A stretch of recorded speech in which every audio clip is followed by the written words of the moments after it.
Good evening everyone and welcome to the Octane Online Racing iRacing 4-hour special event here at Adelaide, a first for OOR in its history as far as I'm aware.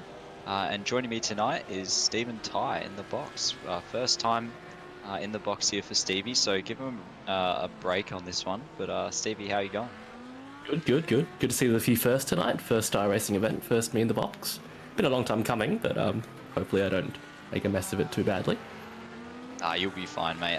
You know Adelaide pretty well, as you were telling me just before. You have been a Supercars fan in the past, and as anyone who's ever watched this track, whether it be in the olden days when the F1 used to come here, or Supercars as of late, you'll know this track is one of the hardest tracks in terms of technical skill in Australia. You've got a large mix of corners, whether it be fast sweeping corners up at turn 8, as we see a result of that.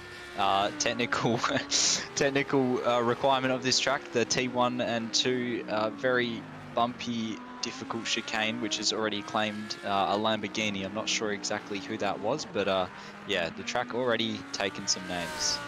100%, taken a lot of names. We've been watching in practice. That's like one Lamborghini and 15 Porsches we've seen go off there. So should be a fun, entertaining night, I'd say. Yeah, lots of Porsches here tonight. The Porsche being one of the more sort of stable and balanced cars in iRacing as far as I know, which is why you're seeing quite a few of them.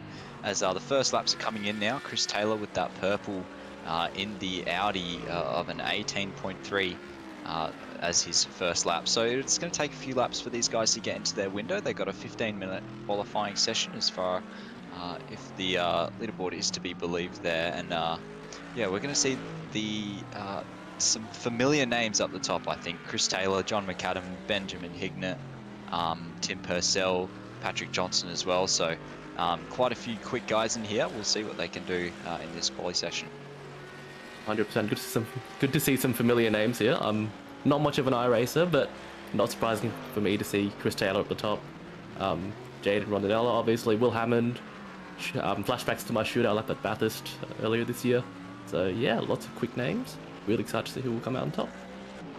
Yeah, definitely. We've had lots of endurance in events over the past, whether it be in mostly ACC and potentially some LMU ones coming up as well. But this is a first for iRacing, and it's good that we get to have it on a local sort of track here at the Adelaide Motorsport Park. It's used for a variety of things, but right now it's being used for these GT3s. As Chris Taylor again drops the time even further to a 17.8 now, as we're looking at this Mercedes, navigate that tricky T1 and T2 sort of curb section. It's called the center chicane, actually, in honor of the late great F1 legend. But heading into this tricky stairway section here, very difficult sequence of left-right, 90-degree corners essentially on the street, so not much grip either. It's very difficult to get the cars turned in, rotated, and out of the corner, but as we can see, this guy's doing pretty well at it as Matthew Shine and more people start getting in better laps now, as that top sort of 3 is pretty close, only 3/10 off as the laps keep coming in now. Yeah, really close qualifying so far, some really tight times. Good to see the Audi on top. Anyone who knows me knows I'm a big Audi fiend, so nice to see that up there. As we see one rounding the final corner coming up soon. A few purple sectors coming along. Chris looking to improve his time from a 17.8. We'll see what he can do now. Hopefully I haven't jinxed him. Bit wiggly in the final corner. He does have the purple sector there, so... yeah. Ooh, you might have jinxed him, though. Yeah, yellow. And the yellow final sector. Yeah, and... I was hoping I wouldn't do that. Yeah, and Leo Dreyer now in the Mercedes has taken the P1 spot off him, although he does have a slowdown penalty, so that will indicate that this next lap is invalid. Very easy to get the slowdowns at the center chicane at turn 1, as the way iRacing does its track limits is a little bit different to some other games, and it's more based on car position on the curb rather than actual white line, so quite difficult to judge, and we're likely to see quite a lot of slowdowns coming in through the race through there, and it's in a really bad spot as well, because if you try to slow down sort of in that area, you cause a big block up and people will just try to get out or get past you as soon as possible, because they know if they wait behind you, they're just going to get stuck in a train. So yeah, it's going to be interesting in the race. Lots of slowdowns, I think, on the way. So yeah, it's going to be difficult for these guys to keep it valid. 100%, especially through those tricky chicanes. It reminds me a lot of that Donington chicane in the final sector. I remember I did an enduro once and I got like 3 drive-throughs, and that's probably the best performance of my life, so we'll see if anyone tries to replicate that performance from me, but I'd hope not. Yeah, Chris Taylor again, just putting in the purple lap now, so for 17.1, I saw his sector times and they were pretty good. He had purple in 2 of those sectors, so insane time from Chris Taylor there in the Audi. Like you said, one of the oldest GT3s actually, I think, in this field. The car chassis dates back to what, like 2015? It's yeah, I don't think it's the Evo version in iRacing. I think it's the good old 2015 version. So yeah, still kicking then. Still alive. 100%. See Lamborghini now going through the he's tapped the wall there, very easy to do. Also the older model of Lamborghini, I think, here, going through the staircase section, out onto this back straight, and now into one of the most scary and challenging corners on the track. It's this fast right-hander. I've seen a lot of accidents here in the supercars and other series in the past, as you go flat through there, right up onto that concrete wall, and then on the brakes, just past that 150 board, hard into this hairpin, which turns right. This is Benjamin Hignett we are on board with, as we've got another Audi fan in the chat saying W Audi.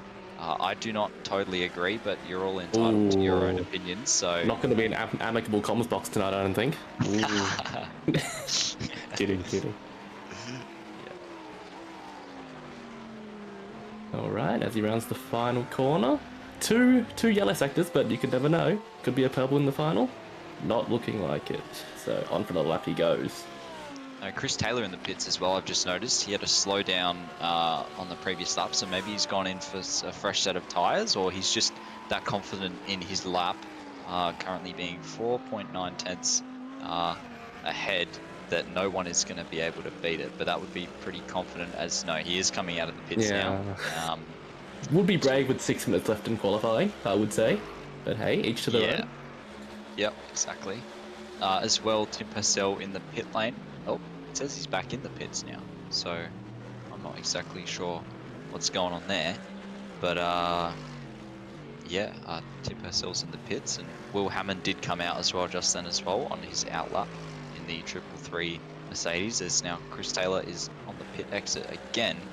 And we're seeing the Mercedes here of, I'm trying to... Leo Dreyer, I Leo, think. yeah. Yeah. Yeah, Leo Dreyer, who's in P2, just under 5/10 off right now, brings that down to 3 and a bit tenths. So, that's a lot of gravel on the track. Someone's gone straight on through there. Leo, again, another regular in the iRacing weekly series, so clearly knows what he's doing. He's got that nice... that's a car off. It's staircase section. I wonder if that affected Dreyer. That was a big crash. And Is another that one. Chris Taylor? I think that was Chris so. Taylor. He's gone back to the on pits, cold yeah. tires, maybe. Cold tires on the outlap. Chris Taylor, I think, just losing it in the staircase section. Again, very easy to do, so don't blame him too much. And Leo Dreyer now backing off from his lap, as I think he's been kind of affected by that one, so he'll have to wait and go again. Yes, still plenty of time to improve though, so no pressure. Hopefully he can bring that gap down from 3/10. That lap from Chris Taylor looking very dominant at the moment. We'll see if anyone can topple the timing board. Yeah, definitely. 2 Mercedes here. Mercedes seems like the other sort of popular car, apart from the horde of Porsches that we see. A couple Lamborghinis too, and Ferrari, and a couple Audis as well. But yeah, I'm not sure exactly how strong each of these cars are in the race, but I do know the Porsche is quite stable and easier to drive, but does not have the outright pace, as we see Dreyer absolutely slam that first apex into the center chicane and go flying. But that's the way you have to take it if you want that pace. And Benjamin Higner, I've just noticed as well, purple final sector, and that brings him up into P2 in the Lamborghini. So only only just under 2/10 off Chris Taylor, as he's gotten a slowdown though immediately at the center chicane. So that's his next lap invalid. Yep, go on. Sorry. No, sorry, just Dre getting really close to the walls, but that's just the street circuit style, I guess. Using all of the track. I've been watching this lap, looks really clean so far. Hopefully I'm not cursing him again. We'll see how my first time in the comments box goes, but I'm 1 for 1 right now. So we'll see if Drea can bring that down to a 50%. As he's routing this final sector through this left-hander, using all the track. All of the... Oh! 2 for 2. 2 for 2. Not a good start. Too much of the track there, very easy to do into that barrier, and he's going to have to come into the pit to get rid of that damage, unfortunately. I think he's going to have a little bit after that one. So that means he's going to basically have to speed out the pits as fast as he can, get round for one more lap, and that's going to be his only opportunity, I think. So yeah, a little bit of a fumble there from Leo Dreyer up on a decent lap there, and just kind of threw it away in the end. As we're watching the Porsche of number 47, I believe that's Andrew Gallagher driving it right now, teamed up with Glory Babby. And if you've watched the iRacing series during the week, you'll know that Glory is one of the quickest drivers in there. He won the race on Spas. That is a lot of gravel again on the track being put up. So yeah, I think quite a few people are taking that the cut through that chicane and just going straight on.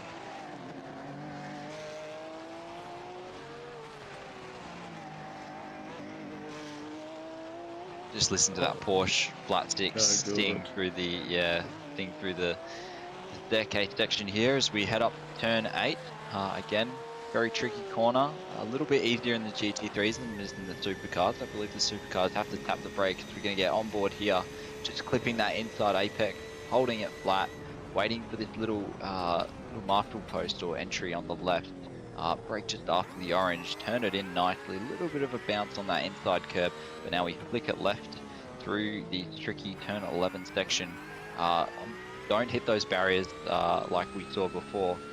Keep it off the wall, and now into this little kink of turn 12 before the final, or turn 12 and 13 I should say, before the final corner of turn 14. Below right-hander, tight hairpin. You want to put the power down, but you can't, otherwise you have a massive slide like Whincup did back in a couple years ago against Scotty McLaughlin, if any of you Supercars fans remember, and we jump over the center chicane again. That looks pretty good. He was stayed valid on that one, so yeah, that's basically the end of this section of the track, and now heading into the next lap for what may be the second last lap for everyone right now, as we're on 14 minutes of 15, so not much time left. So right now it's Chris Taylor, Benjamin Hignett, John McAdam, Morgan, Purcell, Johnson, Hammond, Gallagher, Ferrari, and Matthew Shine. So that's your top 10 for now, but these guys have one lap left, and let's see what they got here. Yeah, interesting to note, Chris Taylor is in the pits already, so would be interesting to see if any of the top, well, it's pretty close, pretty much the top 8 could mount a challenge for pole right now. He's looking vulnerable, but still got a 2/10 gap to Ben Hignett, and another 1.5 gap to John McAdam. So we'll see if anyone can improve, but not seeing much improvement. Maybe track evolution isn't too big around here in these cars. So haven't seen anyone improve their times in a while. We'll see if anyone can prove me wrong, as Andrew Gallagher comes around the final corner with the green sector in Sector 1. Coming up to the line now, sets a 19 flat, so can't improve on his final lap, I don't think. No, I'm not seeing many green sectors, as you mentioned there. So, unfortunately, the track not really coming back to a lot of these guys.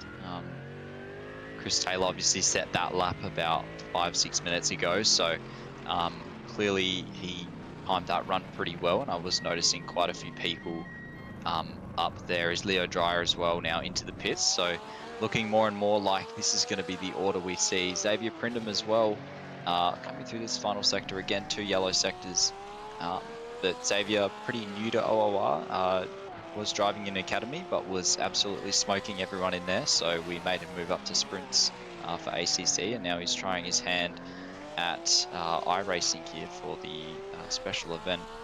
As he crosses the line, I think he's going to stay P12, which he does, but it's still a pretty good effort for someone new here. So, well, that's that's kind of the funny line you take. That's a slowdown, but it looks pretty funny. But anyway, that's going to be the order: Chris Taylor, Benjamin Hignett, John McAdam, William Morgan, Tim Purcell, Patrick Johnson, Will Hammond, Andrew Gallagher, James Arm in the Ferrari, and Matthew Shine in the Lamborghini. Looks like it's going to be a good race. Really tight qualifying. Looks like they're all within like a second, the top at least 10. So should be a really interesting 4 hours. Hopefully they keep it together for the start. I know that chicane is always a mess at race starts, so we'll see how they handle that. And hopefully we have 16 runners by the end of lap 1. Yeah. Lots of, as we've seen, quite a few people have some little incidents in the staircase section and through sector 1. So yeah, it's going to be a race of survival. Obviously, it's a 4-hour long race, so you'd hope that a lot of the drivers will take the opening laps fairly cautiously, but at the same time, you never really know, especially on a sort of tight street circuit like this. So yeah, Should remind them that they can win the race at turn 1, especially in a short 4-hour race. Always possible. exactly. Of course. And we do have some solo drivers as well doing this race. So I believe Jaden Rondinella, Benjamin Archer, Tim Purcell, McLeod, who I don't think is here, Benjamin Hignett, Chad Pethyridge, Christian Green, also haven't seen that name, John McAdam, Kose, and Will Hammond are all driving these 4 hours solo. So no breaks. I hope they don't need the toilet anytime during this race. They're going to be driving for the whole 4 hours, apart from the pit stops. That's going to be the only break. So going to be some sore arms after this one, I think. Definitely not an easy feat. I probably should have warned them before they went, seeing as I did the 12-hour by myself. Even 4 hours is not easy, but I see at least Jaden Rondanella's doing it solo, and he did the 12 solo, so it should be not a sweat from him at all. Yeah, I don't know how you guys did that.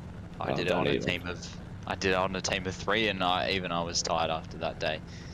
But yeah, sitting on the grid here, lots of Porsches, as we can see, as the safety car leads us away here. Chris Taylor in the lead, doing a nice little burnout, getting some of that tyre warmth, and immediately, as you'll notice, lots of tyre warming in this game. Some people refer to iRacing as tyre warming due to the need to aggressively swerve on the opening laps to gain some tyre warmth. Otherwise, you'll be visiting the barrier quite quickly, as we're seeing Chris Taylor will be doing, and I say most of the grid as we see. Yep, there we go. That's iRacing at its finest. You see the whole grid leaving.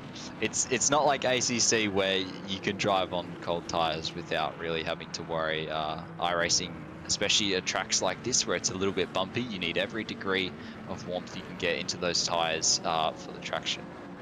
I've noticed Ben Hignet's taking the Kimi Räikkönen approach of everyone weaves around you and he's just driving in a straight line. So we'll see how he handles the race start. Yeah, but he's in a Lambo. His car's infinitely cooler than any of the Whoa, cars whoa, around whoa, him, whoa. so. There's an Audi next to him. Watch him out. He's just playing the ice, man. He knows. He is playing the ice, man. He's doing it very well. Hopefully it doesn't come back to bite him. We'll have to see. And Jolm's mentioning in the chat, which I did notice before the race, actually, some interesting photos being posted around possible rain coming in at around 8:50 a.m. sim time. So sim time right now is 7:48, I think. So in an hour's time, we might be seeing some precipitation here, which if the drivers have not practiced for rain, that is going to be a pretty big shock, because iRacing rain is quite difficult to drive in. And also Ben Curtis saying, let's go Lambo drivers. I agree. I mean, the Lambo and the Audi aren't even really that different, are they? No, I drive both cars. I don't know what I'm saying. So, look, if it's got to be 10 in it, I want it to win. But of course, unbiased commentator's box. Completely unbiased commentary here. Yeah, exactly. So, sorry, I was just going to say, rain will make it really interesting. I saw that update a while back with the wet lines implemented, so we'll see how that goes around. But yeah. Obviously, wet driving is not quite as simple as it is in ACC in iRacing. But yeah, the grip limiter down and make you do the racing line. Yep. Anyway, the pace car is looking to pull off into the pit lane. Perfect, as the grid forms up in two neat lines. Heading around the final corner, getting ready for the race start. So we've got Chris Taylor and Ben Hignet leading the race, and Chris is already gone and left Ben in the dust. That is a mega start for Chris Taylor as he comes into the first chicane. No Audi tings there, handles it perfectly. So we've got Chris in the Audi leading from Leo Dreyer, who's come up 2 positions in the Mercedes to P2. And then that should be Ben Hignet's Lamborghini in P3. Yeah, Chris Taylor went really early on the start there. You are allowed in iRacing to, basically the leader kind of has the start there, and you're just allowed to plant your foot kind of whenever you want. So he planted it right on the exit of the final corner, which caught everyone else out, and yeah, allowed him to stretch his legs a little bit as we see the top 3 just a little bit further away from the cars behind, as we're looking on board with Glory Babby, I think it is, behind that just amazing livery of Patrick Johnston with the cursed Porsche with the Papega eyes. But yeah, seeing Glory here in this train of Porsches. He's got Porsche in front of him, he's a Porsche, he's got Porsche behind him. So clearly the German engineering quite popular around here. But yeah, that was a pretty good start. No death. I think the fact there was no death was more related to just because there was such a big gap in that start. Chris Taylor just left everyone else in the dust that people didn't really have time to even react and try to race each other. They just had to put their foot down and try to go. As that's the Mercedes to John McAdam now, closing up to the back of Chris Taylor a bit, as well as Ben Hignet just behind. I did notice Ben Hignet has made a couple little mistakes. He did run quite deep on the opening lap into a few corners, almost up the back of John McAdam. So Ben may be struggling to find his rhythm a little bit here in the opening laps. Yeah, top 3 are pulling away though. Leo Dreyer following behind 1.5 seconds back. Looking strong still. There might have been a bit of death. I see Chad Pettibridge and Rico Kose just trailing along in the back, but I think everyone's alive, which is what matters the most. Replay here. So this is what happened to Chad. Oh no, he does get it stopped, but oh no, just not enough room there, and the Porsche gets turned around, unfortunately. The Audi maybe receiving a penalty for that one. Oh, and the Porsche has been overpowered here. He doesn't have the lock to turn it around. Can't quite get it turned, as obviously these GT3 cars do not have the steering lock for some of these corners. As Ben Hignet, as I said before, maybe not struggling too much now, as he's right on the back of John McAdam in the Lamborghini there, pulling away a little bit from Leo Dreyer behind. Yeah, it looks like he's finally got his tyres warm, looking back in form, hunting down John McAdam. Looking fairly tight right now, but I feel like it's probably a hard circuit to pass around, so he's probably going to try to put the blowtorch on John McAdam and see if he can pressure a mistake out of him. But apart from that, if this follows ACC laws, that Lambo is not getting that. I'm getting by that Merc anytime soon. I think the Lambo is actually pretty strong in this game, especially down the straights. We'll have a look here if he can make up any of the gap in the toe of that Mercedes, but you don't want to be following too close through some of these corners as they are quite sketchy. Especially turn 8. Yeah, exactly. But in saying that, turn 9 is quite a big overtaking opportunity, so you do in some way need to be close to try and make that move stick here. So not much move in the field, I don't think. The starting order looks pretty much the same as to what we have here. Another Audi, Tim Purcell in the black Audi of number 125, chasing after Leo Dreyer. Tim Purcell been around OOR for a while now. Apparently he's quite good at iRacing, and we're seeing that playing out right in front of us here. And he's just got Will Hammond as well, another experienced driver right behind him.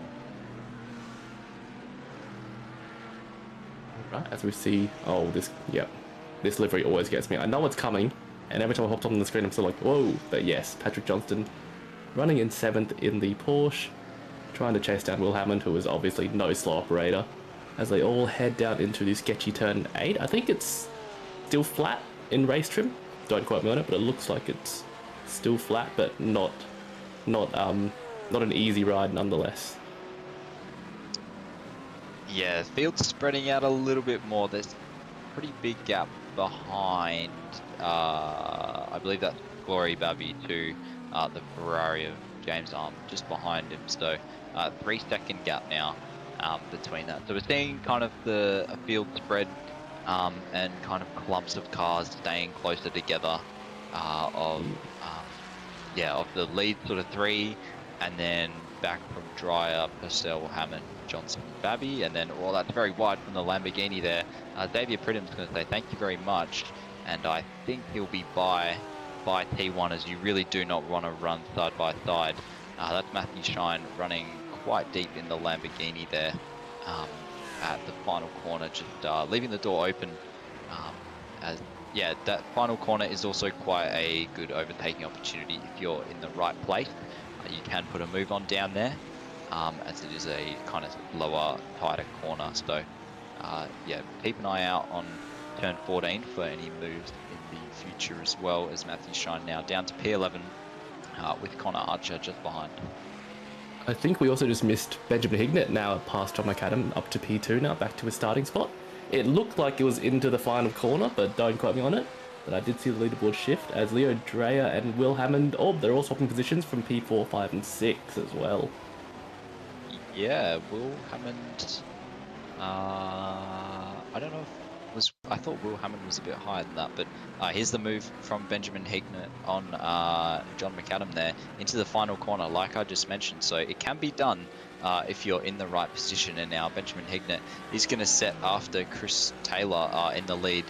Both those guys, good friends as far as I know. They've been racing iRacing and been around OOR for quite a long time now. I know Benjamin Hignett is my duos partner for the ACC Endurance Series, so good driver, good dude as well. So I wish him the best of luck for this race, as John McAdam has a slowdown out of turn 1, I believe. So he's going to have to get rid of that by, obviously, as the name suggests, slowing down and giving up a little bit of the time that he gained from cutting the course. And that's going to allow Leo Dreyer to close up a little bit more onto the back of him. So John McAdam maybe just struggling a little bit. I did see him in the iRacing race during the week at Spa, also having quite a few slowdowns, which did hurt his race quite a bit. It looks like Ben Hignett with that clear air is already on the hunt. He's got the purple lap. Not sure if he just said that, but I'm assuming after his lap in clean air, he's just on the gas, looking forward to chasing down his good friend Chris Taylor. Oh, there's more movement. Leo Dreyer now just went down a couple spots. I just noticed. So something may have just occurred there. I swear he was a few. I'm not crazy, am I? He was quite a few No. positions up. Yeah, he was. I think he's made a mistake, yeah. I wonder if he's hit the barrier like he did in qualifying. Oh no. Don't make me This is watch it the same. twice. I cursed him already. Oh, Oh, he's gonna rear end slide. steps out. Oh, Ooh. saves it. Good save. Yeah, he Good did save it. Nice. Yeah, you could see the rear end start going on him even before he'd got to the corner. So big save there by Dreyer in that Mercedes. And now, unfortunately, he's been shuffled back a few positions. And like you were mentioning before, it is somewhat hard to overtake here, especially if the people around you are similar pace. So he might struggle to reclaim that lost ground. We'll wait and see. But yeah, he's going to have a little bit more work to do now. Although in saying that, it's a 4-hour race. You know, like a lot of your time gain is going to be throughout the rest of the race, not just in the first 10 minutes. But it never hurt to be in a high position. Yeah, exactly. Especially with rain coming. I've heard iRacing spray is an absolute menace, so I would want to be as far up as I could be. But that is an hour's away still, I think, so we'll have to sit tight and wait patiently. Yeah, exactly. Oh, that Porsche getting very close to the back of, I believe that's Glory Babby, getting very close and actually running on the grass behind Will Hammond, just in front of this group in front.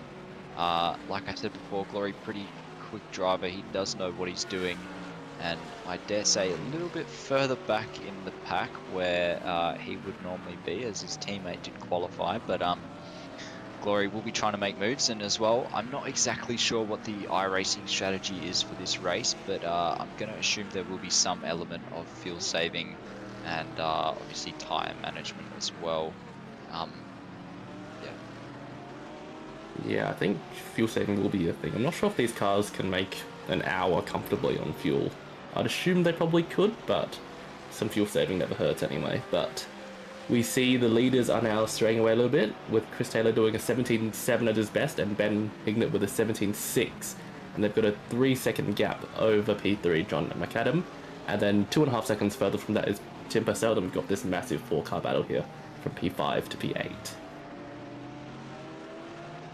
Yeah, as you mentioned earlier, very tight qualifying, so we're kind of expecting a fairly tight race as well, with the top 10 being all fairly evenly paced as far as I know. There are some small gaps in between some of the drivers, but it has bunched up into groups like this.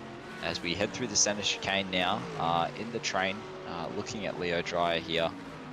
No slowdowns from any of the drivers in this group, so clearly they are all taking it pretty well.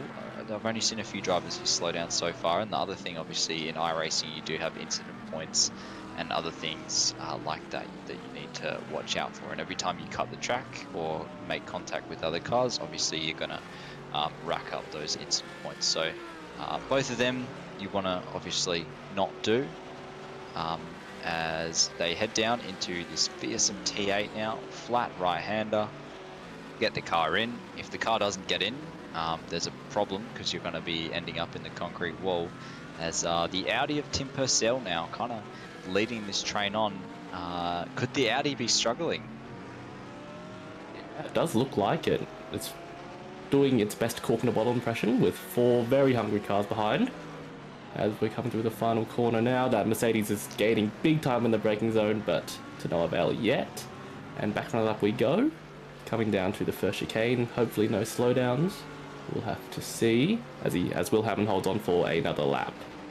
Going through turn 1. Looking at a 17.9 in that pack, I think, from Glory Babby just got to slow down. Oh, yep. 3 for 3 now, I guess.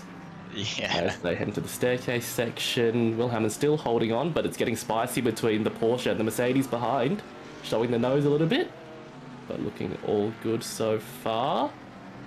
He needs to get rid of the slowdown. You can see that yellow marker next to his name means he has the slowdown. So that's how you see if a car has a slowdown, I believe, is that yellow marker.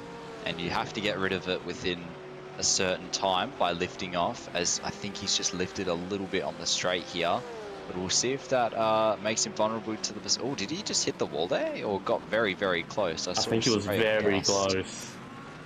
Yeah, obviously just trying hard to keep Leo Dryer behind him, and obviously following other cars through the chicanes. It's very hard to stay. And I've seen Xavier Prindham is in the pits now. He was in P10, I believe. So I wonder if something's happened there to Xavier, because he was running pretty well last time I saw.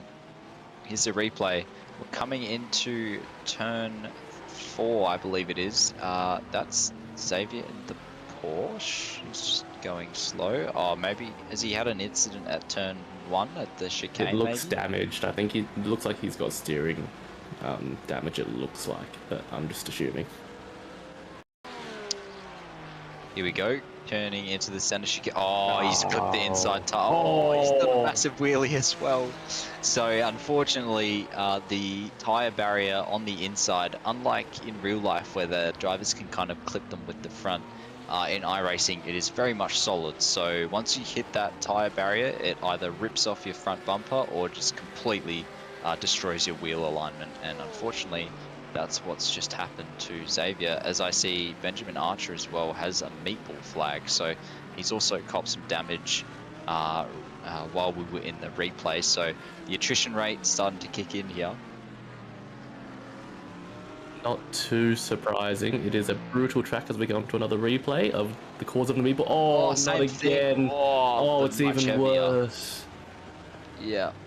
As the drivers start to get in a rhythm and kind of, start to get a little bit complacent, dare I say, of just doing the same line every time, it's much easier to make those just minute mistakes. John McAdam has another slowdown now through turn, well, I'm guessing it's turn 1 and 2 again. So he's going to have to slow down for that one and drop even further off the back of Chris Taylor. And further towards the group of Purcell that we're watching right now. Obviously Purcell leading this train through the staircase section here, out into turn 7 and down the straight. There's John McAdam there. You can see how much they've closed up on him just over the last few laps. He was in that lead group, but now starting to fall back a little bit as Chris Taylor has the purple lap of a 17.5. So clearly Chris and Ben maybe just playing a few games with each other, seeing who can get the fastest lap, because they have a pretty hefty gap of almost 6 seconds. Yeah, Will Hammond here doing a really good job of just soaking up the pressure. He's got 3 cars behind him, no slot raiders, all really fast drivers. Come through the final quarter again, the Mercedes going to close up real hard. Getting bigger and bigger in the mirror with that massive grille, but he holds on once again. Tight as a rock. Yeah, and I'm seeing Patrick Johnson as well, slowly closing up to the back of this group. Didn't have the best of starts, Patrick. I noticed he is down 2 positions, but he does have Lucas Keys as his teammate. So once Lucas gets in the car, they might make up some more ground. No offense to Patrick, obviously, but we all know Lucas is. Yeah. And Leo Dryer now has a slowdown as well, so he's going to drop back even further now onto the back of this. There he is. So he's dropped off the back of this group and now closer towards Patrick Johnson, who, as I just mentioned, is trying to close the gap here to the Audi. Wait, is that Audi didn't have a livery before, and now? Yeah, I think it's just reloaded. Yeah. Ah, okay. Yeah, the trading pain's reload. Yes, okay, cool.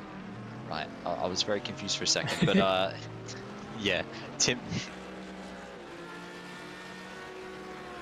Yeah, so Tim Purcell, oh, that's a dive from the Mercedes here into the final corner of turn 14. He does leave him the room. The Mercedes, though, getting up on that curb, and that's just going to destroy his run out of the corner. Will Hammond going for the move there, trying to get it done. He did look like it was a bit of a lunge, but he did have the car fairly alongside there, so good on him for the attempt, I'd say, as he now continues behind Tim Purcell into turn 4 and then turn 5, which is his left-hander. And then at turn 6, which is the right-hander, very tricky. This corner is we see Tim Purcell scraping the wall. Sparks coming off the side of his car into turn 7 now over this big exit curb and down the straight. We listen to this Merc V8 just, I was going to say howl, but it's pretty deep pitch, so I guess bellows is probably a better word.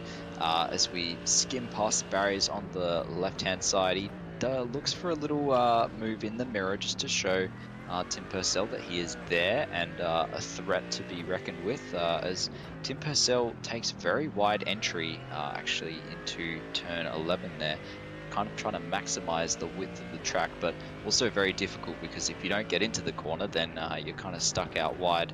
But coming into the final corner here, Purcell just a little bit wide through the mid corner, but manages to keep the speed up. The Mercedes, though, definitely looks like it has the pace on the Audi. Yeah, I am not jealous of Tim Purcell's position at all. That Mercedes grill is already big as it is, and to see that in your mirror lap after lap, he's doing an incredible job to keep that behind right now. Yeah, and Dylan Smith in the chat saying that the V10 appears to be the Adelaide cheat code. So we got two V10s leading, Chris Taylor and Benjamin Hignett, and then another V10 of the Audi of Tim Purcell in P4. So the V10 is doing pretty well today, but we'll see if they can keep it where they are. Is Glory Babby now right on the back of this group? Did mention before, Glory's probably going to be looking to make some moves this race, and he is firmly in the slipstream of these two cars in front. Oh, just running so close to that wall. I swear he's almost hit that. Oh, he's going to look for the move. That's a big switch. I think he just slightly outbraked himself maybe into that corner and knew he had to go for the dive or else he wasn't going to pull it up. But trying to hang it around the outside here. Oh, no, that's Chris Taylor. Chris Taylor's... Oh, no. Chris Taylor has ended up in the wall at turn 11, possibly lost it. Oh, no, and that's Patrick Johnson as well. Is he possibly... I think he might have rejoined into Patrick there, as far as we saw, and that's going to be a very damaged Chris Taylor who pulls into the pits out of the lead, commanding this race so far. That's a bit of a shock that I did not expect to see. Oh, nothing could have prepared me for that camera change. Audi Tings has striked again. That looks... So, is it going to be turn 11? I feel like it is. We've seen a few little incidents here so far.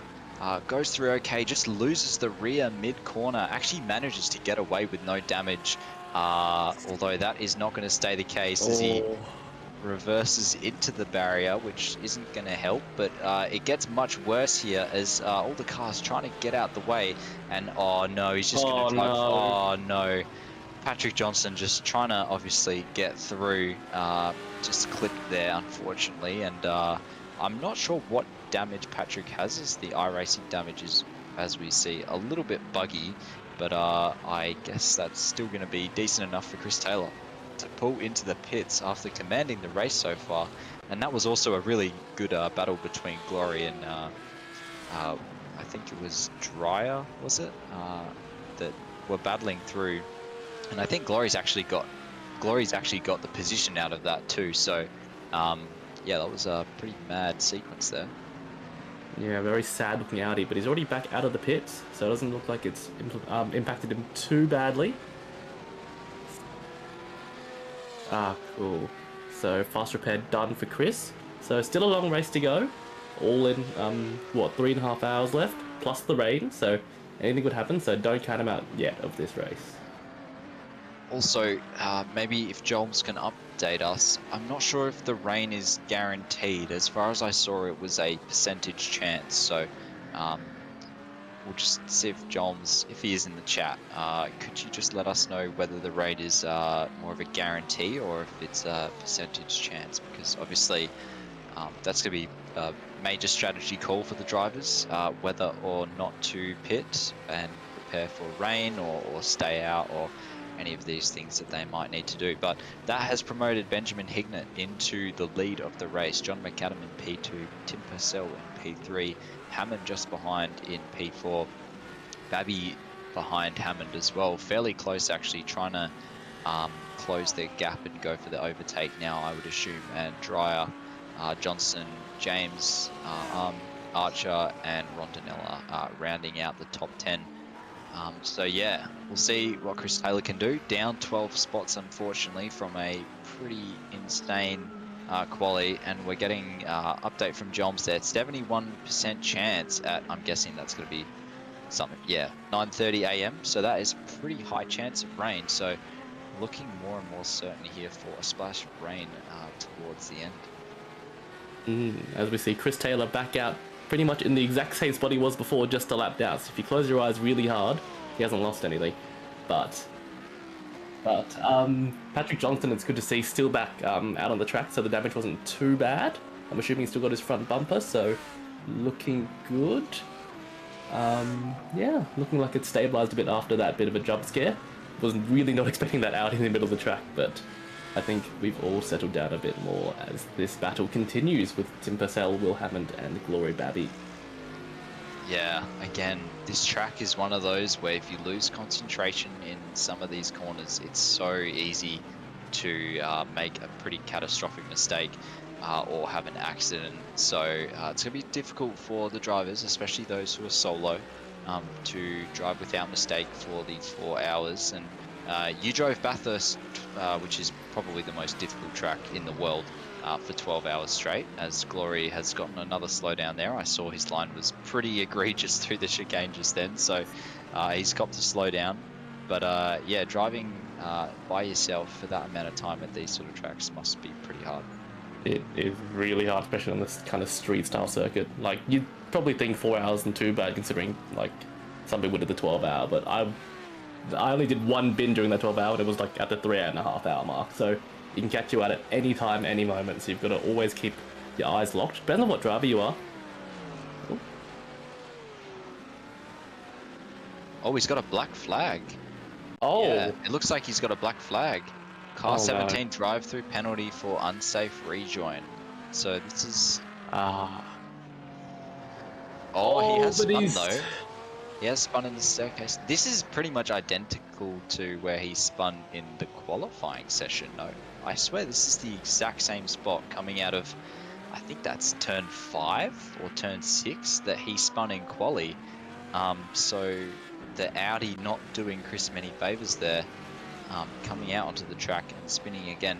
And obviously he has been given that drive-through penalty for the unsafe rejoin. So unfortunately, he might be more than a lap down now after that one, after those unfortunate sequence of events. So that just goes to show being the fastest car on track doesn't necessarily translate, as Patrick Johnson now receives a slowdown. And you're seeing the effect that slowdowns also have, as Glory Babby was right on the back of Will Hammond before pretty much, and now he's quite a bit further back at just over 1.7 seconds. So the slowdowns are making a pretty big difference to the racing here. yeah, and those 1Xs are probably stacking up as well. I'm not sure what the limit is on this, but I'm sure the threat of a drive-through is ever looming over 4 hours. Oh, I'm hearing 30. So that's not very many, I'd say. Especially considering the amount of slowdowns I've seen already. I've seen quite a few pop up multiple times, so 30 is not a lot for 4 hours. We might see a few drive-throughs coming up near the end of the race, which could definitely shake things up. Is the Audi as dented to drive as in ACC? There's Rob Underwood. Well, I can't say much for the iRacing side, but the ACC side is not brilliant, I must say. Well, considering the Audi, actually, I was going to say considering the Audi hasn't crashed, it's not that bad, but the Audi has crashed, so maybe it is that bad. It might be quite similar in that sense, I'd say. Yeah. So I think the moral of the story is just don't drive the Audi and you'll be fine. Drive I think the moral real story is I GT3. shouldn't commentate any Audis. I think is the moral of the story. So slowdowns don't count as the 1X. Oh, okay. The contact and the off tracks count, I'm pretty sure, as actual incident points. I see. Sorry, iRacing noob. I just assumed a slowdown counts the. I mean, it would make sense, right? But there's a few things that don't really make sense in this game to me. But anyway, Ben Hignett, 5-second gap now to John McAdam. So just putting down some very solid laps in that Lamborghini, making sure he's nice and consistent. And again, we're seeing Tim Purcell, who's just been, yeah, role-playing as a cork in the bottle, as you said before, for this race, just soaking up all the pressure, just driving his own race, driving his own laps, just doing his own thing, and just continuing on his merry way, up into P3 now. And he has gained 2 positions, as well as Will Hammond and Glory Babby gaining 3 behind him. So it's been a few big movers in this race, particularly those around P3, P4, and P5. Seem to have gotten a pretty good start and have kept it pretty clean for the start of this race. So let's see if they can do that for the 3.5 hours left. And so much action, I can't believe we're only 30 minutes into it, less than even. So a big night of racing ahead, as the Mercedes is ever looming closer to the Audi once again. I trust in the Audi to hold on here as they go through the ever sketchy turn 8 down into this hairpin. The Mercedes shows his nose. Nothing doing. We can head into the final corner once again. Not final corner, sorry. Final sector. Yeah, the Audi actually seems like it's somewhat competent on the straights in this game, unlike ACC, where it just like hits 270 and then just dies, and then gets overtaken by everything. But you say hitting 270, I don't think it even gets there. But yeah. Yeah, true. And it doesn't help by the fact you have to run max wing everywhere, otherwise it's a death trap. But yeah, actually closing up onto the back of John McAdam slightly here. They're only, I think that's around a second off the back of John, whose pace has slowly dropped off, and these drivers behind have seemed to have increased their speed as well. Glory Babby, I've noticed, actually has by far the fastest lap in this sort of mid-pack, a 17.5, which is really not that far off the fastest lap of the race of Chris Taylor. He's less than a 10th off that time. So Glory, when he's not getting the slowdowns, is actually pretty fast, as Chris Taylor gets a slowdown as well. So that just shows if you've got the pace and you cannot get the slowdowns, then you will make a lot of ground. But if you keep giving yourself those penalties, it's hard to make any progress.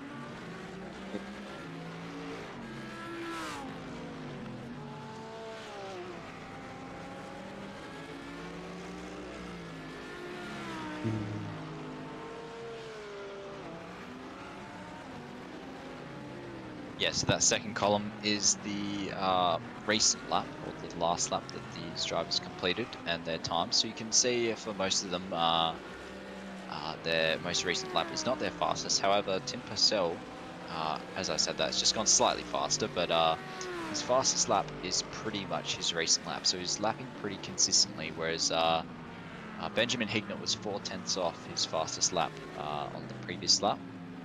So some people suffering a little bit, as well as Glory Babby being 7/10ths or just about off his fastest lap as well on the previous lap. So yeah, it's maybe starting to get into some tyre wear here. Maybe a little bit of just, they're in their rhythm, but naturally you do sometimes slow down over the course of the stint.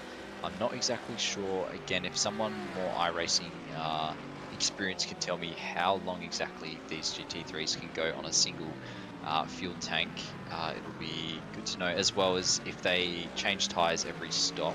I would assume they would, but some games you can double stint tyres. I'm not sure if iRacing is one of those games where it's good to do it, but if Joms or someone more iRacing experience can let us know, that would be much appreciated here. Is seeing these 3 cars, John McAdam, Tim Purcell and Will Hammond, start to close up. It's a Mercedes sandwich for the Audi. He's all German cars, but the Audi, the only V10 in this little group here, 2 Mercedes V8s, and they're saying highly likely McAdam is fuel saving. So clearly there is some merit or reason to fuel save. I assume that's less time spent in the box refueling the car. But yes, highly likely McAdam is fuel saving, and Glory Babby now has Leo Dryer for company. Yeah, these battle packs are starting to form again. Tim Purcell's been really quick in the last few laps. He's just done his best lap of a 17.7, which was 2/10ths off his previous best lap. So looking really strong. Might be McAdam fuel saving, but he's also pulling away from Glory Babby, who's been pulled in by Leo Dreyer. So a lot of up and down through the field. 3-car battle of just, you can see at the front, as... Oh, really close. Not sure if Glory hit the wall again. I think he did, yeah. Not sure how sensitive the contact model is, but I know from watching the supercars where if you just even graze that wall a tiny bit, you'll damage your steering immediately. So not Surely sure if we'll be feeling that. Surely we can get a replay on the wall to see if he scraped it, Glenn, because it seems like he's getting real close every single lap to that wall.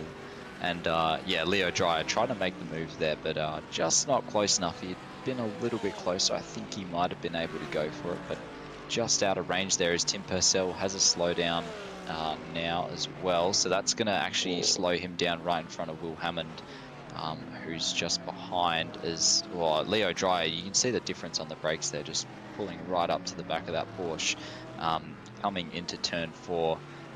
And Cameron Thistleway saying it's getting darker, which I'm not quite seeing yet, but maybe I'm just a little bit blind. It's already into the wall again, so definitely into the wall there. And actually, there's 2 cars side by side going up ahead. Damage. That is, oh yeah, actually, yeah, that is steering damage for Glory. And I've just noticed, I think Will Hammond just got through Tim Purcell up ahead. So unfortunately, maybe Glory's going to have to try use his quick repair on the steering damage when they jump into the pits, because I wouldn't want to have to drive 3.5 hours with my wheels slightly off center. And I'd also like to just quickly see how Will Hammond got past Tim Purcell, if you could, Glenn. And yeah, here we go. Slowdown related? Yeah, probably slowdown related, and Tim Purcell just having to lift off the gas as they come into turn 8. And there goes Will Hammond, who will now, I have a feeling, chase after McAdam pretty quick, as McAdam possibly fuel saving, not quite driving as aggressively, and Will Hammond look like he is going pretty hard right now, as Glory Babby now has a slowdown again. Yep, that's all good. Yeah, Glory Babby, another slowdown, and that's really going to hurt. He's touched the wall again. He just can't stay off it. There's no... Stop touching the wall, Glory. There's nothing out there that you need to scrape it for. As he pulls over to the side, and yeah, I think he's letting him go here. That's completely understandable. I wouldn't want to be having a Mercedes in my rearview mirror with that steering damage. I think I'd just be waiting to bin it. So yeah, so this is Will Hammond now closed up to the back of John McAdam very rapidly, and there's blue flag traffic just in front as well as they head into turn 11 here.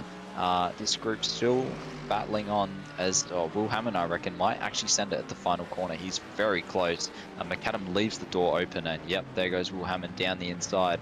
McAdam probably just realizing that it's not worth him battling too hard, as if he's on a fuel saving strategy, he doesn't want to lose too much time, as the cars are flashing this blue flag traffic as they go through T1. That is not the line from the Porsche. I believe that's Chad Pethy Ridge doing a wheelie over the curbs, essentially, and now he's going to hopefully move out the way for the faster cars. And yeah, Cam, unfortunately, Glory's car is crabbing quite hard as a result of him scraping those barriers quite often, and I think it was that big contact he had on the exit of this corner here, turn 7, on that curb, which kind of launched him into the barrier and gave him some steering damage, unfortunately.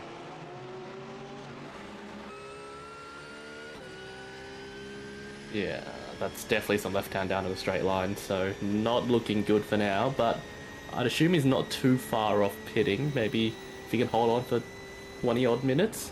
But yeah, that is some significant damage, and especially with the nature of these corners, like turn 8 and that turn 1 to chicane, I would not want any steering damage going into there. It's already hard enough with a perfect condition car, but with some left hand down, I think I'd be hitting that tyre barrier. So he's doing really well to just keep the car on the road, and we'll see what he can do. He's still not looking too bad pace-wise. He's keeping Leo Dreyer in his windscreen, so not looking too bad, but I think I'm jinxing again, so I'm just going to stop talking.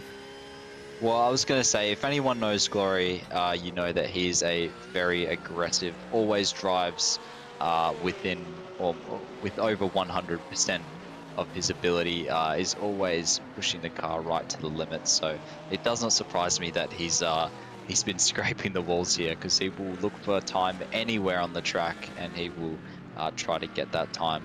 And we got asked by Dylan Smith if we could go on board with John McAdam as well, to ask if he has steering damage. I don't see anything that would be too obvious right now, and I haven't seen him hit any walls, but he does have Tim Purcell quite close for company, as Purcell's just going to make himself visible in the mirror here, coming down into this tight chicane of turn 9, or sorry, tight end, I should say, of turn 9.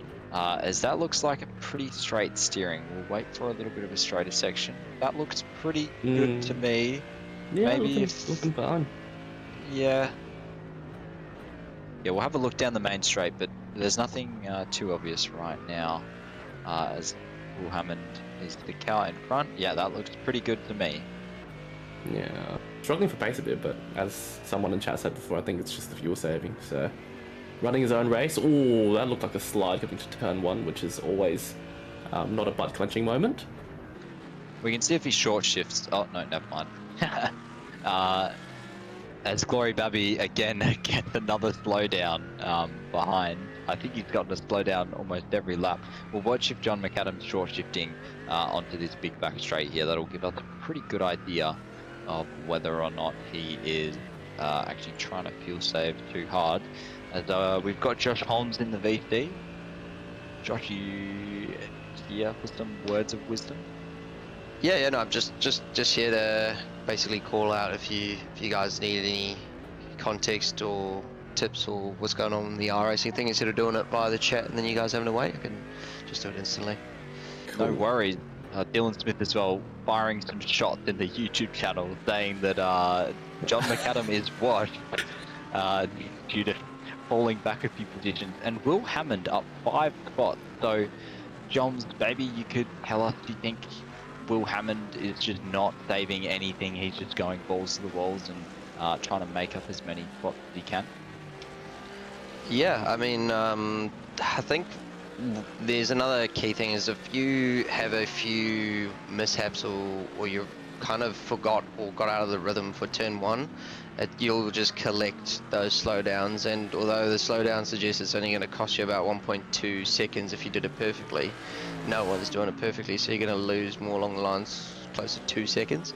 So that could be a case of one driver's just in a slightly better rhythm than another. It could be saving. It's kind of hard to tell, but yeah, it definitely looks like Will Hammond has some decent pace in that Merc at the moment, and he's chugging along quite nicely. Yeah, and is there, I know you're good friends with Chris Taylor, is there any word on what happened to him? Did he just have a little bit of a moment coming through turn 11 and unfortunately just had some bad luck? Yeah, just the Audi, although it's like it is a great car here at Adelaide, and the reason why it is because it's quite pointy. It's quite it's got a great steering feel, and unfortunately in that moment it was, you know, just turning in fine, and I think what had happened is there was just a bit of caught the curbing, and sometimes it does get a little bit loose, but that's how it gets its great turn in and wide so quick around these 90-degree angle turns. Yeah, well, I would expect a similar thing from the Lambo, but the Mercedes doesn't strike me as a particularly pointy car. In ACC especially, it's quite understeery, so I'm a little bit surprised to see it filling up spots 2, 3, and 5 here. So yeah, that's pretty interesting.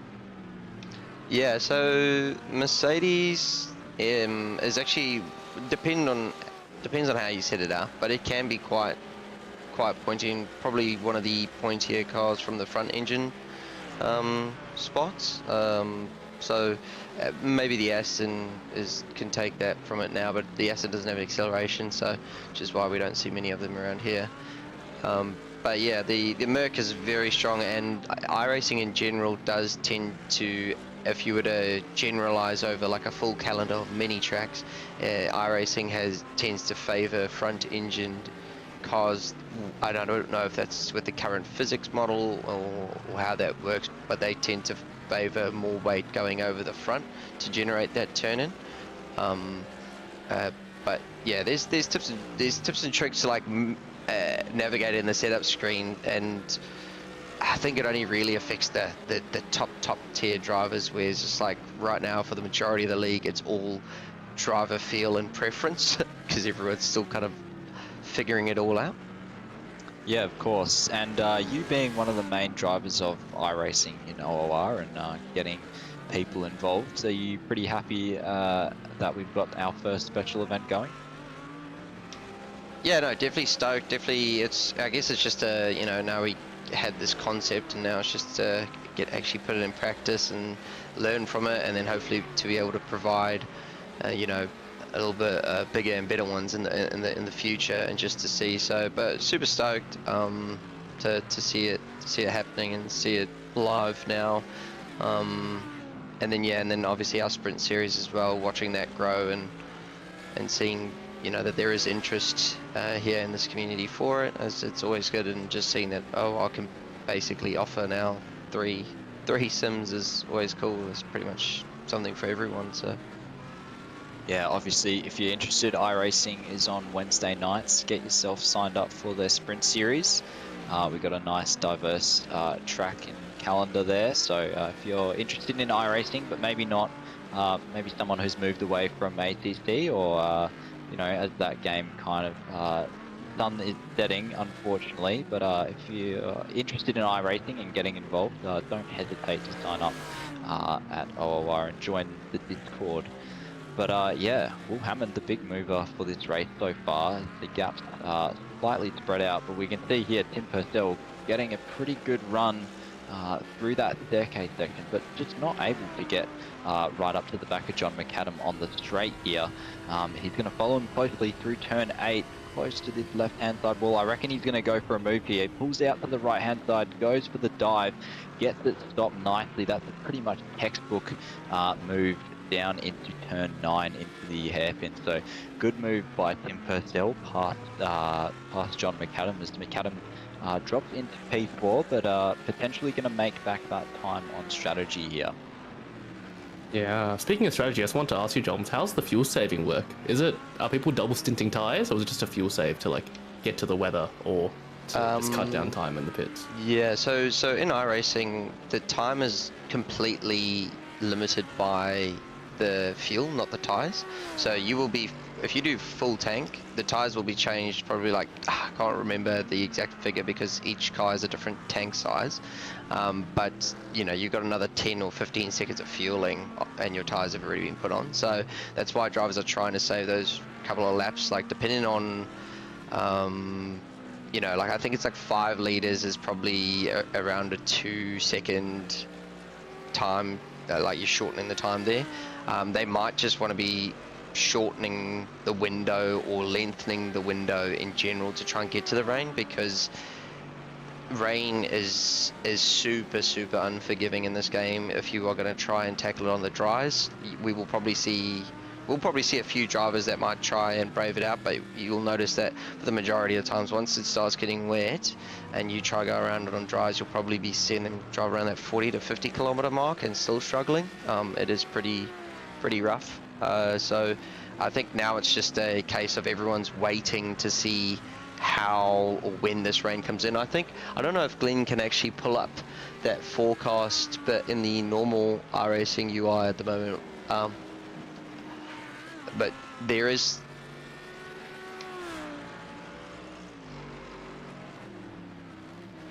John McAdam doesn't slow down. Just notice. Yeah. Go on, John. So, sorry, yeah, to get to it, it's just by the like spectating where you see like laps or lap info at the top. I'm not too sure what you can see by this, but there is a little forecasting and a widget where it'll show you like a live thing of the clouds or whatnot, or where they are expecting to come in, or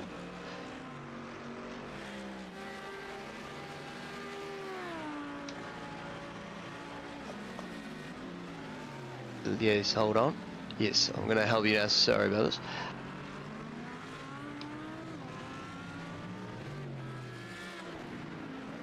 Can you see the info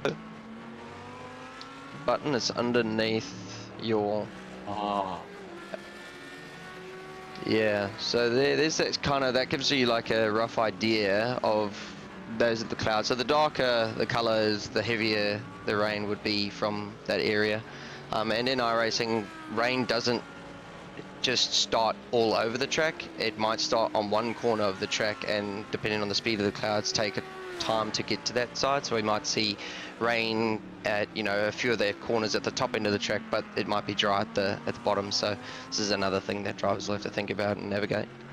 Leo Dreyer just overtook John McAdam. I noticed John McAdam had a slow down, so unfortunately he's lost another position here. But I was going to say, with that weather radar, and from what I've seen in iRacing, obviously driving on slicks in the wet is literally like driving on ice. So I'd assume even with that sort of lighter train we're seeing, all of these drivers would probably have to pit. Yeah, they'd probably rush in pretty quickly. You can for quite a while manage, especially if there's just like a light spray, you'll be able to see it, or if you can see like the actual tarmac still dry on that racing line. But as soon as you start seeing quite a bit of moisture on the racing line, or anywhere where there's moisture on the rubber, that's that's when they'll probably start to try and rush in. You really don't want to time it too quick. You don't want to come in too soon, because if you burn your wets up right at the start, you'll be lost by the mid stint pretty much, compared to all the ones with fresh wet. So it's definitely a timing thing, and it's just to see who's the bravest, because someone's going to have to go in first, and that's what the other drivers will probably be looking for, especially up at the front. Who takes the first bite. So yeah. Well, you definitely don't want to be heading into turn 8 or turn 1 at 230 k's an hour and then arrive and the track's wet and you go straight on into the wall. So I would guess that they are going to try and pit before it gets to that sort of stage, and not try to stay out too long if it starts getting sketchy, because there's a few corners here where if you go off, you're straight into a concrete barrier. Yeah, 100%. I mean, at that stage, I mean, if you're one of the drivers behind that witnessed something like that happen to a driver in front, I would assume at that stage it's your call to come in exactly. as well. But yeah, we'll see. This could, this could really bring in some other interesting racing here in terms of safety cars coming in, depending on the level of crashes that this rain causes. Yeah, I'll just wait and find out. Personally, I have not done a bunch of wet prep, so we'll find out. You're in the car with Ben? I'm with Chris. I'm with Chris. Yeah. Chris. Yeah. Yep. So the recovery drive then for you guys, going to be looking to make up some positions. Yeah, 100%. I think the only thing going in our favour now, just coming from our car, is the fact that because we've had to pit for damage, we can now comfortably make it. We've got a long window to play around to see when the rain comes in, so we won't have to pit for dries and then go back in for wets, hopefully. But yeah, that's the only thing going in favour. Oh, Glory Babby. Glory Babby's got a meatball. Sorry to interrupt you, but that's pretty big. So, oh no, turn 1. Oh no, turn 1. Oh, he's escaped the first. Oh no. Oh, that's massive. He's just absolutely eaten that barrier. Oh wow, and that was Patrick Johnson just giving him. Glory's obviously trying to move off the racing line, but you could see he just took too much of that second apex of the center chicane, and that front end lifted straight up in the air. He had no way to turn, and then once it landed, just got put off balance and lost control. And I feel like he's going to have to return. Yeah, he's going to have to tow there. Use that for quick repair, but that will put them down the order quite a lot, as we see. Yeah, coming into the pits now. So this, I'm guessing, is the top of the hour almost on the fuel for the people who've been pushing. So that Dryer, I believe, and I saw Will Hammond as well come in, and McAdam. So we'll see how much that's McAdam. Interesting. Yeah. Well, we'll see how much McAdam actually makes up here, and Chris Taylor as well. Yeah. I don't think Jones is in the car quite yet. You'd hope not. No, I'm not. Oh, it looks like I've also just dropped the server, so. Yeah, okay, all good. Chris is going. Yeah, I was going to say, Patrick Johnston almost getting collected by another car that spun, so that's two unlucky, Two but near misses. Lucky. Well, one of them was a hit, but I mean, he's gotten off fairly unscathed, so that's good news for him at least. And I know through talking to Glory, doing practice for the iRacing race that was here for sprints a couple of weeks ago, and this race, that he really hates that center chicane due to how... oh yeah, Purcell as well, right on the back of Pete. Actually, he's maybe going to get past, and Ben Hignett driving quite No, slowly. I think it's a safety car has been called. Was So a there's safety been car? Yeah. So because we have no safety car drivers tonight, and we don't want to use that in-game AR one just in case it sends penalties to a whole bunch of people, that we're just going to use a virtual safety car for tonight. Right. So is that Okay. just pit limiter, or they just line up behind each other?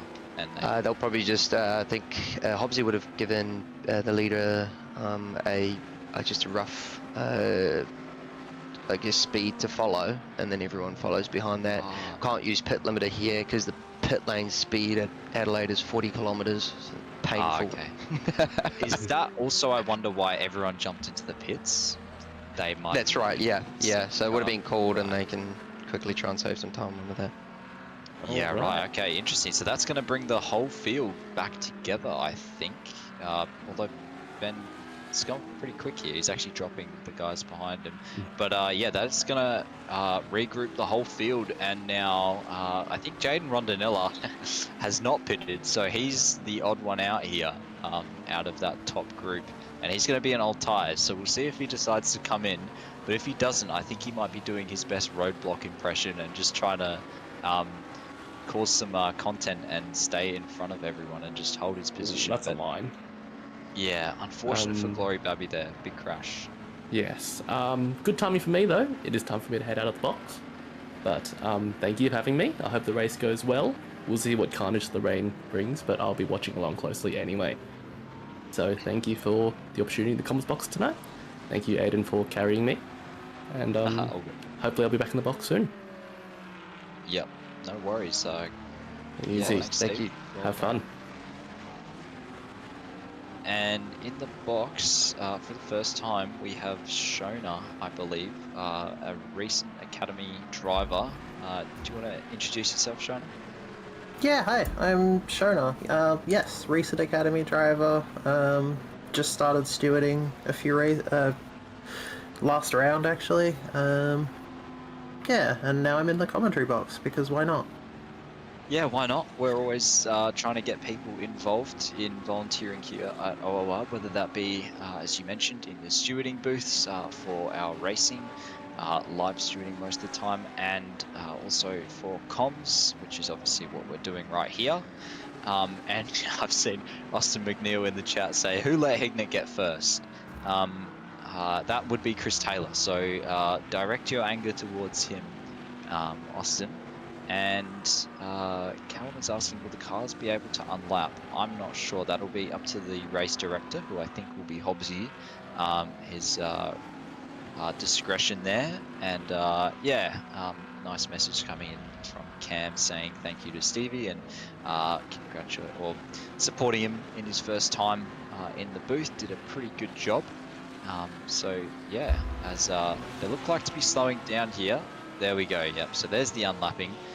We're seeing that's quite a few cars. Ferrari, Chris Taylor, also a few Porsches coming through as well.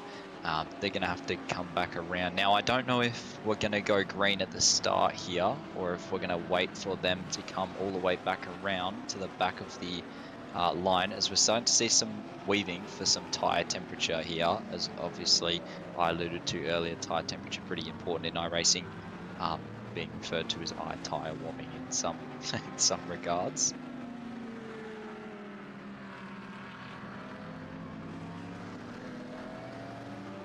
Yeah, I think Ben can go at any time he wants here, essentially. So we'll wait and see if this is the last lap under safety cars.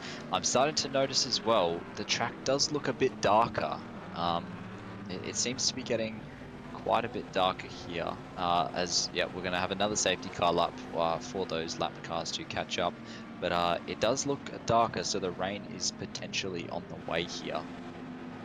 Which will definitely spice up the race, especially if people haven't done any wet laps of this track. And I'm sure anyone that's ever driven sim racing will know driving in the wet is very different to the dry.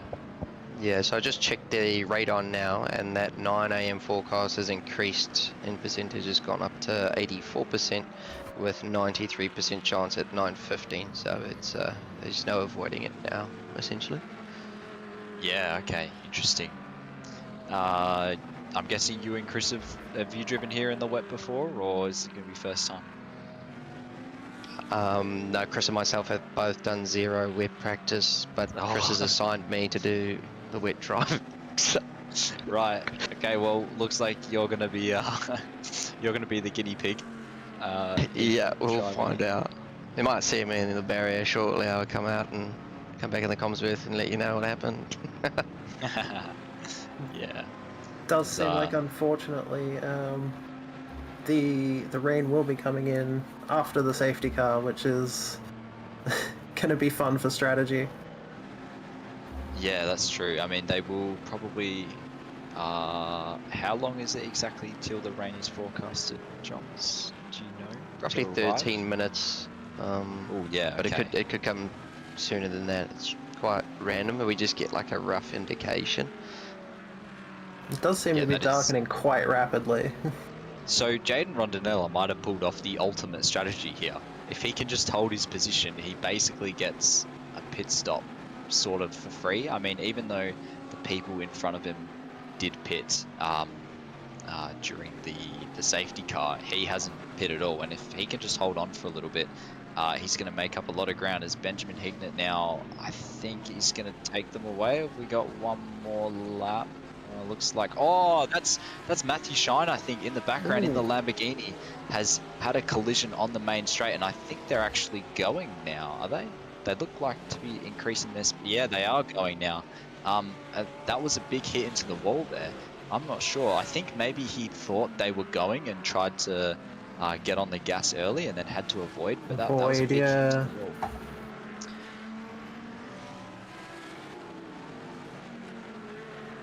So Tim Purcell now right on the back of Benjamin Hignett through the staircase section. Ben obviously leading them away, but didn't quite get as good of a jump as we saw Chris Taylor get at the very start. Now weaving down this back straight, trying to get some heat into those tyres so he can try to extend this gap as the top 3 are pretty close. Patrick Johnson as well into P3, up quite a few spots. And yeah, it'd be interesting to see a replay of what happened on that start once the action calms down a little bit. But as we head into this technical section of turn 11, it's going to be Hignett, Purcell, Johnson, Dreyer, Hammond, Jaden Rondinella, McAdam, Shine, Janssens, and Koze hitting, rounding out the top 10 on the safety car restart. And apparently the Lambo was rear-ended, so that was not Matthew Shine doing that on his own accordance, I don't think, as they come through the center chicane now. For how big a hit that looked, Matthew looks like he hasn't actually pitted, which is... So maybe the damage isn't significant enough. Yeah. There was quite a bit of bodywork flying off, but as we mentioned before, the iRacing damage is kind of hard to gauge sometimes. As John McAdam has another slowdown, which is definitely going to lose him a lot of time here in this opening lap, as Joel Janssens, I've noticed, has just dropped 2 positions as well. Oh no, he's back up now, so there's quite a bit of movement happening down a little bit further. And Chris Taylor's moved up a position as well on Rico Koze.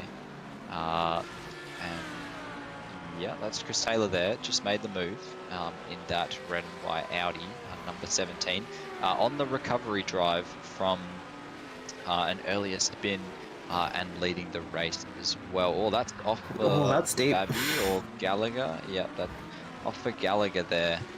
Not sure if he's picked up any damage, but it was very, very deep.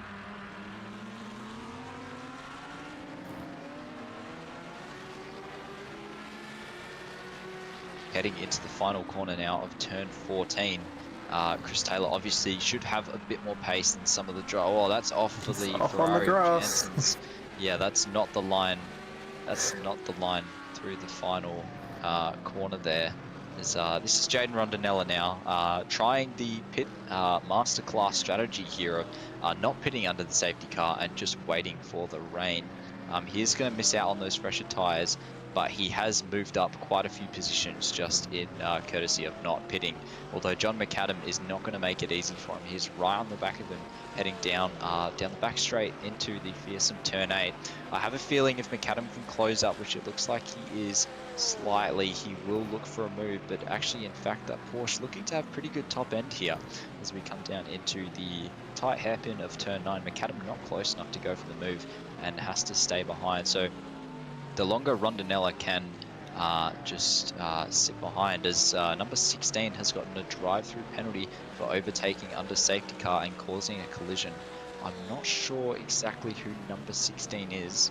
I'm guessing that's Xavier Prinham with the black flag in P16. That is correct, yep. Yeah, has gotten a black flag for doing something quite illegal. I'm guessing that's what happened on the main straight with Matthew Shine. I think maybe he just jumped the gun a bit on that start and tried to get a jump there. That would be surprising though, because I believe Xavier was one of the people unlapping. Yeah, yes, he was one of the cars that did unlap himself. But John McAdam here, just quickly. Yeah, something happened there. We're not exactly sure, but John McAdam here, right on the back of Jaden Rondinella now. We'll see what this Merc can do down this back straight. He is very close, so long as he stays. Oh, looks like this Porsche is Rondinella is doing an incredible job of using the Porsche's, like, just amazing drive out of corners to keep that Mercedes at bay. Yeah, definitely. I'm not. Maybe Joms can let us know, but the Porsche looks pretty fast down the straights in iRacing. Maybe not quite. Yeah, so yeah, the Porsche is pretty much one of the quicker cars on the straight. At most tracks, and in most cases, there are some other ones that are quite quick, but yeah, in terms of just straight line speed, that is the Porsche does really well at defending and using that as its defense mechanism, I guess. That's way too late on the brakes by Gallagher there. And I would also, if you can, Glenn, just want to see what happened on that start, on the restart, just with the contact between the cars towards the back of the field. Here we go. So that is the Mercedes behind. Oh yeah, who is that Mercedes? That's I should know who that is. Hold on, what number is that? That's Will Hammond, I think. Yeah, Will Hammond's car, just driving into the back of Matthew Shine and putting him in the wall. So I would expect some sort of penalty for that, unless maybe there was a reason why, maybe if the Lambo didn't go for some reason, but that doesn't look like it was the case. So yeah, they should also have copped a fair bit of damage from that. It's Patrick Johnson now into the pits, and same with Jaden Rondinella. So I think they've run out of time on their strategy. This is as long as they can go, and this is actually going to really hurt them now if the rain is not here, because now they're going to have to pit, get on slicks for only a couple of laps, and then pit again for when the rain comes.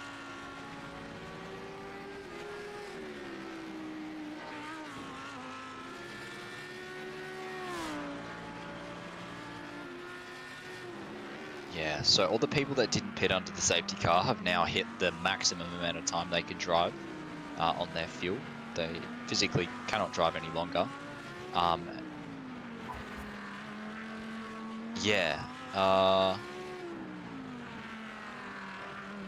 Hignett and Purcell apparently have not pitted, so they will have to come in as well.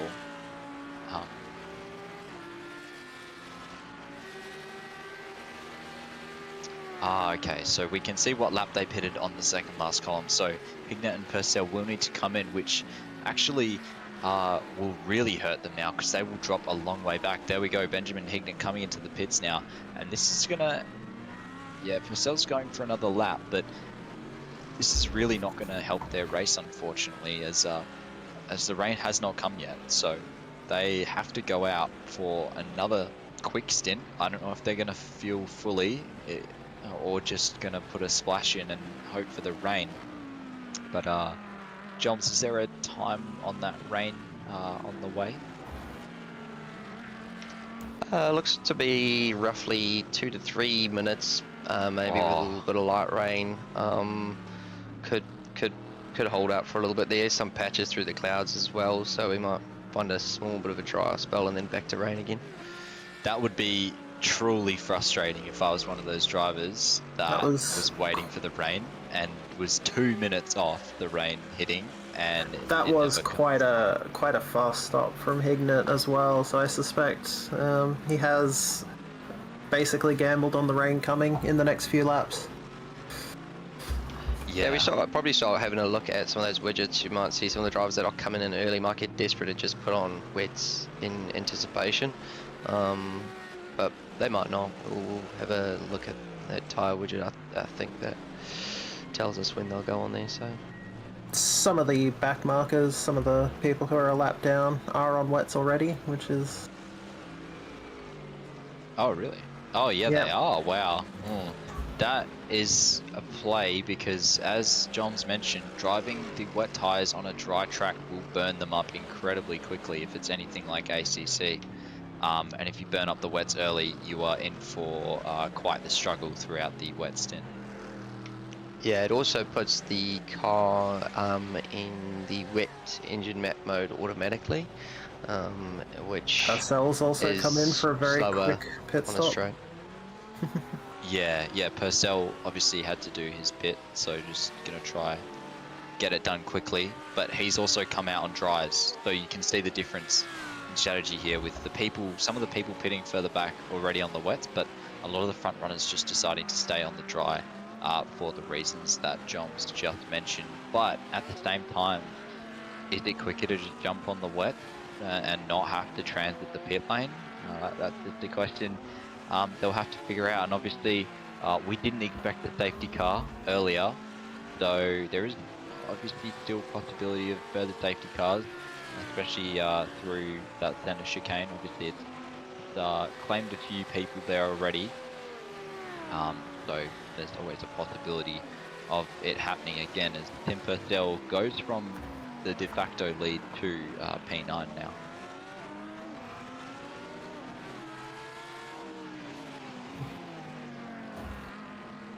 Yeah, it looks like quite a big shake-up in positions, just on pit strategy alone here.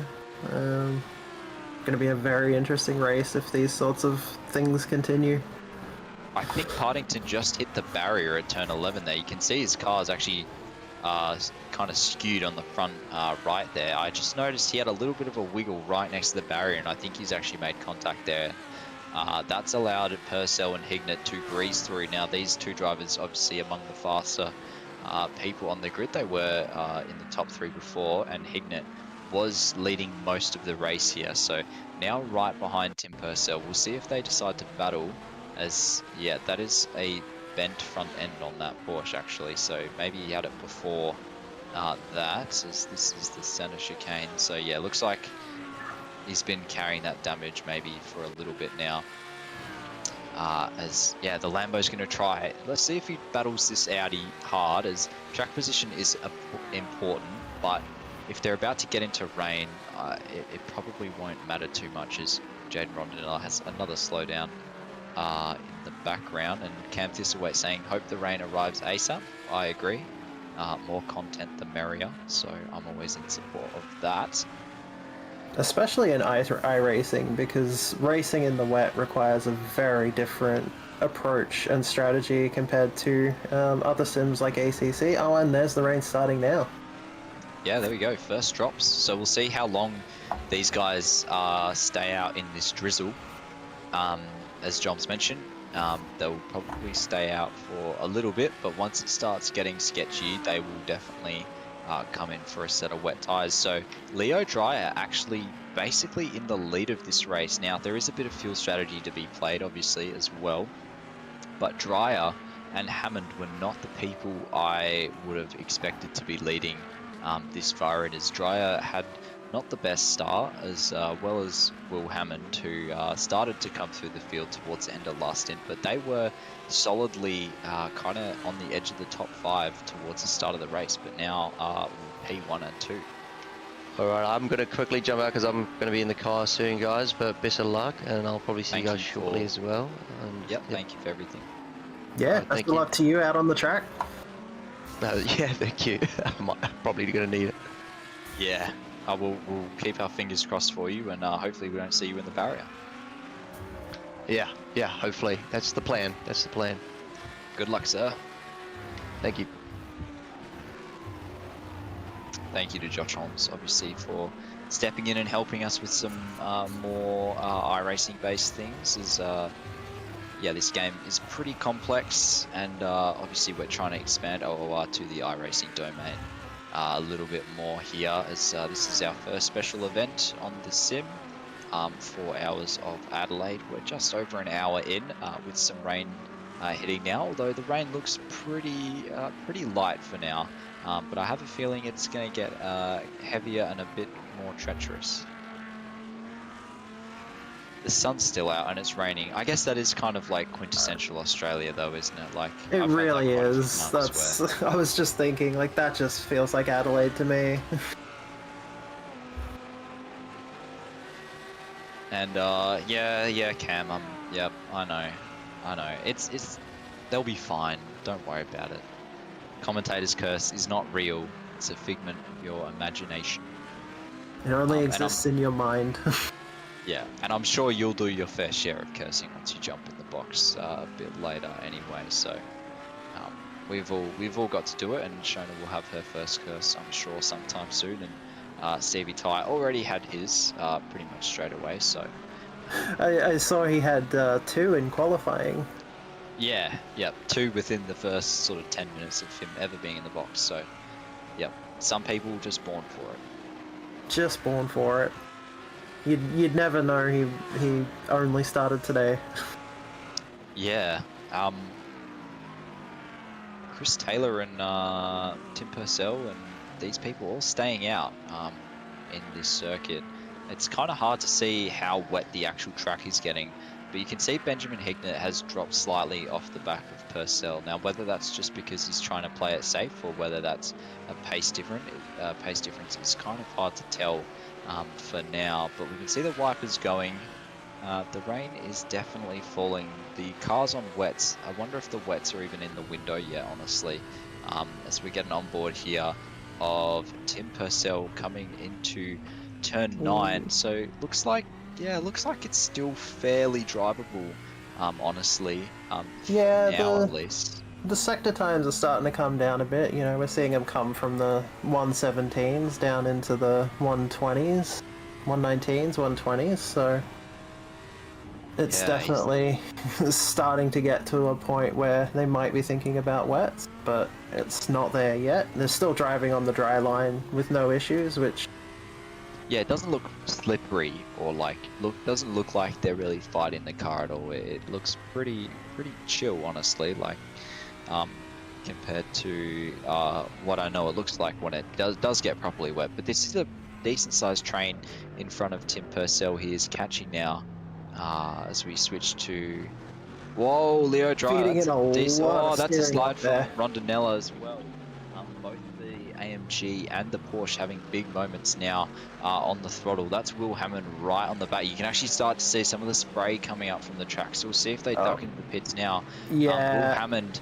Yep. So Leo's come into the pits. We'll see if this pays up for him. Will Hammond as well, I have noticed, hasn't received any sort of penalty from the start. Yep. So Jaden's also in the pits. Yep. Yeah. So Rondinella also had that big slide on the exit of turn 9, so no wonder he's coming in as well.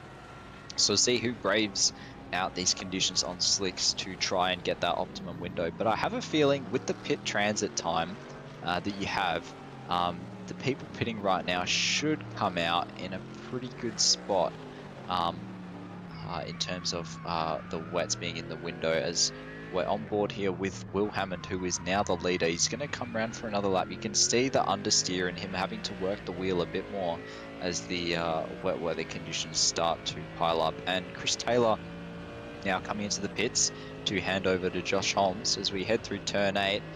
Yeah, you can just see the car's a lot less planted through that corner now with the wet weather coming in.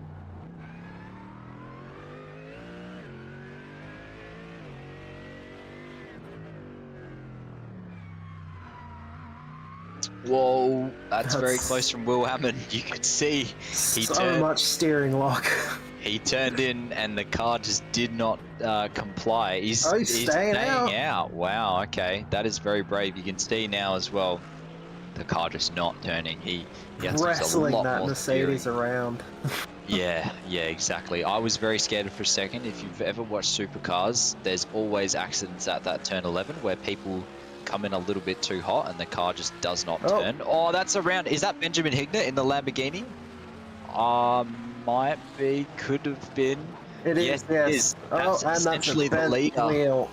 Yep, that is essentially the leader of this race before the pit stops, has gone around on the exit of turn 9. So that's essentially the same spot where Jaden Rondinella had his spin as well. Benjamin Hignett staying out on the dries and unfortunately paying the price. I guarantee he's going to have to come into the pits here because he's probably suffered some damage, and he knows now that it is not the time to stay out on these dry tyres, as Tim Purcell also comes in. So the only dry runners left are Will Hammond in the lead. If we could grab an onboard of Will just to see after this as well. Yeah, Pretty much the top 3 at the moment. Yep, this is coming into turn 4. Yep, you just can't even pull it up. That's turn 4. That's Morgan there in the Mercedes. I just want to see Will Hammond's on board as he's staying out in these conditions. Yeah. Oh, he's going for another lap. Oh my gosh. He's an absolute mad lad. I would not be doing this. In fact, it looks like the top 3 are staying out. Maybe they're trying to brave this wet weather here, but that is incredibly brave, especially at this track, as I mentioned before. Lots of places to have a massive accident, and the rest of the grid is on wets. It does look like the top 3 are the ones who took longer pit stop, so it could well be that they're just trying to get the most out of these dry tyres. Yeah, but there comes a point where it's just survival. Like, you've seen Ben Hignett go round, and there we go, Jansen is in the pit lane. If you're starting to see cars go off and spin, I really don't know how much longer I'd be staying out on these slick tyres. So we'll have to see. You can just see how much wheel work he's having to put in to get the car around turn 8, and how much it's dancing under brakes as well. That steering wheel rotation is just funny to watch. He's just like piling on the lock. As I've noticed, there is another meatball flag for a dry runner. Justin Simpson has just, dare I say, had a pretty big accident, possibly at turn 1 as well. We'll see if Will Hammond comes into the pit here. There he is finally coming into the pit. He's come to his senses and is, oh no, that is a big accident. That looks like he's, Patrick again. He's been third time. dodging other cars all race. Poor guy. Dude, I want to see the onboard from Patrick after that one. So the Porsche is getting crossed up behind the Ferrari and then pinging into that outside wall, and that just pushes him straight across. I want to see the cockpit view from Patrick there, because that would have, I know he would have been yelling as that Porsche ricocheted right across the track right in front of him. I think he's driving with Xavier Prindham. Sorry, yes, Jaden Sweeney.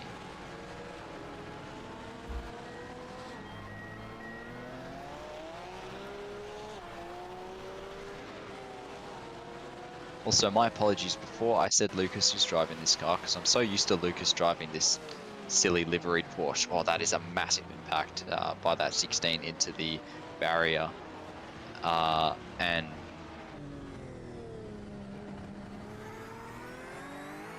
I thought it was Lucas in this car, but it's actually Jay Sweeney driving as Lucas, I think, is out for tonight. But yeah, we'll try to get an onboard of what Jay saw there, because that would have been pretty crazy to jump in on board. And this is the car.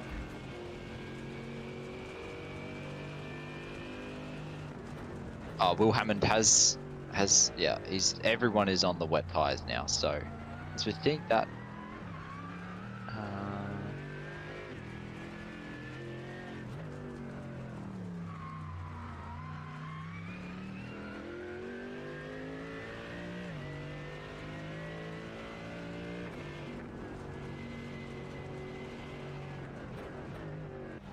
Yeah, so everyone...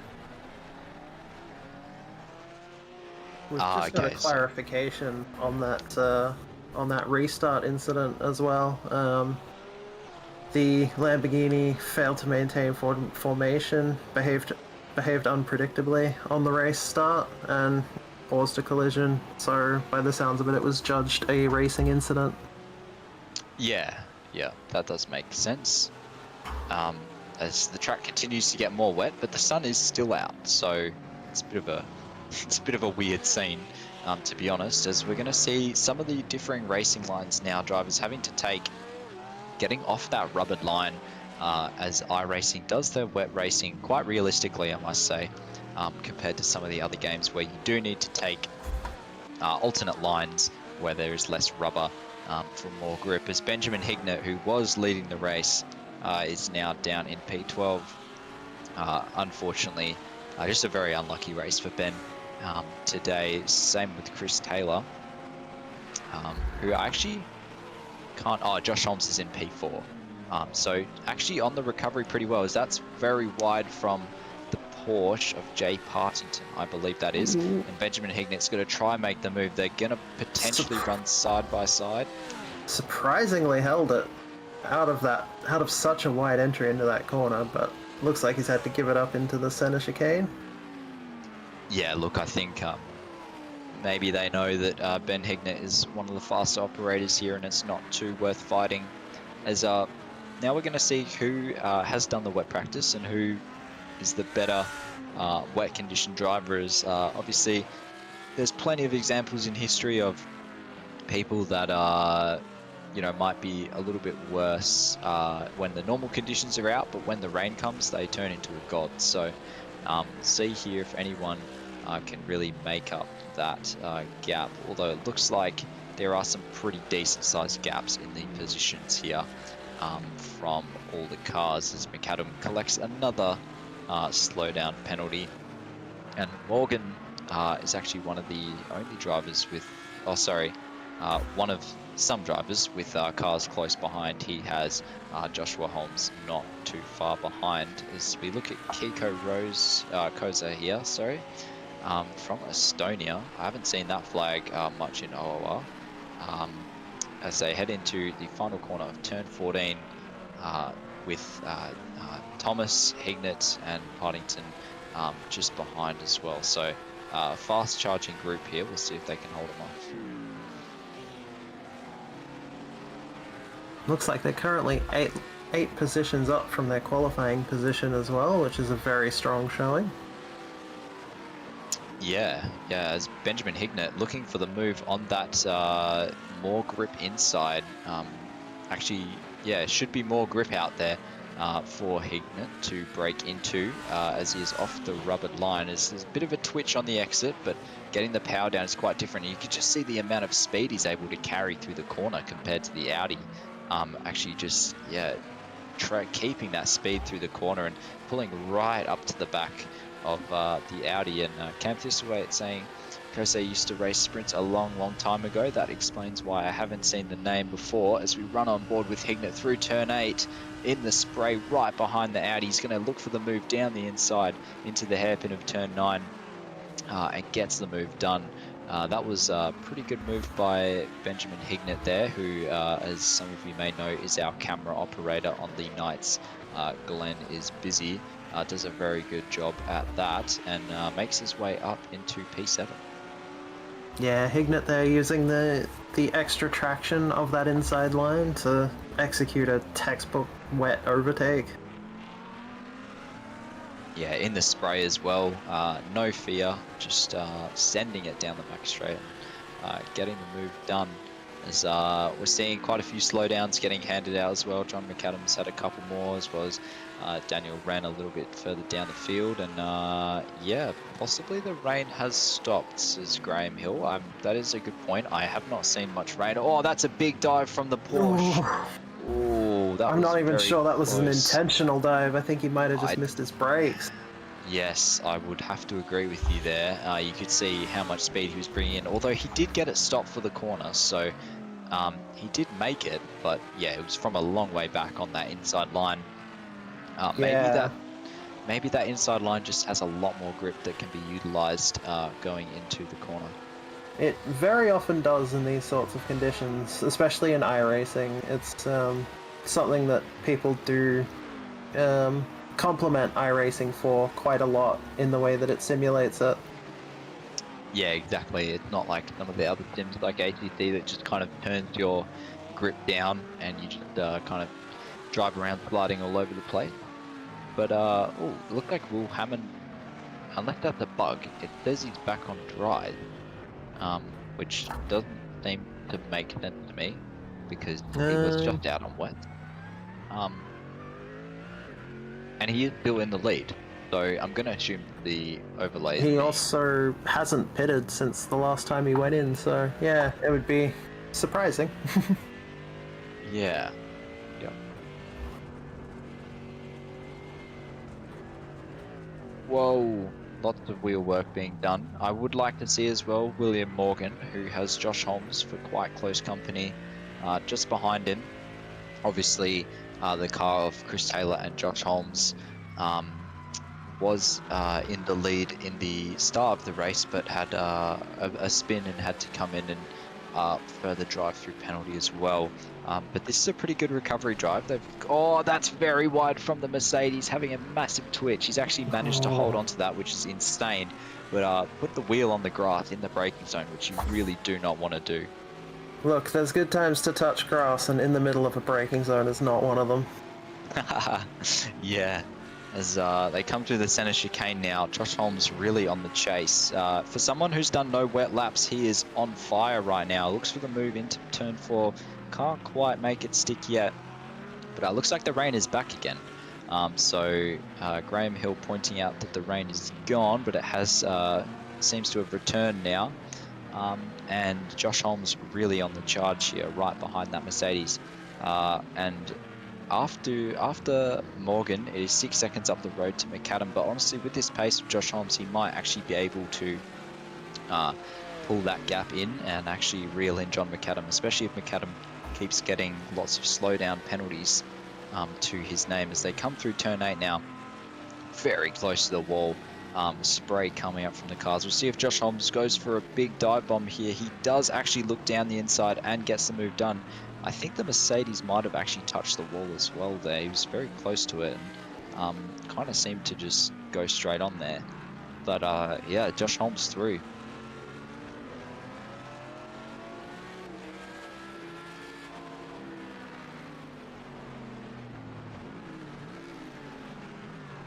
You can see him just moving over to the inside into the final corner there to take that less rubbered line in for the more traction. Obviously, as the rain comes down, the rubbered line actually slows you down as that rubber becomes very slippery in the rainy conditions and makes it very hard to have traction. And as I said before, John McAdam, another slowdown penalty through the center chicane.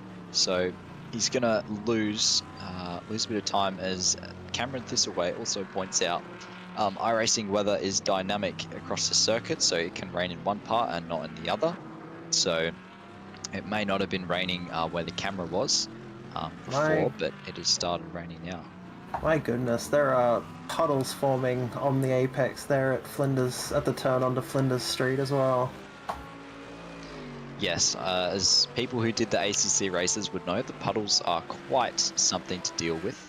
And apparently there's been a crash. This is Chad Pethy Ridge in the Porsche, going into turn 4.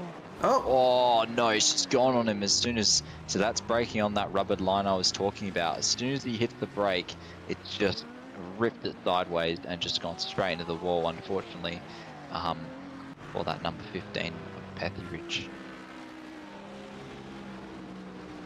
Yeah, that's the danger of the rubbered line in the wet. And those puddles there on those apexes, just absolutely brutal conditions to be racing in right now. Yeah, Chris Taylor saying in the chat saying that Josh Holmes is flying. Someone investigate him for whacking these settings on. Maybe he did do some practices. John McAdam again, another slowdown. I feel like every lap He's been racking them up, and off he goes into turn 4, outbrakes himself. And that's P2 for Josh Holmes, who has made up, I'd say, 3 or 4 positions since the rain started coming down and he got into the car. So insane driving from Joms there. We seem to have not cursed him yet. And now he's going to head off after Will Hammond, although Hammond 23 seconds up the road. They're going to need a safety car or something along those lines if they're going to catch that sort of distance.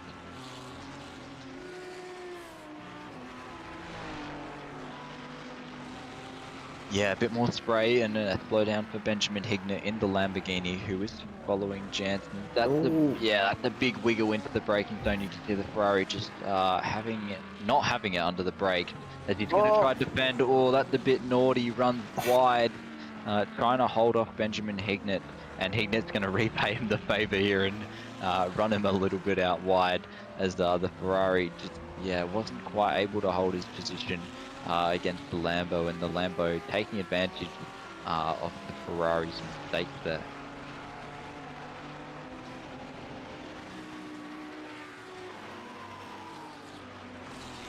Yeah, quite a lot more spray actually, you can see. It seems like the track is getting decently wetter now, as that's Tim Purcell right in front of Benjamin Hignett. In fact, if you can, Glenn, I'd like to get an onboard of Ben Hignett right behind that Audi, just to see how bad the spray is. John McAdam with another slowdown through. That's a bad spot for a mirror. It kind of makes it hard to see out the front, but but you can still see the. Yeah, unfortunately we can't move the camera, so this is what we got. But you can still see the spray and the amount of puddles and standing water. Oh, there we go. The amount of standing water on the track. So we'll see how this run through the center chicane at P1 goes. Ben getting it turned in nice and early. You can see the difference there of our turn-in point as Ben tried to get the car in early to compensate for the puddles, as he closes up under braking here into the very stable for these wet conditions.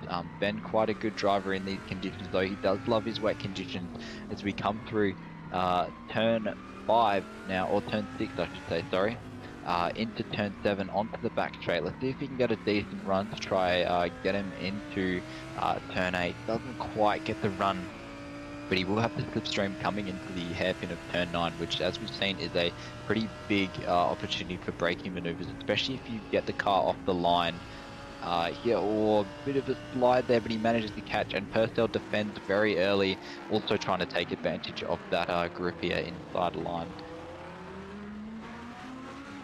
Yeah, these wet conditions really bring out who's good at driving offline and who's good at reading the grip of the track and just adapting to the changing conditions. Yeah, 100%. We'll see if Ben tries to launch a move up the inside here. He is... Yeah, driver's starting to brake offline to avoid some puddles. That is very right, Cam. You can see that massive just river of water on the final corner. Must be very annoying trying to get the power down out of there, as the wipers are going fully now. And I must say, that's going to be a cut or something from Ben. Yep, there we go. There's a slowdown. He just drove it in a little bit too hard, and he's going to have to give back that time through this sector 2 here. As he's just gone in a little bit hot, and he's had to cut the track. And Josh Holmes as well now has 20 seconds to catch on Will Hammond, which I have noticed he has taken 3 seconds out of since he did the overtake. So 3 seconds already. Josh Holmes is going pretty quick. It looks like there's quite a battle for 8th place at the moment as well. Yeah, I was just going to say there's quite a few drivers all within that 128 mark. Oh yeah, that's cut at the perfect time. Audi trying to go up the inside, and this Lambo just in front as well. So, I think the Lambo's actually been lapped there, but these three fighting each other pretty hard. 2 Porsches and an Audi here. Got the Porsche of Partington, Kiko Coast, and Thomas as well, just behind in that Porsche, in the green Porsche, all fighting for position. You see the Lambo of Ren moving off the racing line to try. Oh, that's a dive from the Audi. Get up on the inside curb. He's going to have the traction on the exit, I think, but they're going to go side by side. There's contact. They're going to head into this side-by-side turn of 11, which you really can't run 2x2 through there. It's just too narrow. Someone's going to end up in the wall, and the Audi comes off second best to stay in his position and fight another day.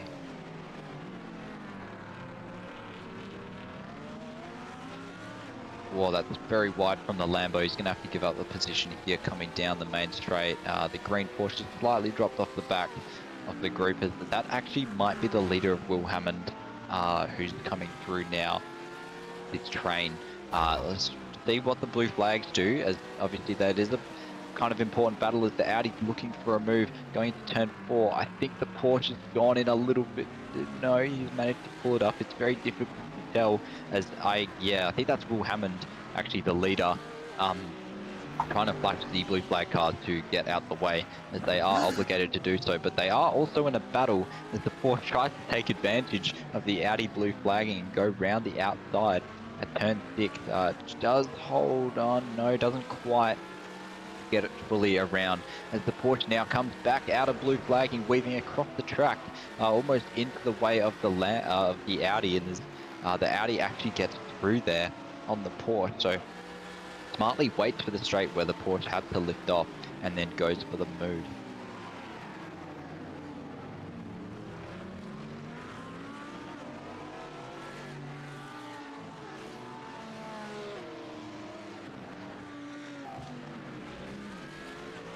I mean, this is this is what you watch Endurance Series for, right? Is just the battles with lap traffic in the middle of them, or lapping traffic in the middle of the battles of back markers.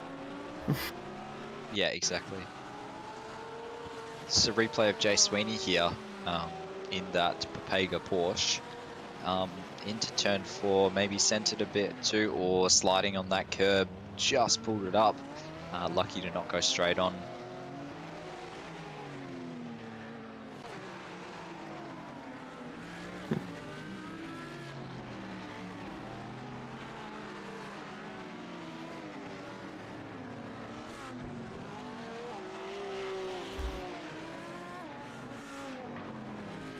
I mean, luckily Adelaide does build decent runoff areas on as many of the corners as they can. It's a difficult thing to manage on a street circuit, but one of the reasons Adelaide is considered one of the best street circuits in the world is how well they have managed to integrate runoff into it. Yeah, obviously we're going to be seeing it used. Oh no, that's Jay Partington. The car has just absolutely snapped on him going into the braking zone. That is a massive crash. I think just braking on the racing line, and just on that very wet surface, and the car just snapped sideways. Obviously, as you saw, that's going to be some big damage, as we see. Oh,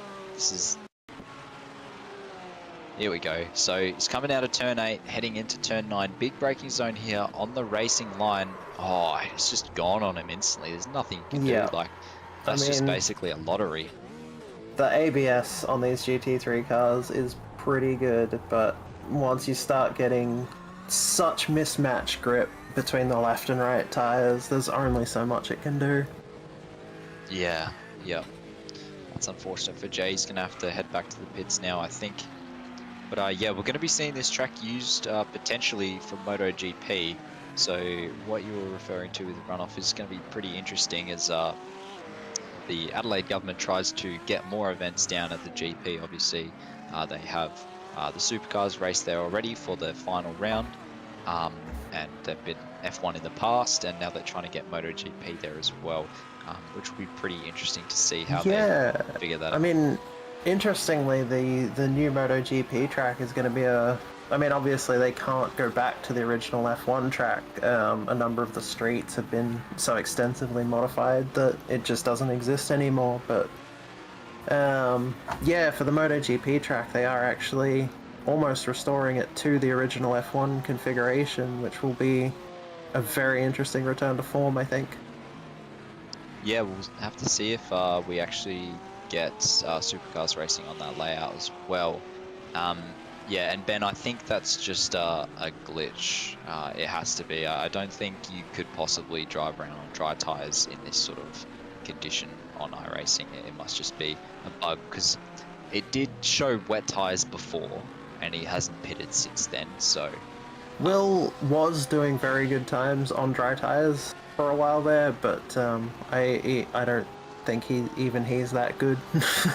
But yeah, looking at the gaps, Josh Holmes has closed that insanely quick. He was, that's the moment for the Porsche, and then bottoms out on the curb, coming into turn 4. But yeah, Josh Holmes is 2.5 seconds a lap quicker than Will Hammond. So he's flying in that Audi. That gap was 23 seconds when he overtook Morgan, and. Yeah, let's jump on board with Josh Holmes or Will Hammond. I think he's on wets. Honestly, I can't. As far as I know from iRacing, if you try to drive, yeah, I would like to see an onboard of Josh Holmes though, as he is flying right now in these conditions. Let's see how he manages it in the Audi.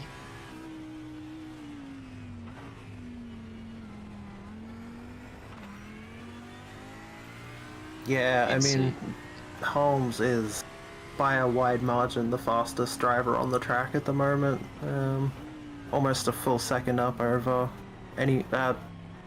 Actually, yeah, more than a second up over anyone else on track at the moment. Yeah, you can see how wiggly this Audi is on the throttle, but he's making it work. He's somehow getting the power down. Is that car was upside down?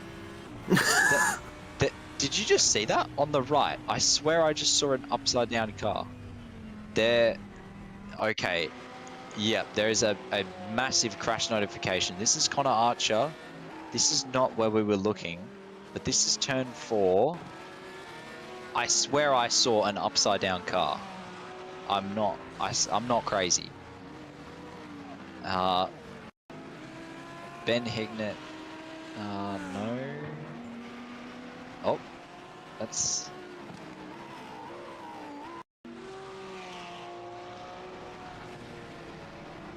So we've got a few crash notifications. It looks like it might have been Pethy Bridge.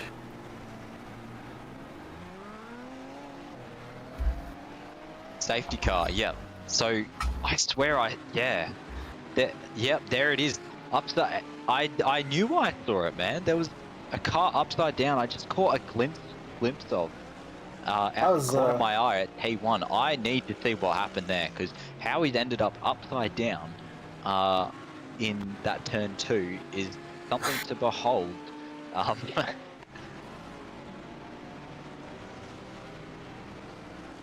It's an incredible eye to catch that. I didn't even see that.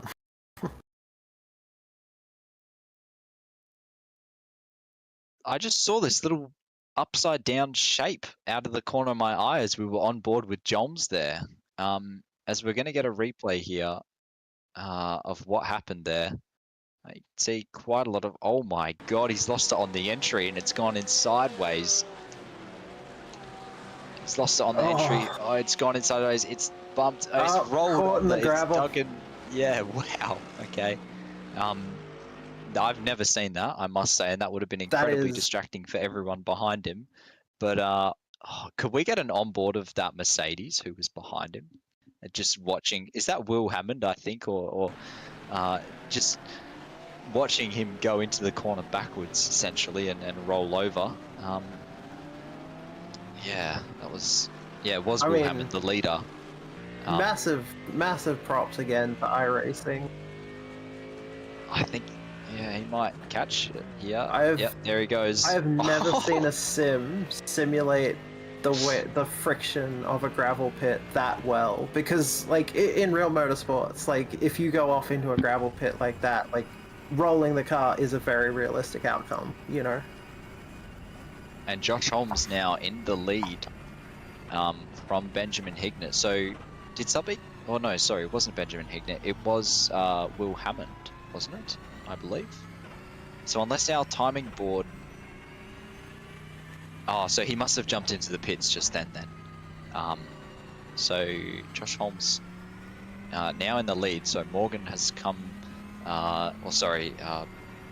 Will Hammond has come into the pits to give over to Morgan. But in that same vein, Cameron Thistlewaite has come into the booth to relieve me after 2 hours, or somewhat around there, of commentating. It is my time to leave the box. Cam, I don't know if have you just seen what's happened? No, just as I get set up, I closed the YouTube stream and now looking at this one, so you'll have to fill me in on that one. There was a rollover at T1. One of the cars, Chad Pethyridge, had a moment on the entry, went in sideways, and then dug into the gravel and flipped over. If you're watching the streams now, you might catch it, or if we just go on to a... Oh.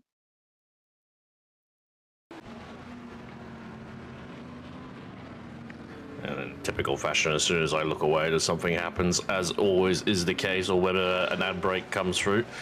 But you can see a replay here. Oh, he's already lost it on the braking and finds the gravel as well. Yep. Oh dear. We were on board with Josh Holmes, and he comes through, and I just see this shape out of the corner of my eye, which looks suspiciously like a rolled car. There's Josh Holmes going through, and I called it out, and I thought I might have been going crazy for a second, but that was actually what happened, and now we're under a safety car. Yeah, understandably so for such an accident.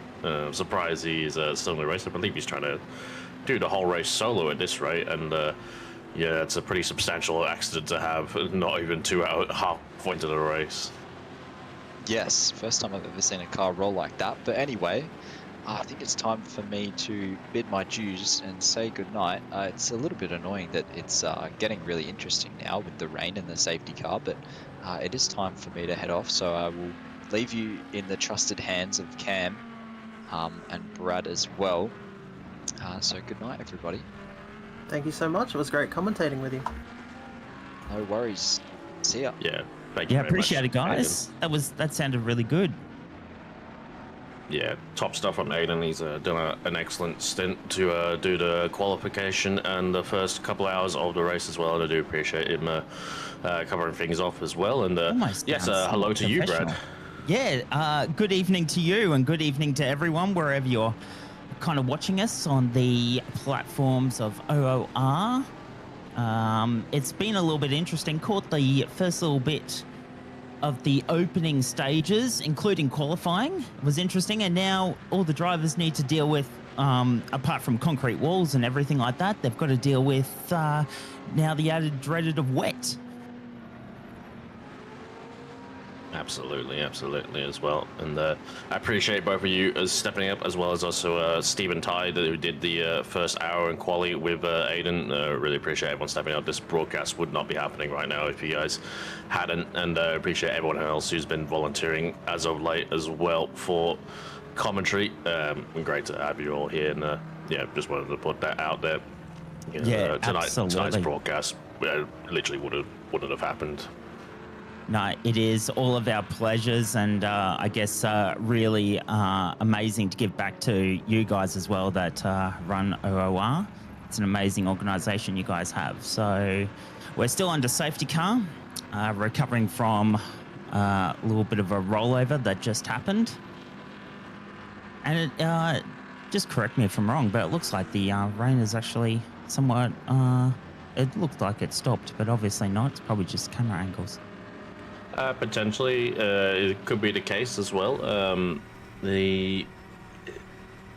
Potentially it has stopped, and did mention before earlier in the race that the weather is dynamic, unlike some other sims where it can rain in one part and not rain in the other. But I think we potentially might have actually eased off the the rain through it. Obviously, you can still see plenty of puddles out there, and I was saying before why some drivers potentially were braking in different parts of the track just to avoid a lot of the puddles, where obviously it would force the ABS to kick in more and also risk a chance of a lockup still, despite this electronic safety systems. But looks like things are still going ahead. I imagine we'll be on the safety car for a little bit longer, as we'll probably let some of the lapped cars go as well, like we did last time around.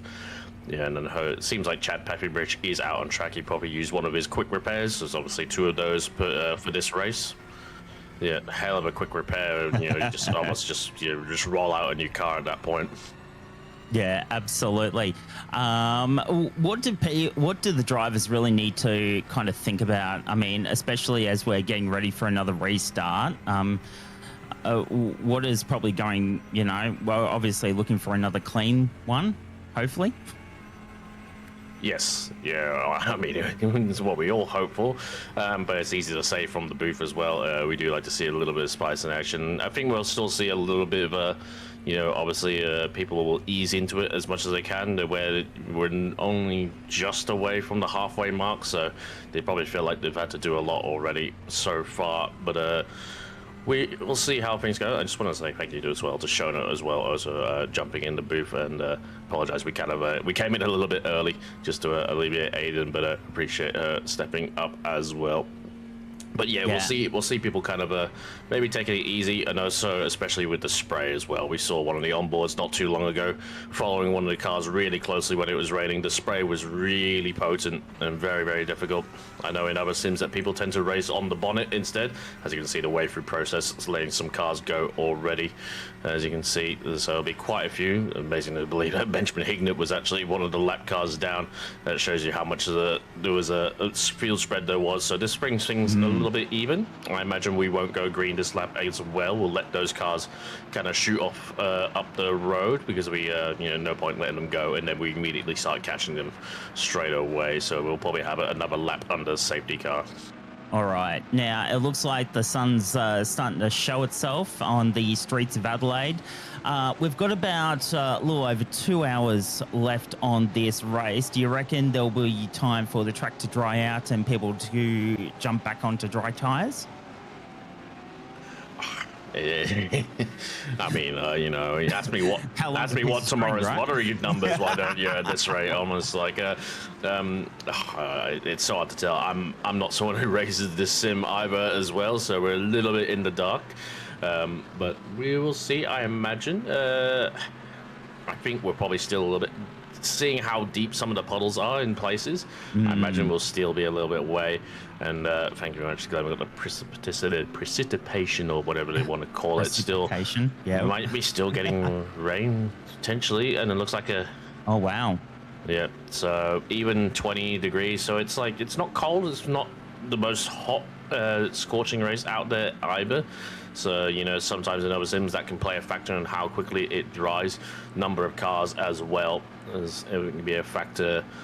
I mean, as I said, I'm not too sure how in-depth iRacing is, but if if it was super realistic, all the shadows of all the trees would actually be harming the fact that kind of be reducing how quickly this track dries out, because there's obviously lack of sunlight in places. Yeah, absolutely. As we make our way around again. Still under safety car conditions, but definitely getting ready for another really good restart. Have been enjoying the race so far. Hope you've been enjoying it too. Had a few exciting pieces coming up and a couple of small battle groups. Do we expect more battle groups to kind of come to force, especially kind of down in the middle of the pack? I know there's a couple of fast people in there. Potentially a bit. I think a lot of that kind of group that we just let go, the lap cars, we let them through once. I reckon a lot of them will be kind of fighting, and hopefully they will get close to catching the back of this grid. I'm not too sure if this will go green again or if will wait. I can't remember from the last safety car that just happened if they wait until they actually catch the back of the field, or whether they'll go green this lap. So we'll keep wary on that one. Looks like maybe They're just trying to ease up a little bit, and they're not too far up. I think we'll see, obviously, a big fight for this kind of group. Josh Holmes has been seemingly very, very quick in the wet, despite his self-proclaimed no practice as well. So we'll see how he gets along. Will Morgan, I'm sure, won't let him go. And it looks like we are going to green lap as Joshua Holmes already gets going off the last corner and straight into the ZRS at full speed. Obviously, a little bit wary. First lap green off the safety car. Yeah, absolutely. Tyres will, I guess, be still a little bit cold as just coming out of safety car. And still a lot of puddles there as well. Very cautious. Yeah, I just saw Josh had a little twitch under the braking there as well, but he did get it stopped. But yeah, you still got to be a little bit wary on the toes, and especially Will Hammond in P3. He's been a very quick driver as well. I've seen and raced against him in a few ACC races as well with Josh Holmes, and I know how much those guys are very, very quick when they got all their ducks in a row. Not too familiar with Will Morgan, and obviously Tim Purcell and John McAdam are very much known quantities as well in this series. Yeah, absolutely.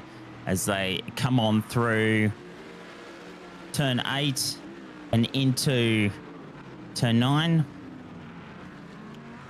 Oh, I won't blame you for pronouncing the hairpin there. It's quite a hard track. We'll forgive you on that one. It's there's a few around here that are not so easy, but dare say is when you go to some of the European tracks, it gets a lot harder when it comes to track name. Yeah, I didn't.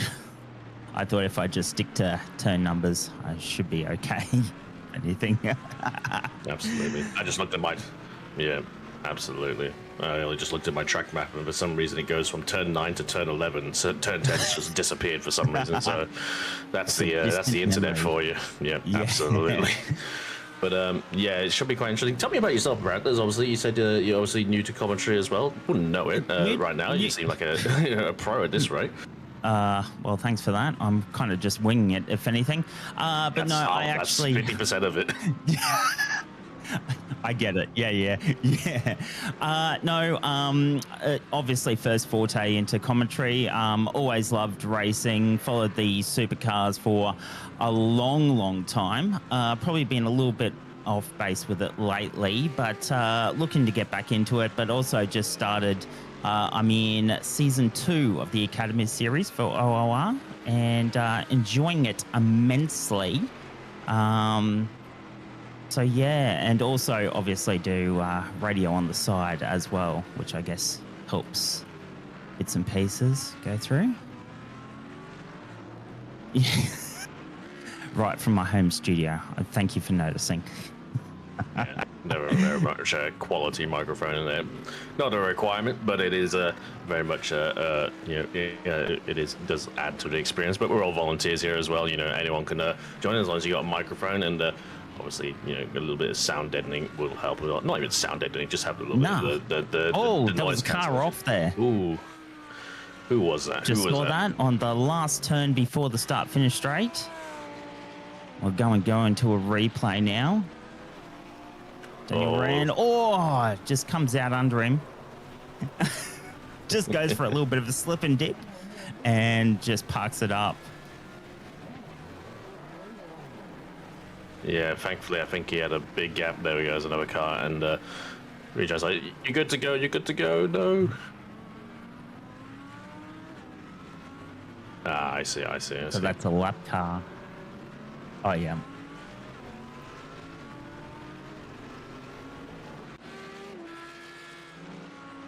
Yeah, not ideal. Unfortunate for Daniel in there, but still in the race. Didn't hit any walls. I think he just caught the inside puddle on turn 15 a little bit there, and just obviously went for a little spin, but a bit harmless, and didn't find the wall. I will say, obviously, iRacing is very, as we've seen many a times, iRacing doesn't hold your hand when it comes to having an accident. As you see, Jaden Sweeney with a slowdown penalty for that yellow flag, but he quickly gets rid of it. Obviously, quite a bit easier to let those go in the wet as well, as everyone's not really going absolute peak speed.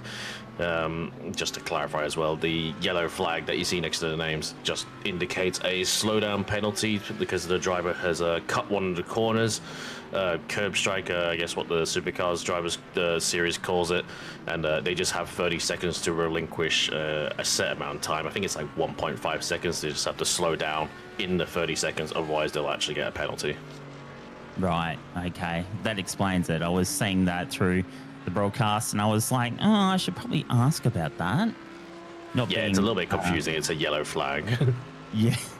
Not being au fait with iRacing. Haven't actually had a go at iRacing yet. Just been starting my way on ACC, which has been good.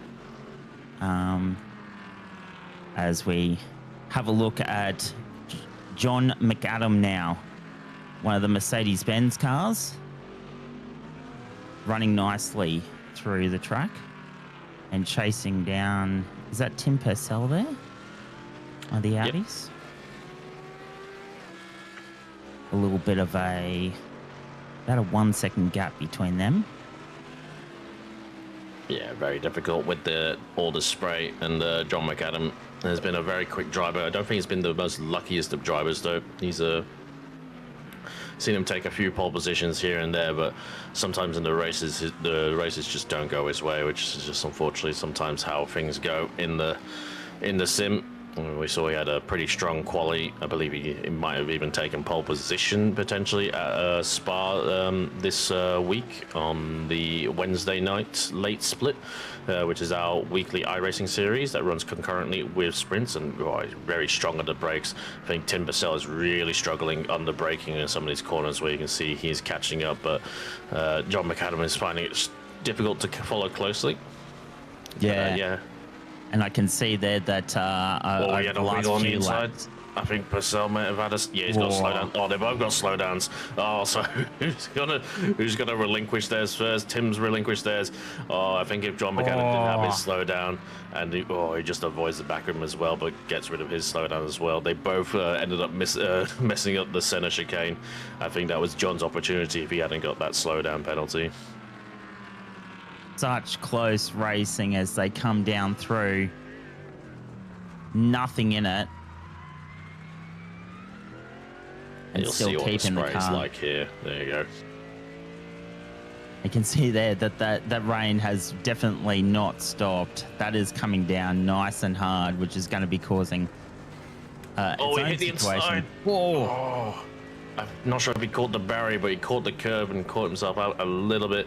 And oh my goodness, he goes a little bit evasive on the braking, being caught out a little bit by Tim Purcell. I think Tim is really not confident under the braking, and definitely unlike John McAdam. But John had a scary one there at the infamous turn 9. As I said, if you're a bit a fan of supercars, you know how notorious that corner can be.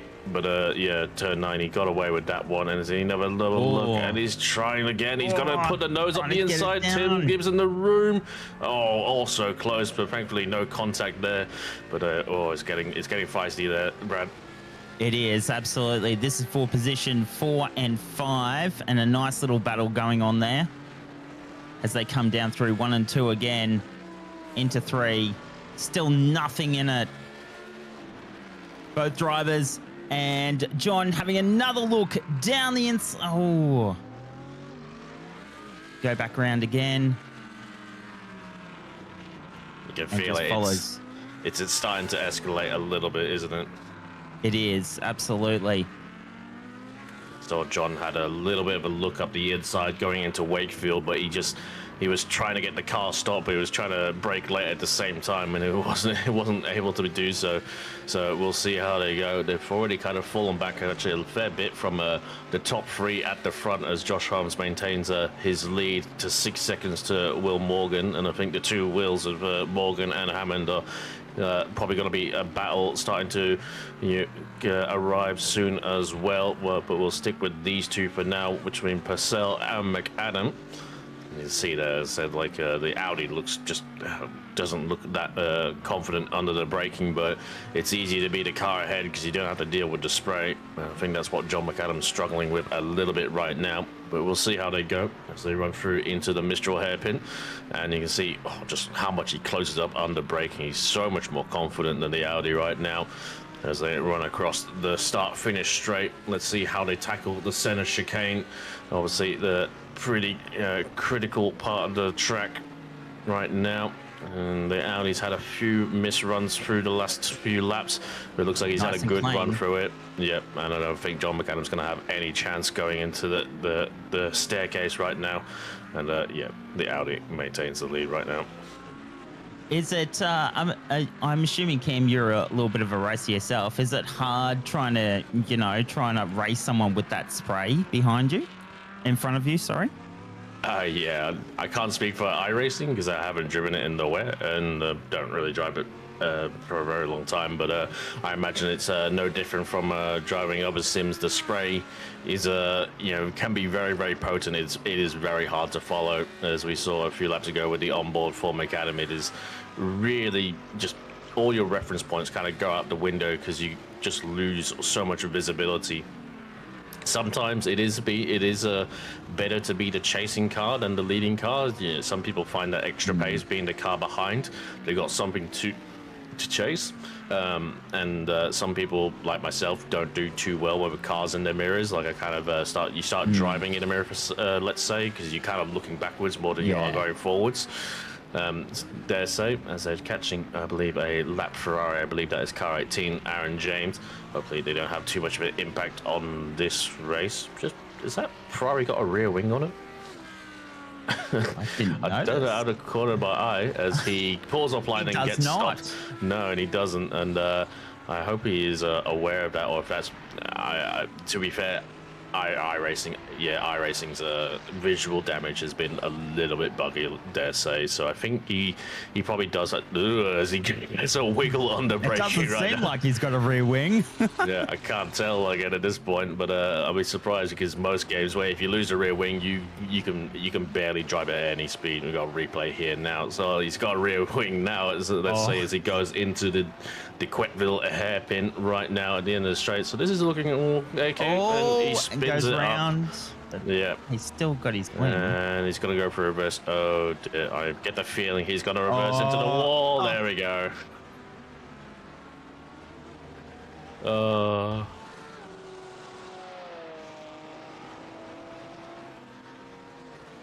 got a replay here, I believe, of Patrick Johnson, and he's just snagged the brake. Did not pull it up in time. Oh, that's okay. Yep.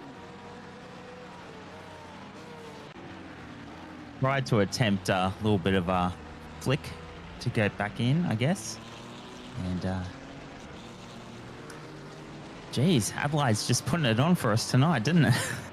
Just so many different scenarios to go on. Aaron James coming to the pits. I think he actually does. I think visually he probably still has the rear wing on his end, because I feel like he would have immediately started to crash if he actually didn't have that rear downforce. Because yeah, I think it's a visual bug. He has. I say it.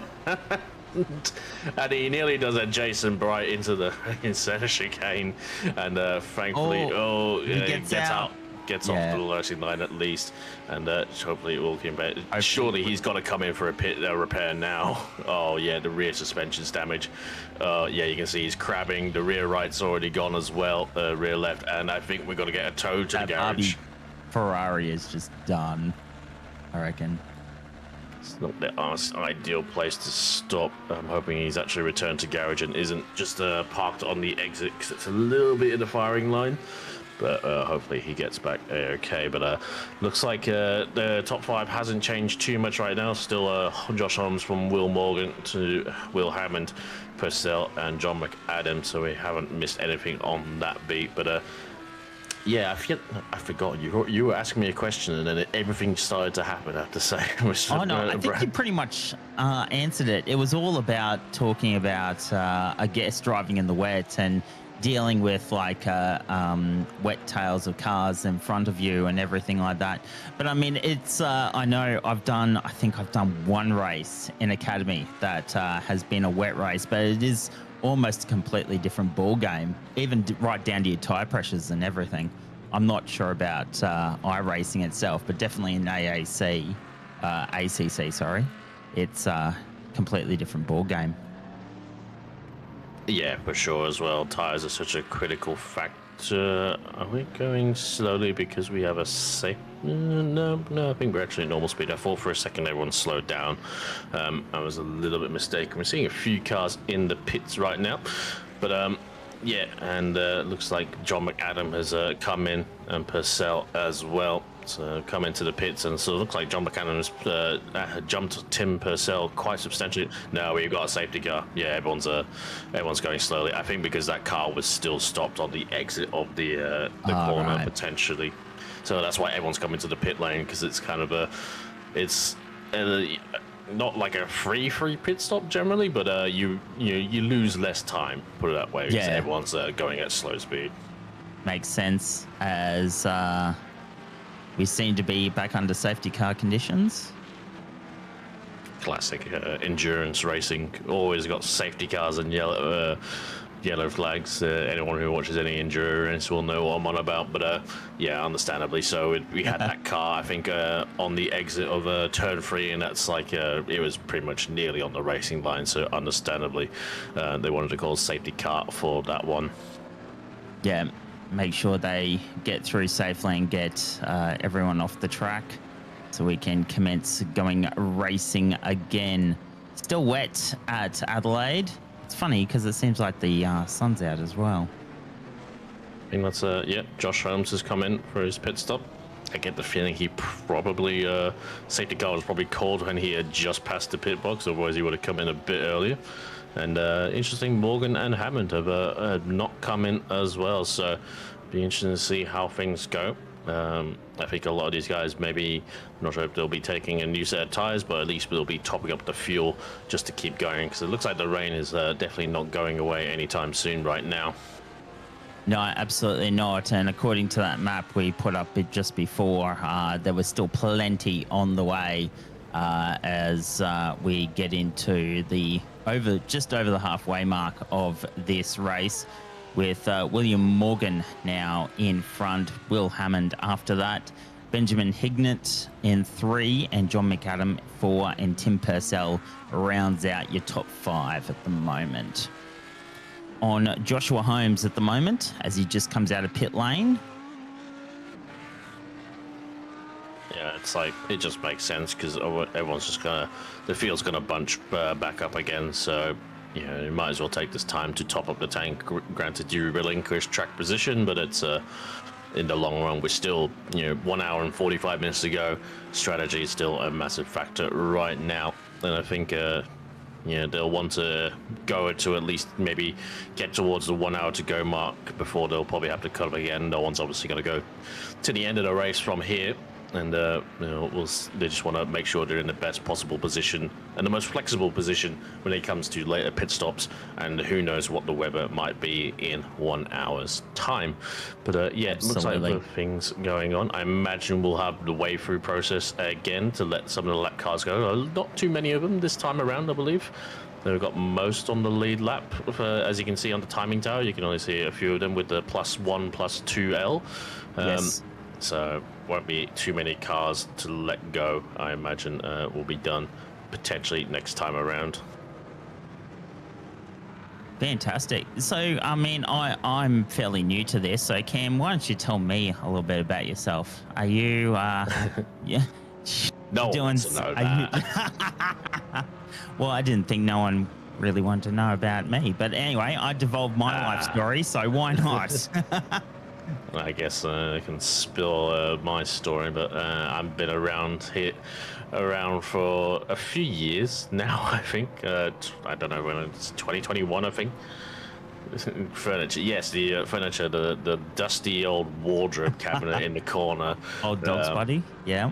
Yeah, and yeah, covered in piss. But anyway,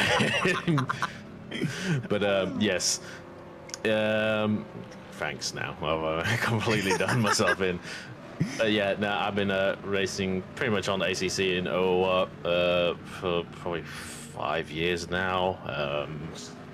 Been a lot of fun. Cool. ACC is, winding up shop a little bit right now, but we still get loads of people for sprints and academy, so long live it. Yeah. Obviously, the days of running 4 splits is gone, understandably, right now, as the game is in its twilight, but it's still arguably like ACC is given the series a lot.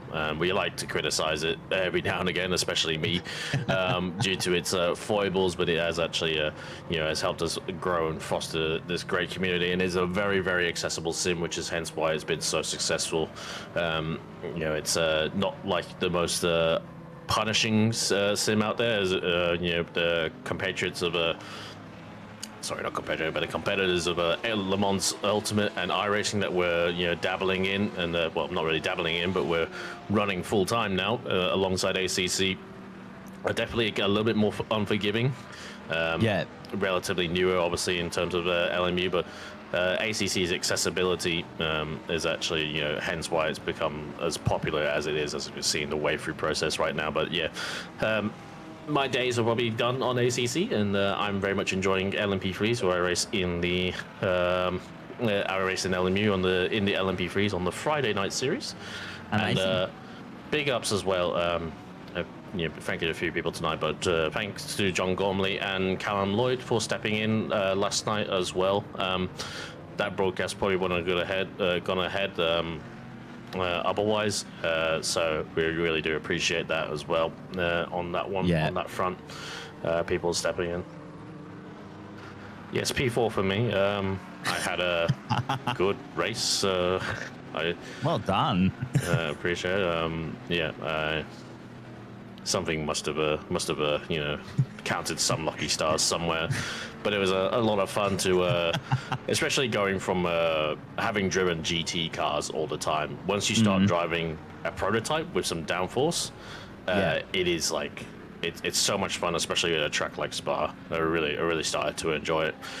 And there's some very rapid people, and it looks like ELMS has been a really good series as well. Like P2 fields and P3 fields have been very full, and I think the racing has been pretty good from what I've seen as well. Like Lucas Keys, Battlefield, and Amanda Ryan's overtake. I think got overtake of the week for Portimao. That was last week around, and for the Thermal Take overtake weekly series. Make sure to get your submissions in as well. Any series, find any clips, or whether it's you or someone else, get a clip of those submitted in the Discord for next week's as well. It's always great, and opportunity to win some prizes as we'll be going green this lap. Thank you very much to Chris Taylor in the chat for that one. But loving how things are right now. We got iRacing, we got LMU, we got ACC still going. You've really got something for everyone now, really. Absolutely, yeah, as well. And it's great to hear academies are doing so well as well, being headed up by the folks over there. I believe Mitch Hobbs and his crew kind of sorting all them out, and I believe the LMU Academy series as well for those who are new to LMU. Yeah, and it's been really great, especially to get that guidance and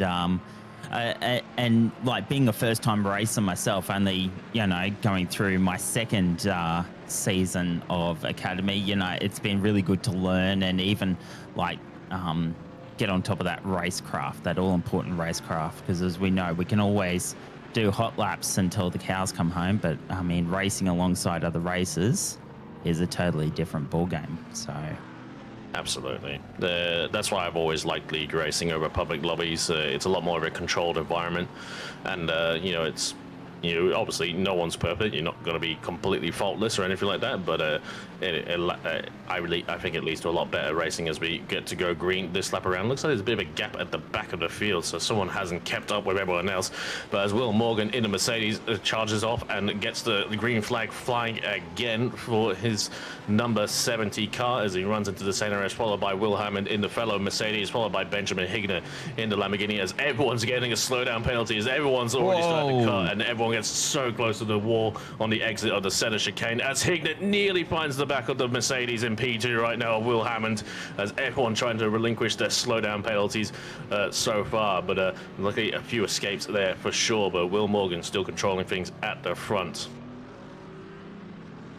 A little bit of a fiery restart to get us back underway again, and working our way back down towards turn 8 now. Still focusing on Will Hammond at the moment, car 333. Yep, going well so far. I'm not too sure why Tim Purcell has actually come into the pits on the intro lap, so I get the feeling something's probably happened to that Audi, the 125 car down in P12. He came into the pits on the restart lap, which is really, let's say, unoptimal, if that's even a word right now. But yes, still Morgan ahead of Hammond, followed by Hignett as well, and Hignett did have that also close going into Wakefield on the back of the Mercedes. Mercedes looking pretty good in this kind of conditions so far. And as I said, I'm not too familiar with Will Morgan, but Will Hammond is definitely a very, very competent and very quick driver. And it looks like he's always been on the back. He's not going to let Morgan get away too much, but Morgan really showing some good composure. So we're on board. So this is Tim Purcell under safety car right now, just before we're about to go green flag. And he's locked the rear and he's going to find the wall. Just not even as we go green. That's into the turn 13 and the rear suspension and the... that's why the gap is, because everyone's like not too sure yet, and no, not even they had to wait. They just unfortunately had to just get past him, and unfortunately the gap opened up. But yeah, rear right broken, and that's why he came in unsurprisingly. And that's that turn again, that unforgiving turn. Yeah, back on board with Will Hammond now. Absolutely.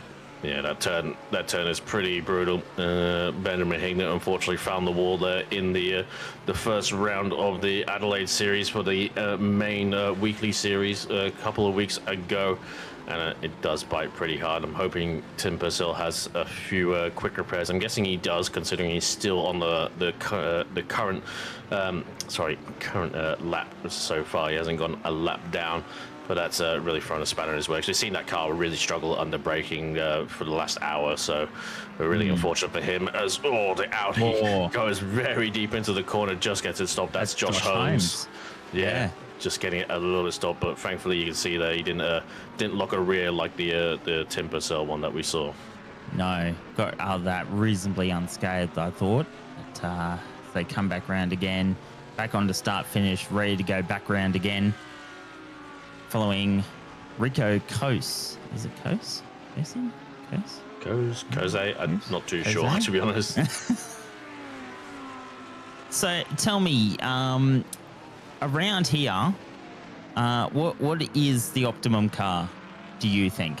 I'm the wrong person to ask. I think we asked Josh Holmes this, who obviously racing right now, but he's the series admin for this, and he was in the booth a little bit earlier today, but he also jumped in for when we did the weekly series not too long ago, and he was saying that the V10 cars, which are the Audi and the Lamborghini, were very, very good, very strong. And granted, for the first round, the sprint series, it was won by a Lamborghini of Ryan Borg. And he showed very, very good pace for all that.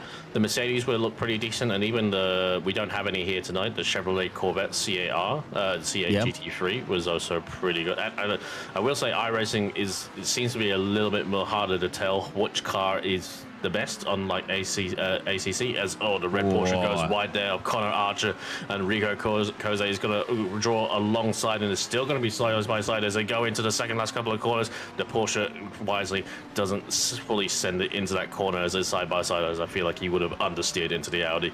So that's safe driving there from Connor Archer in the red Porsche, and I'm sure that Joshua Holmes will want to get past him as quickly as possible. Yeah, absolutely. Back in 8 is Joshua Holmes. Back now on Connor Archer, who is in that red Porsche. And under a little bit of pressure now from Joshua Holmes. Side by side, almost. Down to the corner. Pretty much side by side now. And Joshua Holmes looks like he might get that just on the inside. Excellent stuff from him there. He kind of pinched Connor Archer there, and Connor was wise enough to know he was breaking offline, so he didn't overshoot the corner and send it into the car and left him room on the side. As we see there, I think things are getting also close at the front as well between Morgan and Hammond right now. As we see Joshua Holmes getting past P7 right now. They're going side by side into the hairpin right now for the Hammond up the inside of Morgan. Will Morgan be able to hold it around the outside like we've seen a few times before? Yes, he has. He's going to have the inside inside for the next corner, and now we're coming up to this dangerous corner that we saw to catch out one of the drivers, and Morgan still retains the lead right now, ahead of Will Hammond. Good driving, great stuff from those two right now. Excellent stuff. Like the sprint series we saw two cars go side by side through there, and it was absolutely outstanding racing. And yet again, Morgan still retains the lead from Hammond, but definitely a lot more under threat of late. Absolutely. I don't see that finishing anytime soon as they come down. Oh, a little bit of a slip from Hammond there. Oh, he's got the slowdown. Yep. And it looks like, as everyone else is getting a slowdown, it's so easy at the center chicane. I haven't driven here, but it is very easy to take the liberties as everyone's getting the slowdown, so no one's going to gain on each other at this rate if they all get the slowdowns, with the exception of Josh Holmes. But I did see, while we were watching that battle before between the Audi and the Porsche, that the Morgan did have a slowdown last lap around at the center chicane, which I think is why that gap closed down so quickly, and obviously we joined it just as we were going side by side into the hairpin right now. As you can see, Joshua Holmes already on the back of Rico Koze right now as they run down now towards the infamous turn 9 alongside Bartels Road. But looking like he is the man on the move. And just to clarify for anyone else, the car in P2, Will Hammond, is not on dries. He is actually on wets. It's just a visual bug on the timing tower. So don't be worried about that one. I was going to ask about that. Why does that look different to all the others? Anyway, you've just answered my question. Well done. No worries. Thought I'd just clarify that one. We haven't done it for that one. And not familiar with Iracing. What's the slowdown for?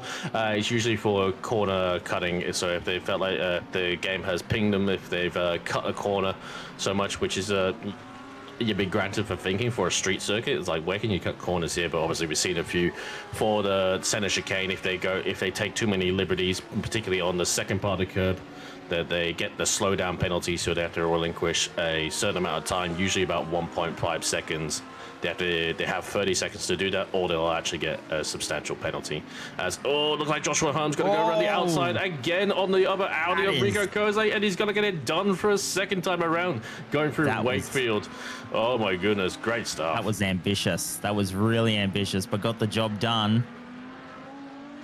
Absolute man on the move right now, and it looks like he's going to set off for Jaden Rondinella, also known as Luke Deep, one of our serious stalwarts, and also a great guy on the comms as well, as these guys still going at it for the lead right now. And I think half a second to the good. Right, classic. Let's see how things go, and I think this is exactly what Josh Holmes will want as well. Don't want to get the leaders to go too far away. He just shows the nose at Jaden Rondinella, but didn't actually send it as well. Just trying to enforce a little bit of an error right now, but he's also close into these last couple of quarters, Brad. Yeah, absolutely. Looking very nicely and looking very dominating, Joshua Holmes. Really making a move through this pack.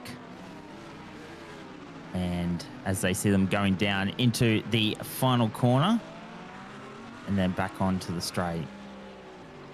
Yeah, it feels like the first half of this track through the center S and through the streets, as well as the staircase, is it known through Wakefield, as it's the right, the 90-degree right and the left. Oh, there's a car off! Oh, it's a Mercedes! Oh, it's John McAdam.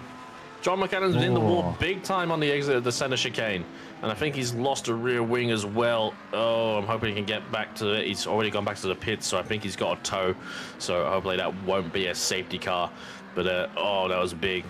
I wonder how he managed that. I get the feeling maybe a little bit of a lock under braking again, potentially.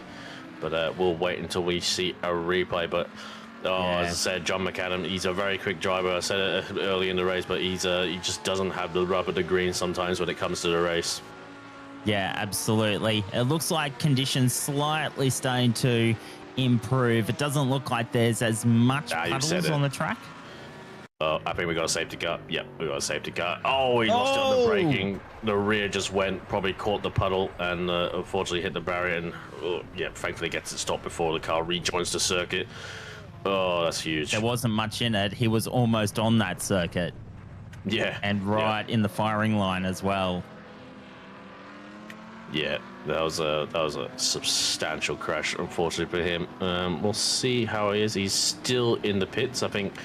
I'm not too familiar with iRacing, but from what I remember, I think when you tow, you get a certain amount of time that you have to spend in the pits. And Josh Holmes coming into the pits, very interesting. He's only just come into the pits, so I wonder if they're trying to top up the tank and just keep the fuel topped up, and maybe had a chance, maybe going to the end of the race on one tank of fuel. It's 1 hour 28 1 hour and 28 minutes left, and I'm not too sure what the fuel consumption is like. I wish we had Josh Holmes in the booth to prepare him with the questions, but I wonder if that's their plan right now, if they're just taking these free pit stops in the safety car just to keep the tank topped up, because it is ultimately going to be almost not a free pit stop, but they're going to lose so much less time than taking it at racing speed. Yeah, absolutely. As they go on through, we're looking at Jaden Ronidella. Thank you, appreciate it. Or Luke D, as we call him. Oh, that's his name too. That's his nickname, to be fair, Luke D. Loopy. Yeah, cool. Luke D with a D on D and a Y. Okay. All right. Cool. There's a story behind it. Someone will tell you.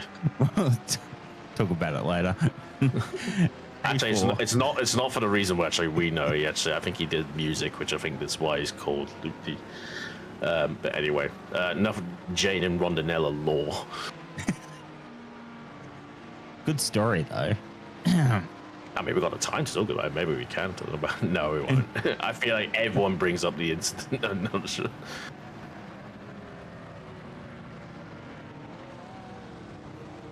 Yeah, why not? Absolutely. Yeah, why not? With the sound. Okay. Yeah. So we'll while we're on the safety car, we'll have a little interlude, and we'll actually show off the battle that I mentioned earlier at Portimao in LMU with the LMP2 battle at Portimao, as I just said. I'm sorry for the lead. It was between Lucas Keys, Iman Ryan, and Daniel Benefit. We'll have a look at that just while we're under the safety cars to see a few cars go in. But let's check that out right now.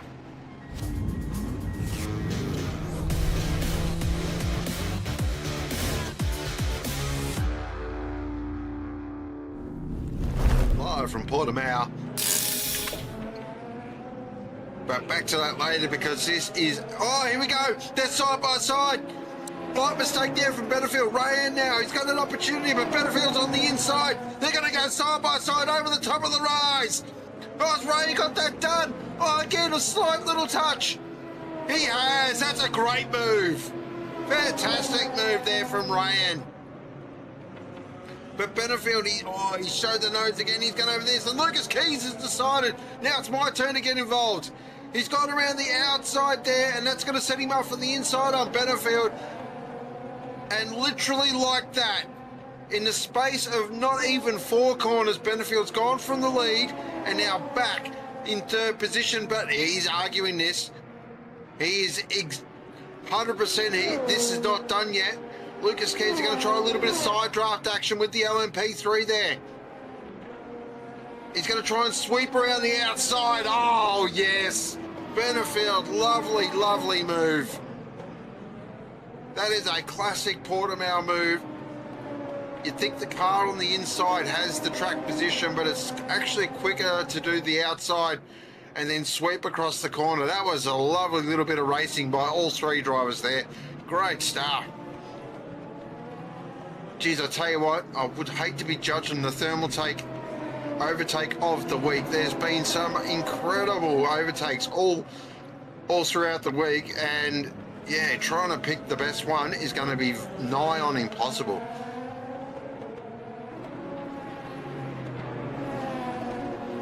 Great racing, absolute phenomenal racing.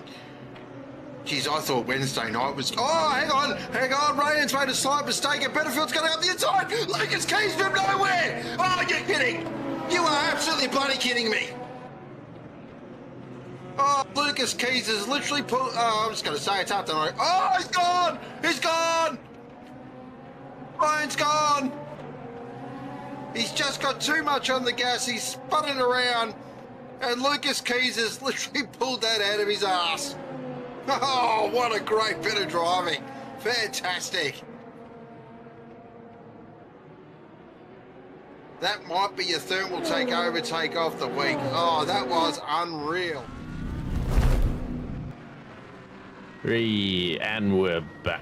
Thank you very much to Thermal Take for obviously doing our Thermal Take sponsor series. And as I said, get your submissions in for next week, and we'll have a voting cast as we always do. I imagine maybe there's a few from this race that we can probably clip up. I dare say, just for a few of those Josh Holmes ones around the outside on Wakefield. Oh, yeah, it's a completely different setup now. Before it was, the sun was at least half shining, and now, look, the rain's back. Look at us go. I don't know where you are, if you're in Australia or New Zealand, Brad, but I dare say they're doing a very good job at showing the, the inconsistency and of Adelaide of weather, or just any coastal city in Australia right now. It can't make up its mind whatsoever, and probably will be beach weather in 5 minutes time. Yeah, probably. Well, currently sitting in a home studio in Ipswich at the moment in Queensland. Oh, nice. I only know that place because you got a track out there. Yes, that's right. Queensland apologize. Raceway. Yeah. Yes. Yeah. No, Tony only Quinn just... place. I do like that track actually.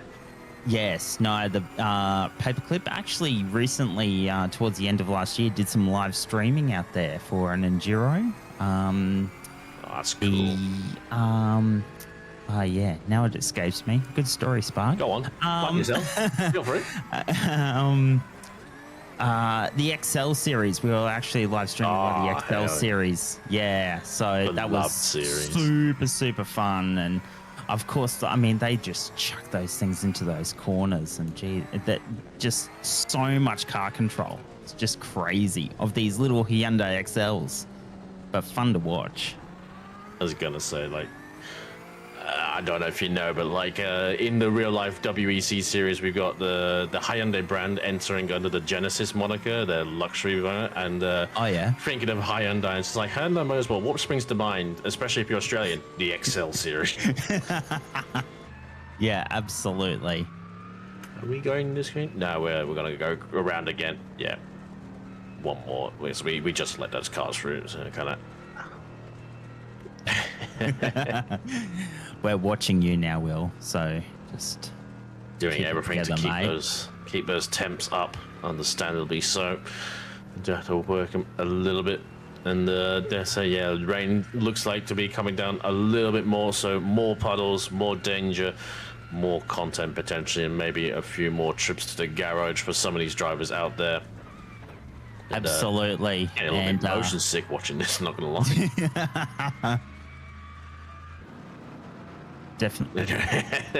Thank you, Glenn. Appreciate that one. It wasn't making me feel sick, but it was just a little bit jarring to watch when I don't drive with the steering wheel or the arms when I race, so it's a little bit weird to see it sometimes.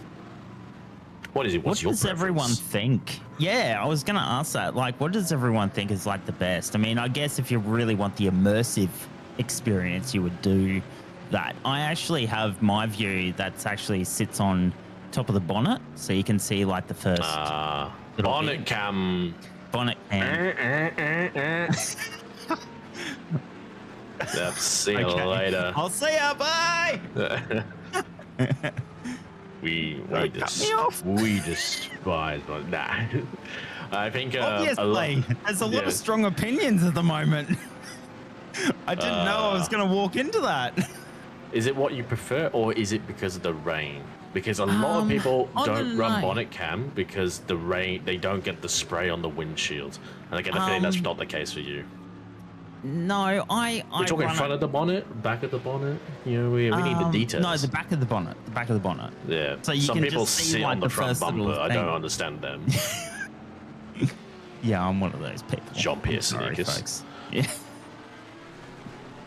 But yes, it's a bit awkward. I don't know how they get the seat there sometimes, but there you go. I feel like everyone either races on the dash or anything, but I imagine we're going green. It's like we'll cut that one short on the camera preference, and it looks like Will Morgan is back up to speed yet again, as it looks like one of the Porsches maybe a little bit off the back of the field, but not too bad right now. And we'll see what Will Hammond is able to do. And Ben Hickman completely four wheels across, and we'll get that slowdown penalty. Actually, as Will Morgan's got a little bit of a moment, and Hammond's going to have a look around the outside going to Wakefield, but he's caught the brakes, and he goes straight on at Wakefield. And there's another one off as well, I believe, Connor Archer in the red Porsche, as they all trying to get past these couple of corners. The rain is heavier, and everyone's back up to speed. You can see Will Morgan struggling to get the power down right now, but he's still going, unlike those other two, as they hopefully have rejoined safely by now. As Connor Archer, they see just struggling to get the car turned right now, as everyone's just struggling with the tires with the increased wet, and I imagine the temperatures are not up right now, as I see Will Hammond just behind him as well. So they've fallen back to P11 and P12 from the top five. So absolute horrible start for those guys. Oh my goodness, he had a chance, he had a crack. Yeah, what a massive changing of the guard. William Morgan now leading this race, Benjamin Hignett, and then Dave J. Thomas, and then Babby, sorry. He's going to look back at this and go, oh, you idiot. No, it's all good, all good. Lots of names to learn. As we see, here's the two Audis going side by side into that corner as well. Great stuff by those guys to keep going. But yeah, oh my goodness, like I don't blame Will Hammond for having a crack. He was going a little bit brake on the brakes. He had to kind of trying to carry that speed around the outside, but unfortunately with I think the increased wetness of the conditions, and they haven't arrived at these conditions at racing speed. They're kind of still exploring right now, and I'm not too sure where Dave J. Thomas arrived from, but he's all the way up into P3 right now, although has just cursed him, and now he's got the slowdown penalty going to the center chicane, and I'm sure Glory Babby in the 47 will get past it, wants to get past him ASAP, with Josh Holmes just behind him as well in the Audi, and we've seen making a lot of moves, and considering he came into the pit stops under the safety car, he is still holding down P5 right now, so looking excellent stuff for him, as Glory Babby having another look up the inside into Flinders Tree, but not able to get it done. Dave Thomas doing an excellent job right now, just doing his line, doing his race, and letting everyone else trying to sort it out for themselves, as Glory Babby actually gets a little bit better exit and might give Josh Holmes a little bit of a chance, but surely won't send it side by side into the formidable turn 9. As you can see here, the spray, it's also a little bit of understeering line for the Audi. What's he going to do into the hairpin? He looks out, but I'm not sure if he's going to send it from back there, as Glory Babby defends, and everything going on in behind as well. Absolutely. Dave J. Thomas, actually the biggest mover in there, up 13 places. So well done to him. As you said, came out of absolute nowhere, as we're now looking at John McAdam now. Yep, doing a good job. Patrick Johnson. Yep.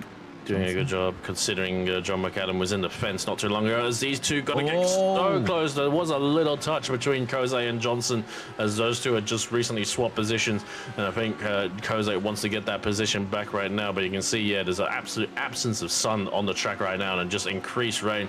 That's slow down for Glory Babby, and John McAdam's off again at turn 1. Oh no, and he's lost a rear wing again. Oh no, not again for McAdam.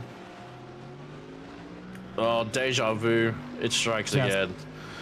Oh, the suspension. That car back.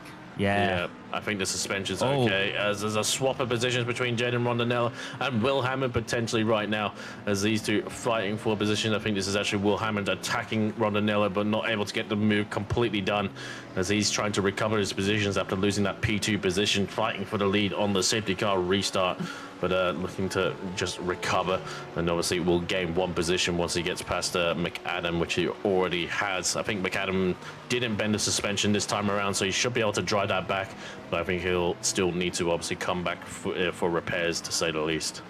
Well, he can't drive without that rear wing. I reckon that will add just another element of issues to his race already today. Currently sitting in 12th, McAdam. So on board, looking now with Jaden now, and going through this little battle for 10th and 9th. Yep, they come on through. Good job right now. Sorry, go on. No, I was just going to say into the final corner. Oh, there you go. All good, all good. But yeah, Jaden doing a good job so far. Kind of just doing his stuff right now as everyone. Oh, you see the Mercedes caught the rear and heard for a big slide on the entry, nearly doing what McAdam did. I don't know if it's something with the Mercedes, just a little bit unstable on the braking going. Hail into coming down? Okay. Oh, I did see something. I think it was just gravel. There's actually quite a lot of gravel detail. I wouldn't blame you for seeing that and thinking it was hail because Jaden goes a little bit wide there. Might give the Mercedes a look, but he's not able to get anything done yet. Iracing actually has really good gravel physics. When they go through the gravel, they actually bring it back onto the circuit, which is what you were seeing there. Yeah, cool. It's pretty cool to be part of the game. But yeah, there's a few more people flirting with the gravel trap as we look at Josh Holmes. Having a big look. Up the inside of, but not able to get it done on Glory Babby.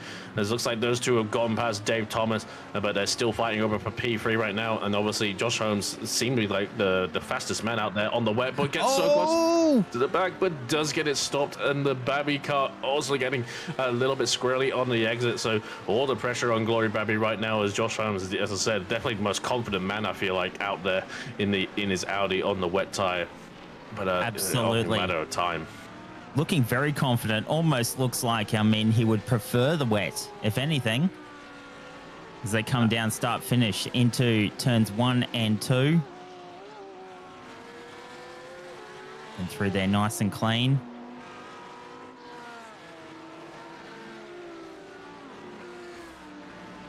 Ooh. Go through, still side by side. Dorking. Going down and around. Very tight racing between these two. Currently looking at Will Hammond at the moment. Doing a good job getting past Jaden Rondinella around the outside successfully this time as his attempt into Wakefield, obviously unlike the first lap as we went green, and we'll see how he can get after Tim Purcell, a driver that we've seen struggle in the wet conditions, and I dare say not getting any easier for him, as Patrick Johnson and Rico Cose still fighting for position right now, as they just have Dave Johnson up ahead of him, as everyone seems to be struggling at this turn 13, just going a little bit deep and a little bit getting close to that barrier, not really getting the optimum line, as it is a bit of a tricky braking zone coming into that corner, but we'll see how things go. And it's hard to read the conditions. I think the rain might have backed off a little bit, I dare say. It looks like it does have. Yeah. But the track wetness is still obviously very high right now with that increased rain. And you can see, look, all the puddles on the side of the track here, there, and everywhere. And there's a car up in the background. It's Tim Purcell. Tim Purcell is gone. Oh, and there's a swap for positions, I think, as well, between Josh Holmes and Glory Babby fighting into Wakefield, but Tim Purcell has gone. I'm not sure if he's caught the barrier, as Babby's still in front of Josh Holmes, but those two were definitely having a battle into Wakefield. Not sure where to look, understandably so, for our poor director right now. But Tim Purcell, I think, may have escaped the barrier, but looked like another victim going into the center chicane. Absolutely. Babby just having a little bit of a moment. The back just kicked out on him as he went on to the straight. Seems to have it somewhat under control now, with Thomas looking to have a little bit more of a look. Nut decides no and goes down into the hairpin. Right round. There's... No, you're right. Oh, another one. No, he definitely... Oh, a little bit of a brush on the barrier. I think he would have gone away with that one. But another one we saw just losing it on the braking. Probably is there's probably so few pillars out there that are just catching the brakes, like we saw with the two Mercedes previously before of McAdam, and I think McAdam again, to say unfortunately for him. And oh look, the sun's shown up. Just crazy. But look at it, it's like night and day out there right now. But Glory Babby with a slowdown, but I'm not sure if Josh Holmes is close enough to get close. Just seems to be just out of reach. Yeah. He's still there though. they're catching actually Benjamin Hignett, and so Hignett actually had a little bit of a slower lap than these two. These two in the 31s, despite their battling, as actually Will Morgan still the fastest driver out there, doing a 31 dead right now. Granted, he has got nice clear air, unlike everyone else. But yeah, these guys are quickly actually catching Benjamin Hignett at this rate, so this might turn into a bit of a freeway fight for P2 to P4. So definitely don't go anywhere elsewhere. But I'm a bit worried for us, Brad. Like, you know, we still got an hour to go. We've had to talk and yap over it. So much content right now. We've got to pace ourselves. Absolutely, because there's plenty still to come. I just saw a comment come up that there's no bonnet cam in iRacing. Well, that Good. I'm out. That's it. Gone. Oh, contact between Kose and Patrick Johnson. We've seen that one getting pretty close a few times now, and I think a little bit of damage, but he should be able to get away with it on the front of the Audi. But that could have been so easily spinning the Porsche around as the goes Mercedes. for another go. Yep, Will Hammond sends it up the inside. He capitalizes on that mistake from Kose and gets that one pretty easily done. Definitely see Will Hammond's been very quick, but unfortunately just that one error just obviously compromised him quite a lot. Let's see what he can do against Patrick Johnson right now. Absolutely, as he moves up for position. Looking at Babby now. And Holmes still looking for a way through. Just knocking on the door saying, hey, I'm here. But Babby not letting them through. Yeah, quickly catching Benjamin Hignett. You can see he did a 33.4 that last lap, and he had to slow down this lap as well through the center chicane. So the gap has already come down to 1.5 seconds, and not looking any better at this rate around. Obviously, you know, people know in real life the Porsche is a pretty damn good car in the wet and in the sim as well. As he's looking up the inside, but I think he's just trying to show the nose and just force an error from the Porsche. He wasn't going to send it from that far back. Joshua Holmes, a very sensible, very capable driver, and he knows he's got the pace right now. He doesn't need to rush this. He just needs to, you know, bide his time. He knows he's got the pace, and he just needs to wait for a mistake. There's no point throwing it away with 1 hour and 7 minutes to go. It's you know, it's a lot to lose right now. Yeah, absolutely. That was probably my next question. Just over an hour to go. Is it worth starting to push the issues or anything like that? Or would you just hang back until, you know, half an hour in and then make some moves? Probably wait and play, you know, kind of a wait until make some moves, as all three of them got a slowdown penalty, so none of them are going to bear. We saw a lot of pit stops. The leader came in, William Morgan, as well as Patrick Johnson, so those guys have fallen down the field having come in for their pit stops, and this is, I think, where actually Joshua Holmes is, you know, Chris Taylor, his teammate in the chat, has rightly pointed out this is where they probably have the advantage, where they came in on the safety car to, I imagine, top up their fuel tank, and they plan to go to the end if the weather permits it, because if you're not wet in the wet as well, you use so much less fuel than you do in the dry, so you can go very long, which is their plan right now. So that's why he knows he's going to be ahead on strategy of this Porsche, so he doesn't need to really absolutely banzai on in. If it was the last 10 minutes, I think it would be a completely different story, understandably so, as the Porsche very deep and gets it stopped just on the exit, but the Audi not close enough to capitalize right now. But yeah, as I said, I think Joshua Holmes, he has another sliding, he nearly got in the barrier. This is the opportunity, and now goes Joshua Holmes, gonna draw alongside. Is it completely clear? I think he is just clear. Gave away that position. Yep, he was struggling. Little mistake. That's...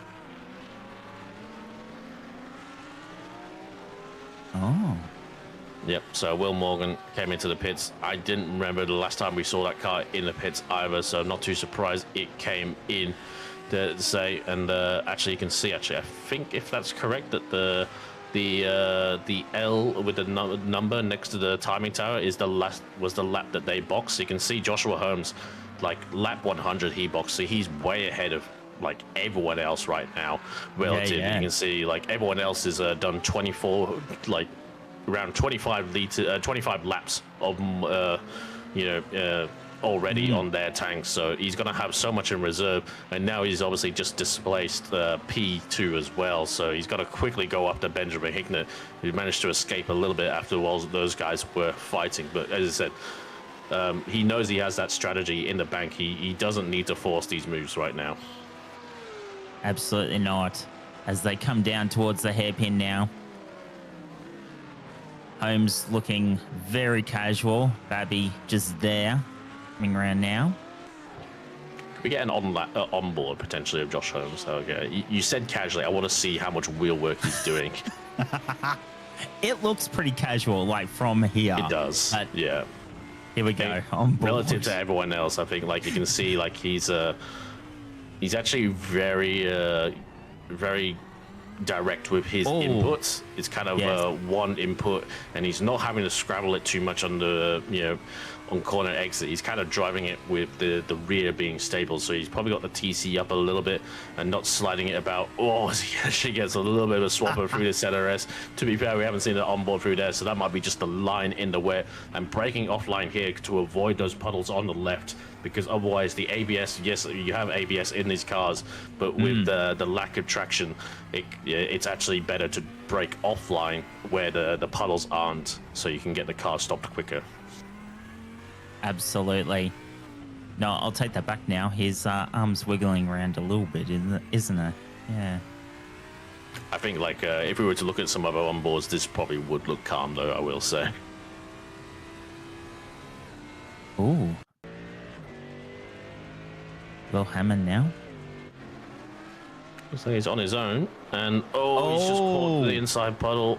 Might have caught the curb a little bit and gone for a spin, and thankfully didn't find any walls or barriers. So that's not too bad when it comes to having. Yeah, that's the best case scenario for losing the car like that. And it looks like he didn't lose that position as well, obviously as well. But over, I think Rico Kozeda was in the background, but. Trying to see where there he is. Yeah, he's ahead of Connor Archer as well. So he's P4 right now, looking pretty good. Obviously recovering Josh from his Holmes themes. On board now and getting very close to Benjamin Hignett. Less than half a second is the gap. You just see his lap time. He was 1.5 seconds quicker as they catch a blue flag who gets out of the way a little bit last minute, and Hignett gonna be on the inside. Can he get that stopped? Just about. He didn't look like he really didn't need that whatsoever, and they're just gonna give the Audi a little bit more of a chance to keep him under pressure right now. But he's just so much more in control right now as he's forcing the Lamborghini to kind of take these off lines a little bit. He's going to have a look at the inside. Is he actually going to send it? Yes, he is. He's got the nose up the inside. The Lambo has to leave him room, and they're going to run side by side down Bartels Road now towards the infamous turn 9. And it is going to be the inside line for the Audi. Who's going to back this out first? I dare say, Hignett, you're going to have to back this out. It's still going to go side by side, and he holds it around the outside, does the Lambo driver, Ben Hignett. Brave stuff, brave stuff. I didn't think those two would go around the outside, go side by side through there. That could have ended so many different ways, but it ended that way with still Hignett in the lead. For a moment there, I thought we were watching drag racing. That was a brilliant piece of driving from both of those drivers. Absolutely so as well. And Glory Babby actually slowly keeping in touch with these guys as they're starting to fight. And yeah, I shouldn't have been surprised with Ben Hignett. He does not shy away from anything. He was going to keep that car in, and I thought Josh Holmes, he had the inside. I thought Hignett would see that. It's like, that's it. I'm not going to hold this around the outside, but he did. They both gave him the room. It was both heads up driving from both of them, and a little bit of bad run from the Lambo again, and it's going to give the Audi another opportunity, but he wasn't able to get the line that he probably would have wanted, and he's going to have a look around the outside again into Wakefield. Is it going to be again? But Hignett shuts the door on the exit as well. He's wise to that one. Not this third time around for Holmes at Wakefield, but does get it. He's still keeping his Lambo under pressure, and now the Porsche of Glory Babby is starting to rejoin this battle a little bit as they're fighting ever so hard. Again, he's going to have another look going up the corner, and so close to a touch there on turn 7. We come again down to Bartels Road, and Chris Taylor says, believe it or not, that was a 0x slight contact. I'm surprised there was even contact, quite frankly. It was so close for us, as they're getting really feisty out there right now. I love it. They come down into the hairpin. Still nothing in it. Racing out on their way to turn 9 and 10 now. Seeing how they go through the corners. As they come down through into the final corner.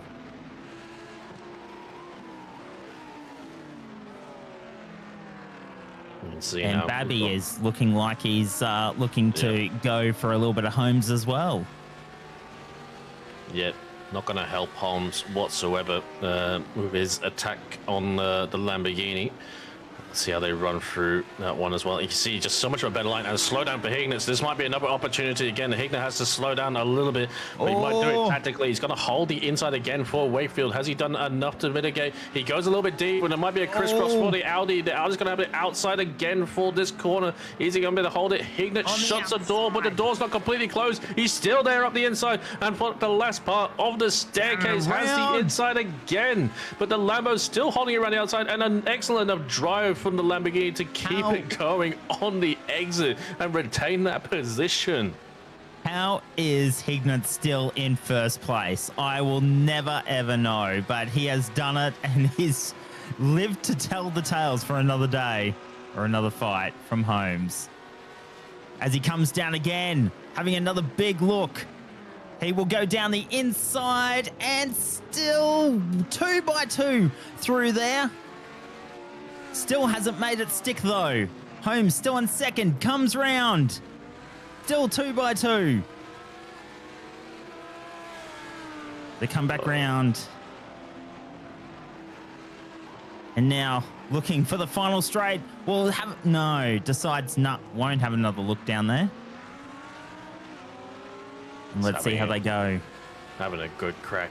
I feel like Josh is getting maybe a little bit desperate. Some of these sends, understandably so. He's just trying to do anything right now because some stuff is not working. There's a rear wing off at turn the center chicane. I'm hoping that's quickly gets recovered again. And as he has another look down into Wakefield, he's catching the rear brake. Does he get it stopped? Yes, he does. He's also waggling the tail all over the braking zone right now, sending the car here and there and left, just trying to unsail Ben Hignett, but Ben is not falling for it and not giving up without a fight right now. The excellent stuff from these two, but I'm really hoping this just doesn't escalate and end in tears right now, because as I said, Holmes, he has the 26 liters, 26 laps more fuel in his tank. He can afford to wait, but the longer he waits, this kind of, sometimes you can't wait forever, and I completely understand. So, and if he starts getting caught by Babby and then re-overtaking, then that's ultimately going to be a net loss for his overall race strategy right now. But we'll see how much he's willing to risk to get past Ben Hignett. And dare say, not too sure which lap we're on right now, but I wonder how far Hignett can go on this tank of fuel right as well. Absolutely. With less than an hour left in this race, it is still Hignett, Holmes, Babby, Archer, and Jaden. Sorry, I'm going to struggle with that name. Rondinella will round out your top 5. And then Cozy, and then Morgan, Smith, Sweeney, and Purcell is your top 10. Coming down on board with Jaden at the moment. Or with Jaden, I should say. Coming around the hairpin. Lap 120. Up to. Coming around. 120. So Benjamin Hignett's done 46 laps of on his current fuel tank right now. So difficult to estimate. I don't know the fuel consumption around here in the dry, yet alone the wet. Obviously will be extended with the wet. So he must be getting, I dare say, probably on the last quarter of his tank at this rate, I would imagine, for Ben Hignett, as Jaden goes very wide there and gets to slow down as a result as well. But is Rico Koze here close enough to capitalize as Jaden snatches a rear brake under braking again, but Koze not close enough to capitalize on that slowdown. As I said, I think we had the sprint race, those slowdowns out of the center chicane in the dry were a lot harder to defend from. In the wet, they're a lot easier to give up that time without losing a position. But as Jaden goes wide into the wall, I think he saw the Audi was going to try and send it up the inside, and he gave him the room, and it was a little bit distracted and just unfortunately hit the wall on the exit. and the Audi making contact with the back of the Porsche as well, so he didn't benefit at all from that whole situation. But I'm really hoping the Porsche doesn't have bent steering on the front left. We'll see how he's going. He's, obviously having to feel it a little bit, seeing how much damage. You can see a lot of visual damage on the front left of that Porsche. Not looking too happy whatsoever, and I dare say I wonder if he's got maybe steering damage, because he's really starting to slow down now. He's really struggling at the moment. Let's see if he pulls into the box right now. Box entry coming up. Let's see what he does. Coming around. Connor, no, ignores it. Yep. Keeps going around now. On board with Rondinella. Yeah, I just noticed a few cars have come in that were that boxed on lap 70. I think the Porsche, the 80 Porsche, they last pitted on lap 70. So that might be an indicator of how close Benjamin Hignett is got to be having to box for fuel pretty soon, because that's only a few laps earlier than lap 74 when Hignett was last in the pit lane. We shall see how things go for now. Dare say, I think maybe, I wonder if Holmes has kind of realized this, or maybe had Chris Taylor in his ear a little bit, that they might suspect that Lambo has to box very soon, so they're just gonna maybe wait, because they've seen how much Hignett is willing to risk it on the line, and I think they're not gonna risk having throwing it away right now, as the car's gone through the gravel, and you're seeing it all being spat up for these cars ahead. Not too sure who that was. I saw there's a few cars coming out the pit lane. There's a few cars ahead that will be blue flagged, so these guys will be just have that a little spanner in the works for now. We'll see how things go. I'm not too sure. I think that's Jay Partington and Jaden Sweeney, P8 and P9 just ahead.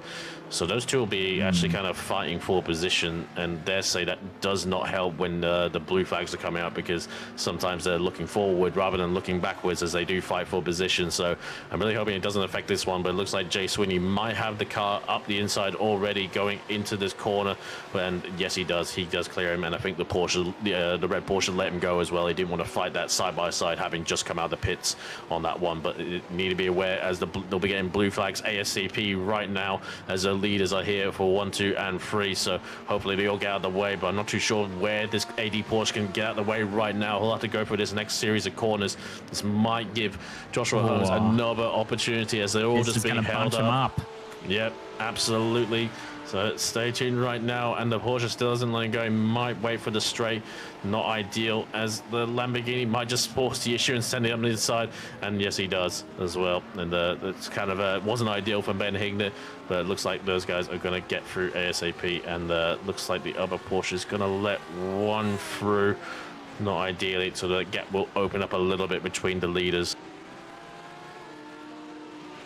Yeah, absolutely. They come on through. Holmes finally gets by, so does Babby.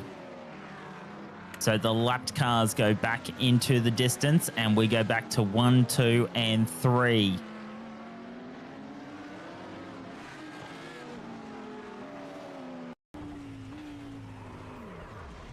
Oh, where's that turn 1 again?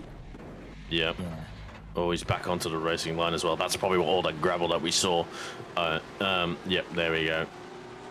So, yeah, again, at that turn 1, just catching that brake again. It's so frustrating point, because probably when you made that mistake, you lose that confidence going into that corner and just end up doing the same mistake again, I imagine. It would be a little bit disconcerting to keep doing that like every couple of laps as well. Just, yeah. Having that you just lose all your rhythm and focus, and it tests how well you can reset after having an instant mode like that. Some people recover a lot better, some people shrug it off, and some people unfortunately kind of carry it for the next few laps, which ultimately sometimes leads to more accidents as well. So yeah, a big test of the drivers out there, and also obviously the setups can be a big factor in this, whether some of these guys are racing on a setup that's a little bit more adaptive to the wet rather than the dry. Obviously the most peaky dry setup may or may not be very ideal for the wet, as well as, again, the Audi has a good run out of the center chicane, but not able to get close to Benjamin Hignett going into the staircase through Wakefield again. So yeah, unfortunate. I think the Audi is now just going to buy this time because they've seen how much of a fight Hignet's willing to put up, and they're not going to risk it. It looks like Babby's taken his foot off the accelerator as well. Now about 2 seconds behind.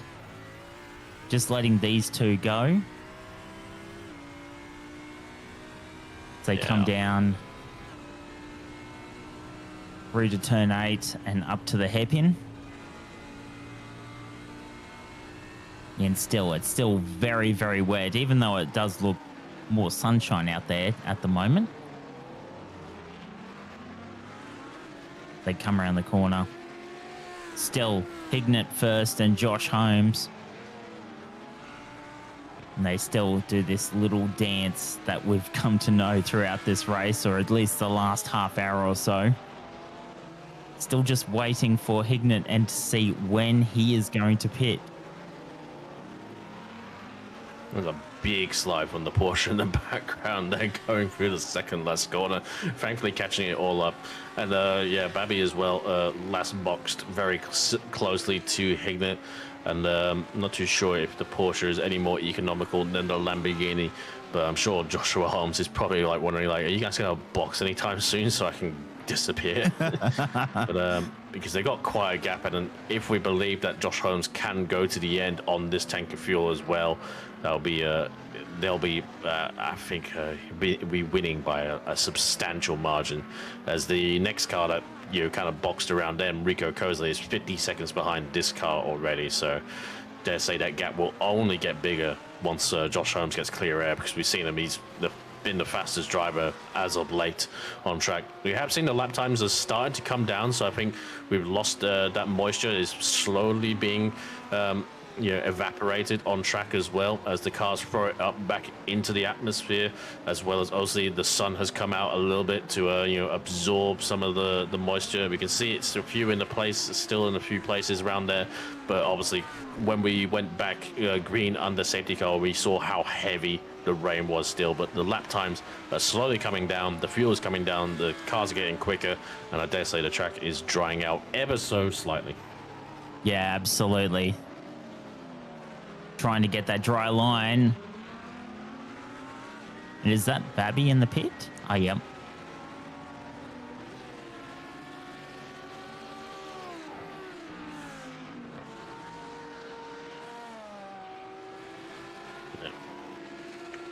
See what the Lambo now does. And Josh Holmes will have this information.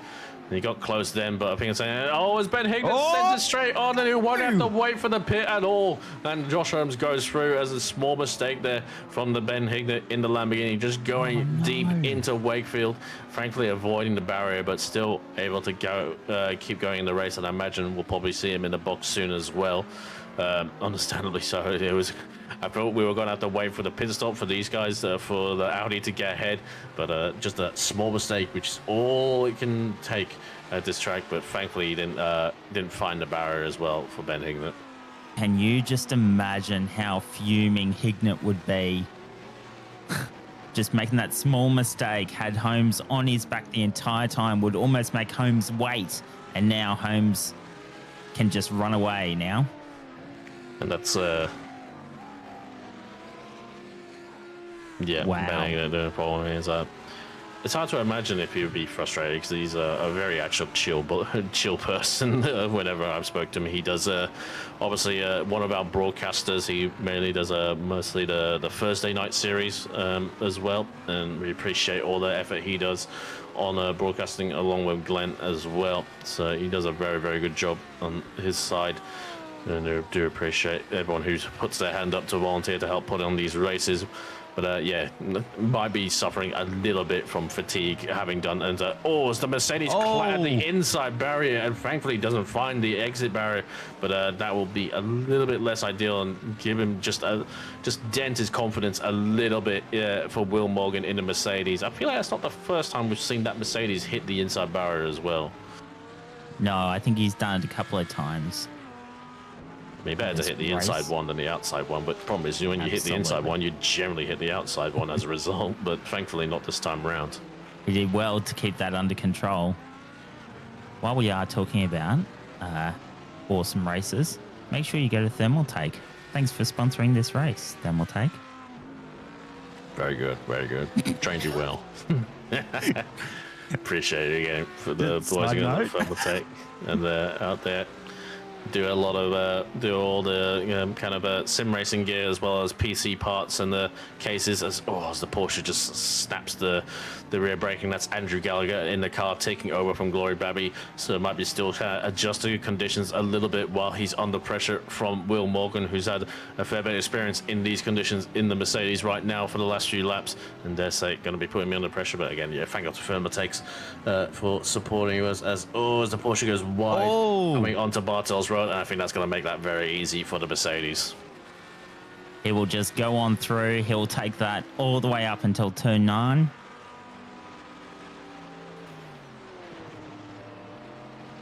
Yep, They go nicely on done. through without an issue. Oh, having another look. Nah, but won't take back that position. Fine, just a little bit slow around that corner. Just pulled it up a little bit. And now back into turn 9 and 10. Going on through. And they're just opening up that gap. Will Morgan. And he's safely got that. Yeah, looking good for him. Driving with Leo Dry in for Mosaic Motorsport. And doing a good job. I'm guessing he is going to go all the way to the end. Just gets himself a slowdown off the center chicane. That won't be too bad as he's got a gap to Gallagher behind. But definitely been a good pace setter. And I think the podium is still very much on the cards. He was one of the... can definitely go to the end on fuel. And I think... we'll see. He's only got 3 seconds to Rico Kose, as you can see in the Audi just up ahead. So I think he's definitely got a chance. And now that he's been kind of unleashed, he's definitely showing some good pace out there. He's definitely, I think, up there with Josh Holmes as one of the more confident drivers in these conditions. As you can see, just the lap times as well. Josh Holmes, now he's got clear air. He's done a 29.1, which is 1.5 seconds quicker than anyone else on the last lap so far. So you can really show now he's been unleashed. He's able to go. And surprisingly, Ben Hignet's still circulating around, so may have been able to save a lot more fuel than Glory Babby, I imagine, as a result. But I think we'll still see that car in pretty soon.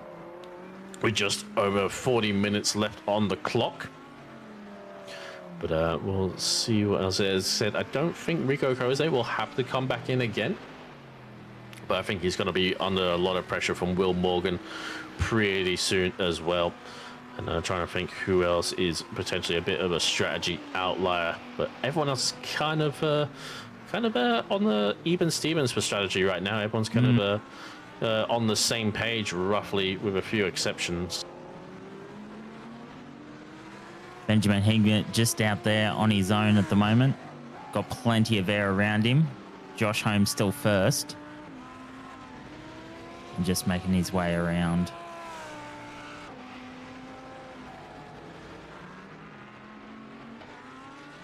And in he comes, finally. Get himself topped up so he can finish the rest of this race.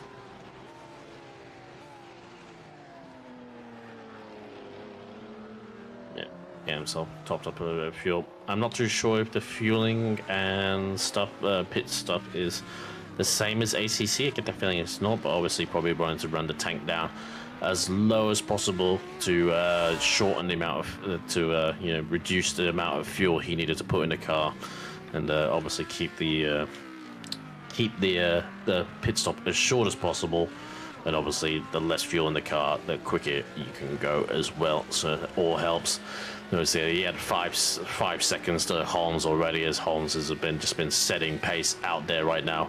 It looks like Holmes is getting close to catching where I believe the Mercedes of Dylan G. Smith as well. So I think, unfortunately for that car, that was so close up the front, unfortunately might get lapped by the leader, as that car has been taken over by Dylan Smith, I believe, from Will Hammond that we saw in the... actually, is that correct? Might not be, actually. Forgive me. I think that is the same car. It's just not on the entry list as the same car. Right. We shall see. I think it is. Yeah, it is. Yeah. All right. Cool. Looks like Jaden Rondinella has also come into the box as well, probably for a top of a fuel, so he'll drop down to at least P7. Let's see if he's able to stay ahead of P8 of Jay Parmington. Looks like he is coming back out on track right now. And yeah, he's kind of in his little no man's land. As we can see in the track map on the right, the JR just going through the middle part of the circuit, kind of by himself a little bit. Absolutely. Got plenty of air around him. And now looking at Jaden. No, back to Holmes. And Holmes just making it look so easy. I mean, we've looked at the onboard. It's obviously not easy, but he's just making it look so easy. As they come down towards the hairpin now. And they'll start to get blue flags of Holmes looking to get through. And just does that pass around the Mercedes. And is back out pretty much on his own. Coming around now to the final corner.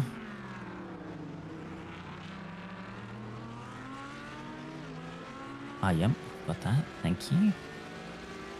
Yep, so looks like Bennett Hignett has retained P2 in the Lamborghini, having done his pit stop. And Josh Holmes gets a little bit of a slip on the entry for the center chicane. But one thing's starting to occur to me, the rain, I feel like, has actually properly stopped now. And for 38 minutes, soon to be 37, left on the clock. And I'm not familiar with how quickly iRacing dries out, but the track is getting drier quite quickly, I have to say, at this rate. In some places, the puddles have nearly pretty much dried up, like we're seeing here. There's a few more down towards the end of the lap still, but I wonder if this is going to throw a little bit of spanner in the works for some of these guys planning to go to the end, because I'm not too sure what iRacing's like drying wet tires on a drying track. And I think we're seeing as well, actually just watching Josh Holmes now, he's starting to maybe look for some of these wet patches just to keep the tire temperature down, because you need that water to keep the tire cool. Otherwise, if you're driving a wet tire on a dry track, it quickly overheats and it becomes very, very hard to drive, I dare say. And the rain's come back anyway, so sod that. It doesn't matter now. I can remember we were trying to do an Academy race, and it actually started with no rain when it was planned to be rain. And we all started on wet tyres, obviously. And yeah, all came in and got them all changed. Yeah, it's a good story.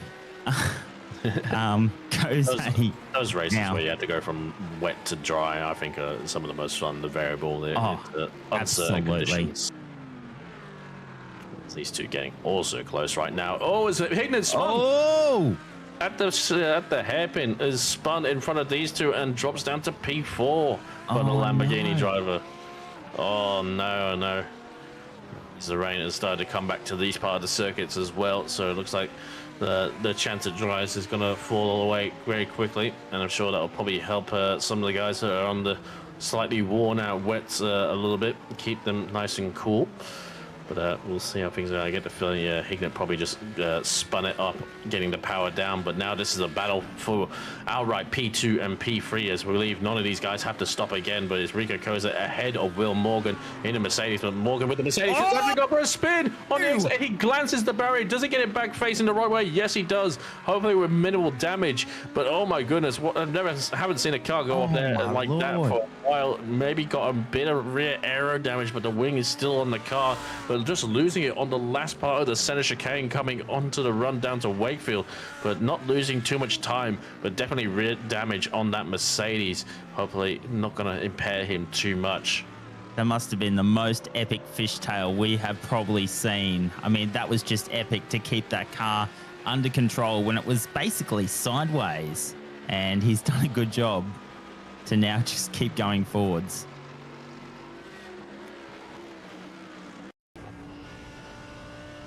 Hignett now. A little bit of a replay of how he fared and how he got down. Oh, spun. And on the racing line as well. Oh, other two had to dodge him, and then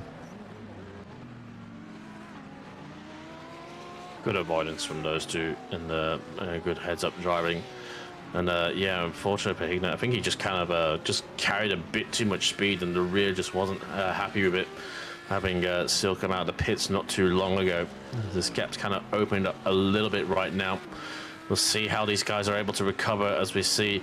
Oh, Morgan a little bit snappy there on the exit. I feel like he might have lost a bit of rear downforce, but I'm not too sure whether it's just him pushing to just catch back up to the Audi, because he knows he's got the pace, but he needs to be aware he can't afford anything more than that glance on the barriers that he just had. it does seem a little bit unsettled as he literally slides into that corner. Comes back round onto the straight now.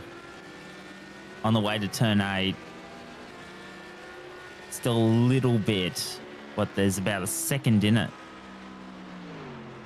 Yeah, actually he's been struggling. He's not letting Koze get away too quickly either, who doesn't look too at home in these conditions as well. And then said, this is an outright fight to the end, I think, for all these guys for the podium places. I don't think they have a chance at Josh Holmes, to say the least, without a substantial error on his part. But I think the fight for P2 to P4 is still very much close. And actually, Andrew Gallagher not too far away from these guys either as well. So this all starts to bunch back up again and start fighting. We'll see if how how quickly it devolves. Yeah, but yeah, you can see P2 to P5 all in one shot there.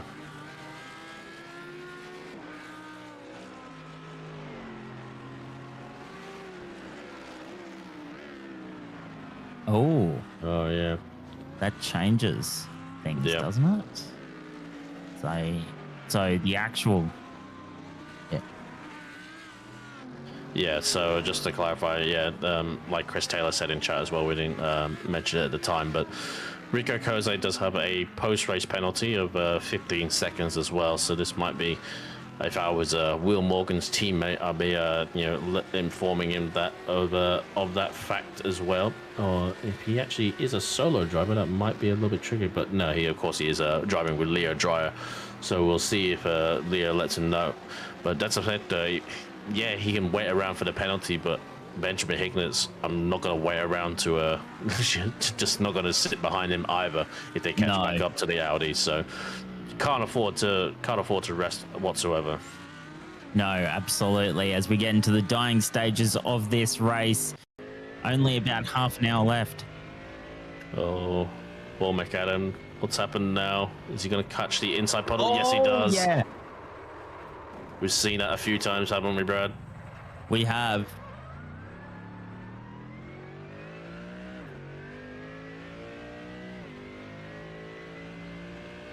Oh, now he says wait the other way around. Come on, Taylor, you're trying to stop throwing us a few wild ones here.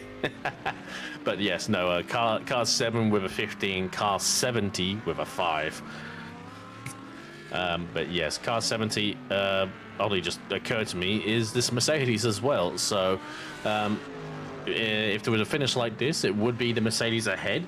But if Ben Hignett can just stay within 5 seconds of these guys, he will inherit P2, and he doesn't. He will. He won't have to pass them on track.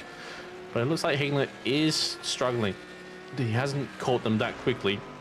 Unlike Will Morgan on the Audi right now. I've got the hiccups. Do forgive me. Trying to keep myself hydrated with all this water.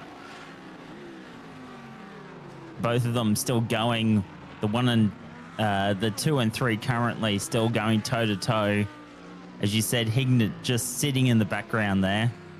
Still just losing a little bit of time, but he is just still in frame. Only about a minute behind.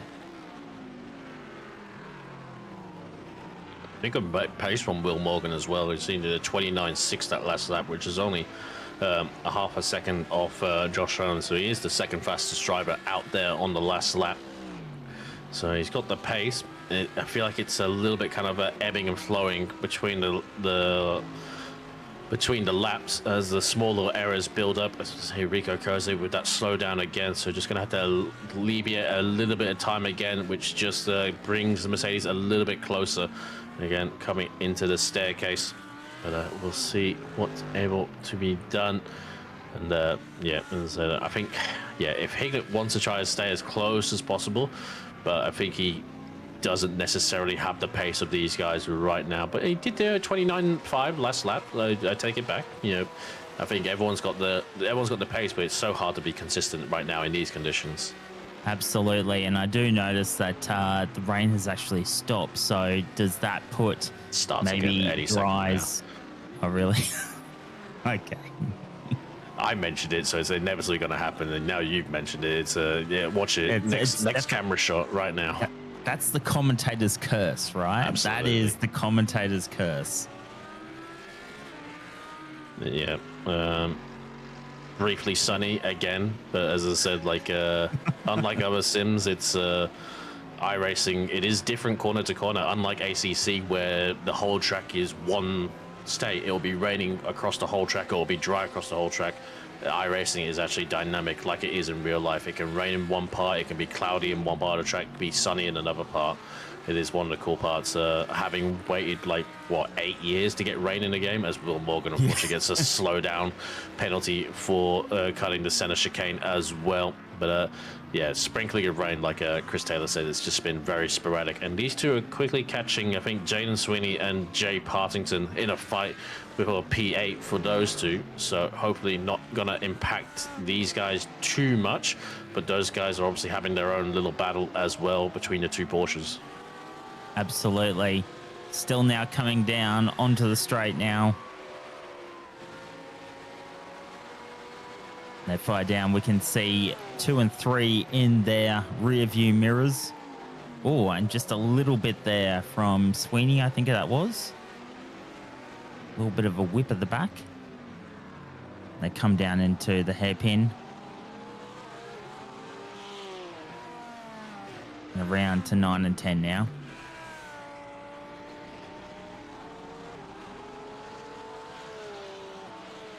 Sounds like wet weather in iRacing is needed in every sim. Yeah, I probably agree with that as well. Yeah, definitely been interesting. I think it is definitely the best wet weather system on the market. It did take them, they spent a lot of years developing it, to be fair, as well. And yeah, it's but it's definitely paid off in terms of the realism. I'm glad we're getting some wet racing, because a lot of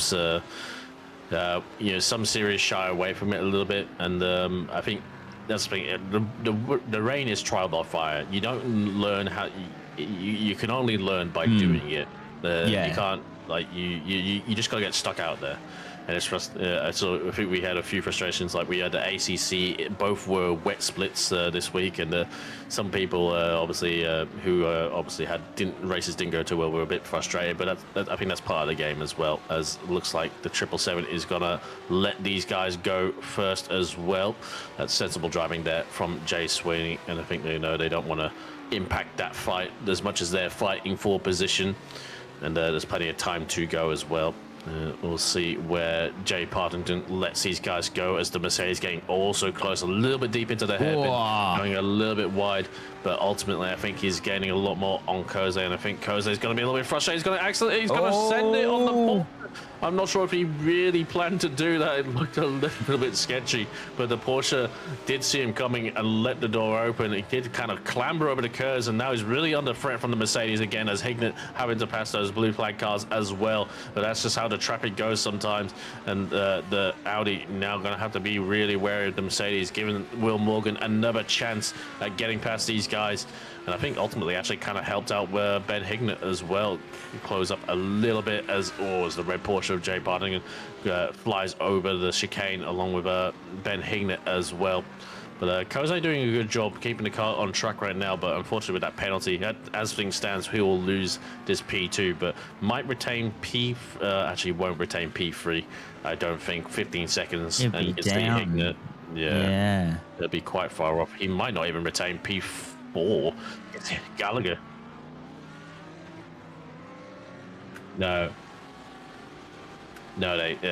Chris Taylor got it wrong. Thing. He said it the wrong way around the second time around. He's confused us all.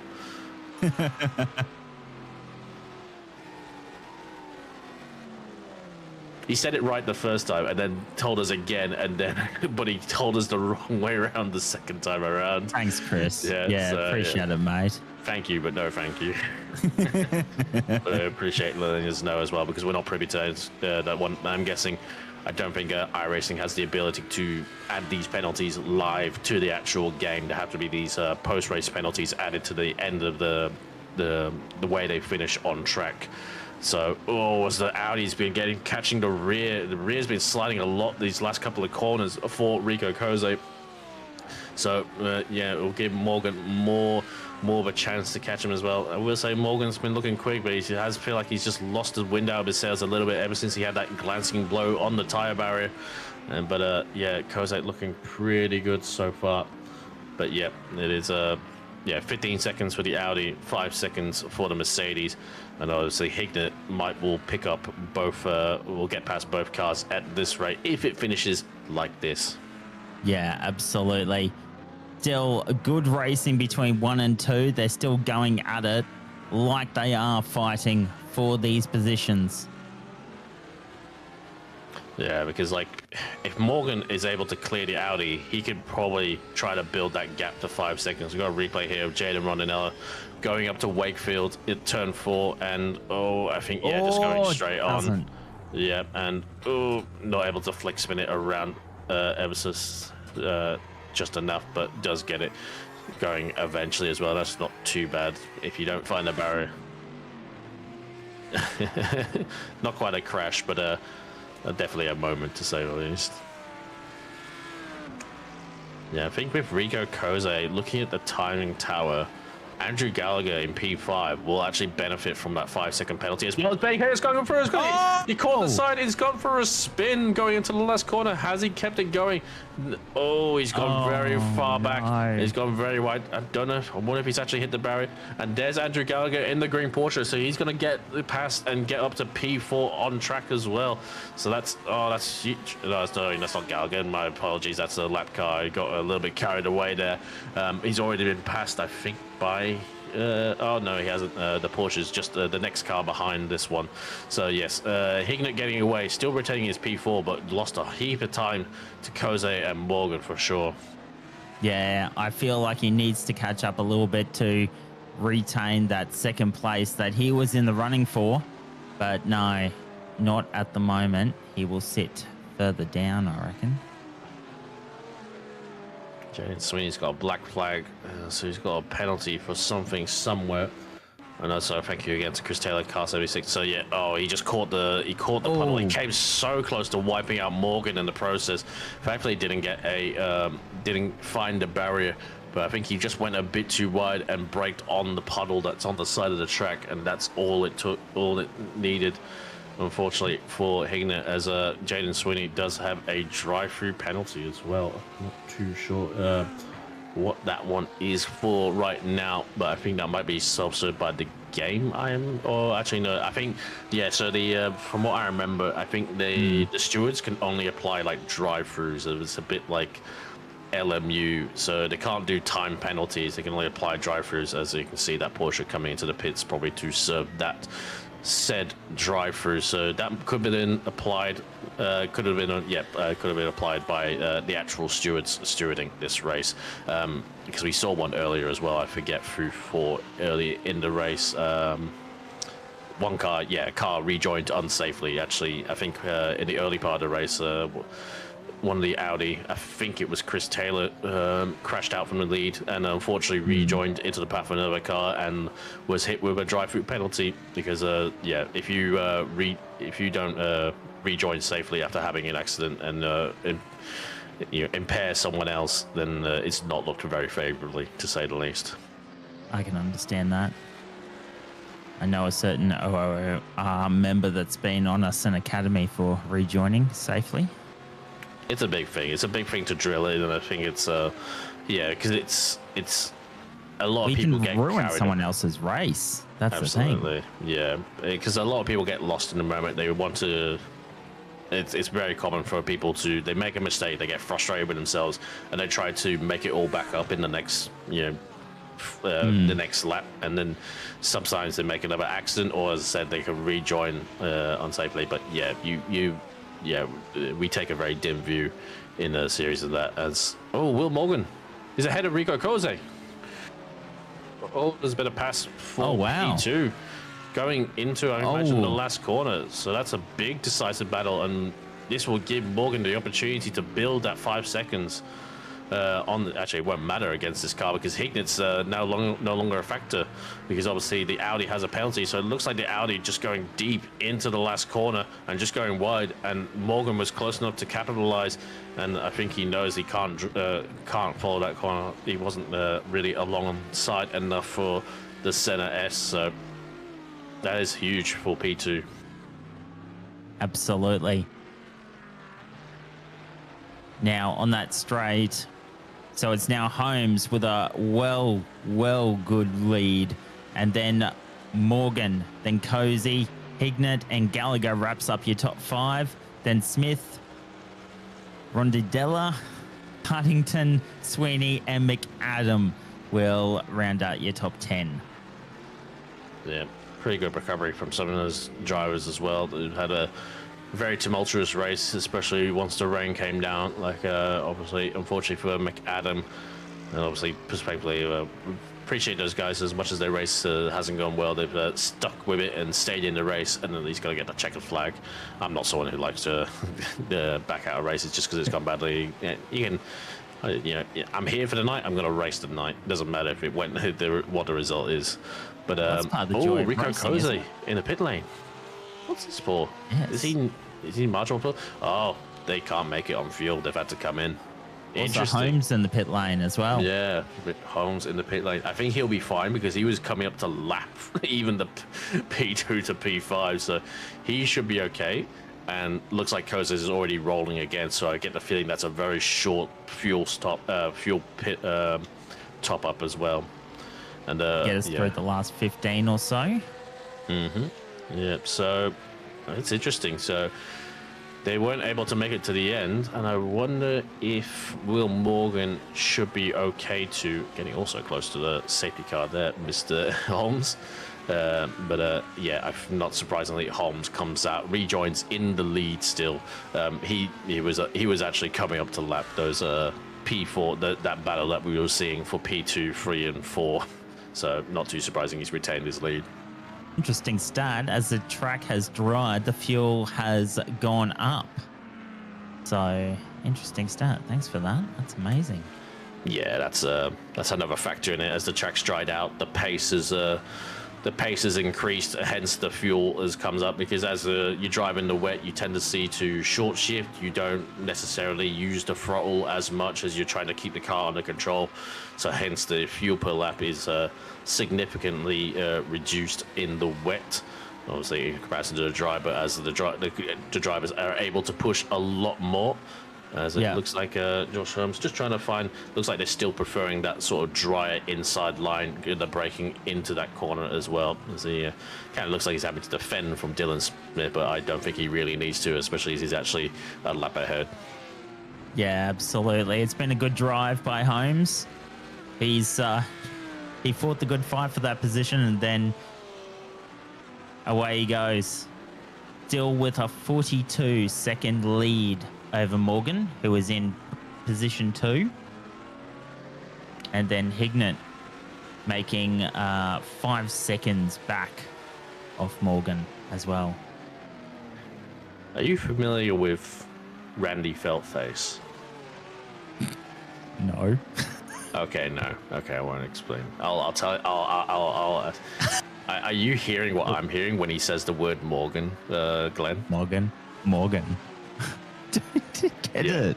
I'll explain might after need the to- broadcast. I might need to Google that Randy later. buys a bookshelf off Gumtree if anyone wants a very hilarious 1 hour on YouTube. I will explain after the race. Please do. I will save your blushes on the right now, but I'm just when you say more, you'll see why. I'll explain. Anyway, professional. Yes, Joshua still retaining lead. I have a feeling, based on Will Morgan boxed 11 laps after Mr. Holmes in the Mercedes in P2. Yeah. And for about 25 minutes that I think Holmes had to, 20 minutes that Holmes had to, obviously when he last came in, it was about 20 minutes left on the clock. I'm wondering if Will Morgan is going to have enough to get to the end. It should be okay. 10 laps is, it's about a 90, it is a 90-second lap here. So he might be a little bit marginal in the Mercedes. But now he's got that clear air, so he might be able to save a little bit, and he doesn't really have a oh no, this car has the 5-second penalty, and Hignett is 8 seconds behind. Despite his moment, he is keeping in touch with these guys. So I'm not sure if this car can save fuel without losing that 5-second that buffer to Hignett to retain P2. So. One to watch, I think, for this car, number 70, right now, if they can get to the end of fuel and stay ahead of Hignett by 5 seconds.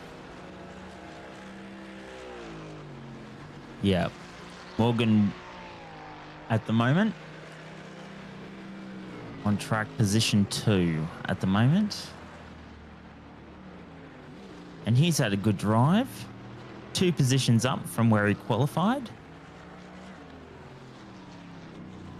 Making the rounds at the moment. On his way to the straight.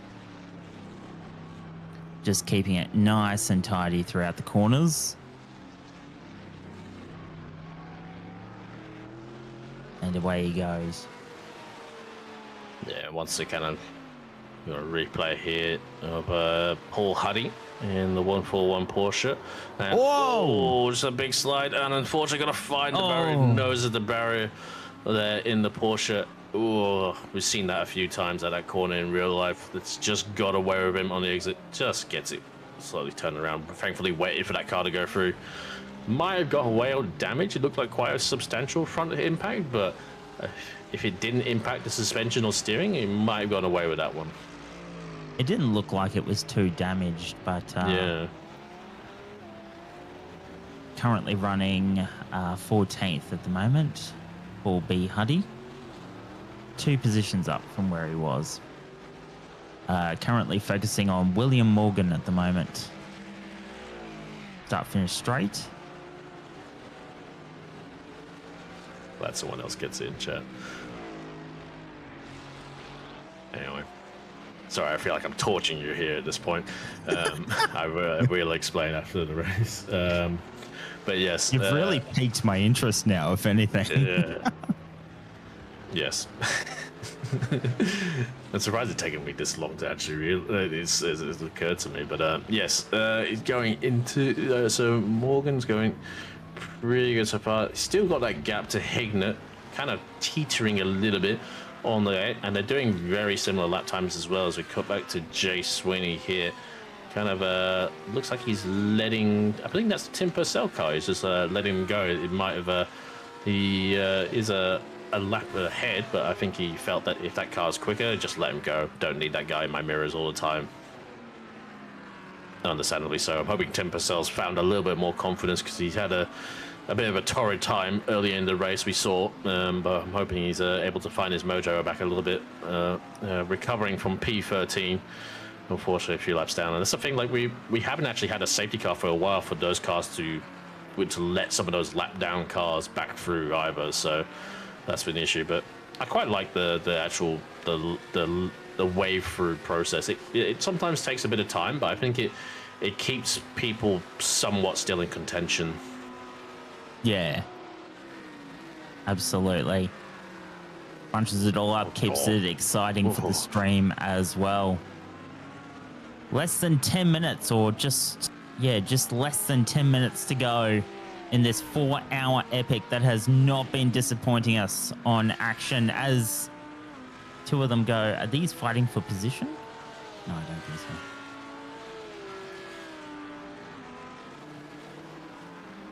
Cameron onto the start-finish straight as some of that rain comes back again. Yeah, no chance of drying out. I think it would have been actually quite an interesting case if it dried out, but yeah, considering that I thought the leader might not had to box again, but it turns out they did. I think they actually would have been in a good position if it did actually dry out, because they had to box again for fuel, and they easily could have switched to that dry tire if the conditions had dried up sufficiently. As these two getting closer, I think Sweeney's tried to unlap himself from this Porsche, and the Porsche, unlike the last one, is not willing to just let him go, and now the lead is here as well, so I'm hoping everyone's got their sensible cap on right now, as Sweeney looks like he's going to get off track and let the leader go as well. Yeah, I'm not sure how to call that one, as everyone's a little bit out of sorts here, there, and everywhere. I think coming down through. Sorry, go on. Yep. No, you're right. It looks like they are going to let Holmes has got through somewhat. Still behind car 8.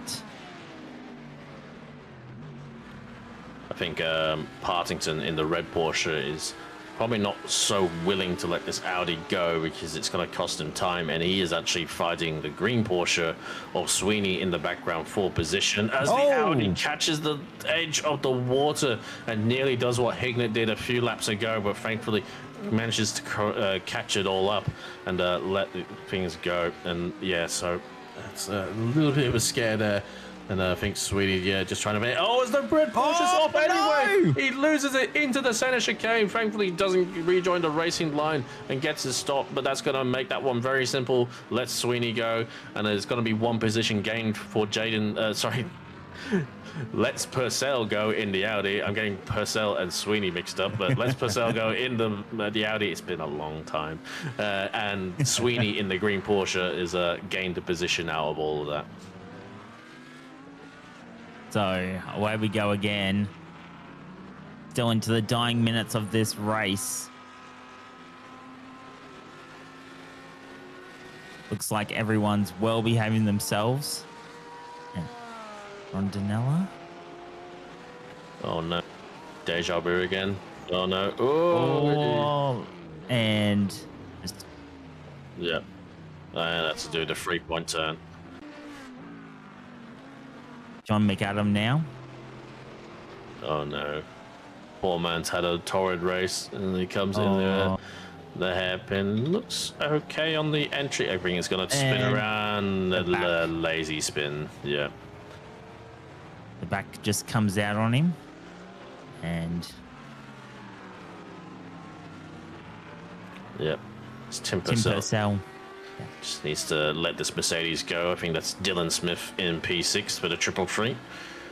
I feel like those guys will be thinking like what could have been for their race. Yeah. I'm not sure what their strategy was gonna be like though, to be honest, towards the end. But they obviously had that big moment which put them from P2 to almost nearly towards the back of the field on that safety car restart. And yeah, I don't think they probably would have been able to stop Holmes, but I think they might have been a little bit closer to that podium battle for sure. Yeah, absolutely. But then again, that's racing, isn't it? You can have your good days and you have your bad days. Yeah. And it's been a very competitive race. I think we should say that as well. Sometimes in Enduros, the things, things really space out. Everyone's on different strategies, and sometimes the gaps really open up. But it's actually still been a very we've still got a lot of battles, with 5 minutes to go of a 4-hour session. So despite all the rain and everything like that, trying to mix things up. So it's actually been a very, very good race overall. And there's been heaps of stories come out of this as well. We've seen, Holmes and Hignett, and then, Holmes and Morgan as well. It's just been filled with stories and heaps of good moments in this race as well, as they come down on focusing on Dylan G. Smith at the moment, car 333. I think it's also to point out as well, like how I think I've said it a few times, but the thermal overtake of the week is definitely going to be a few contenders in this race alone just for next week. I think that battle between Holmes and Hignett that we saw were just going side by side through all those corners, and it could have been so easy for those guys to easily have tripped one of them up or tripped each other up, and races would be drastically different. But I think everyone could be highly commended for just their racecraft tonight. Yeah, absolutely. I was wondering, Cam, does Thermal Take have a website? Yes, it does. Yes, Thermal Take does have a website, and got a range of products, as I said, like PC parts, and it's like cases, coolers, and stuff like that. And they've obviously supported us through doing, keeping things on, the lights on here as well, helping us cover the costs and stuff like that, because servers don't, rent themselves, sadly. No. Especially these days, it's kind of as everything's, things are shifting towards a rent-a-server program market. But yeah, Thermal Take's been fantastic, and obviously we had TGX down in Melbourne not too long ago as well. They had a booth there where a bunch of OR people volunteered and helped things out on that one as well. So yeah, everyone, I'm really glad. Obviously, we've had SimRigs for many years as well, affiliated as well with Go Setups here and there, all the previous sponsors as well. Like I think going back to Lawntail, I think was one, and obviously we had Boosted Media for a race as well, sponsored the event.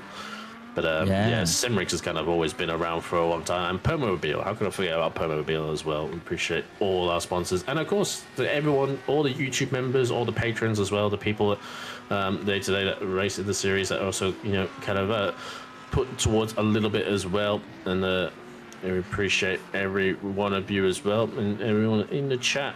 And yeah, absolutely. Appreciate all your support. Appreciation post. Yeah, you've done well. Still good. focusing on Joshua Holmes, who will most likely win this race as we get into the dying. Oh, you're betting, man. Yeah, look at me go.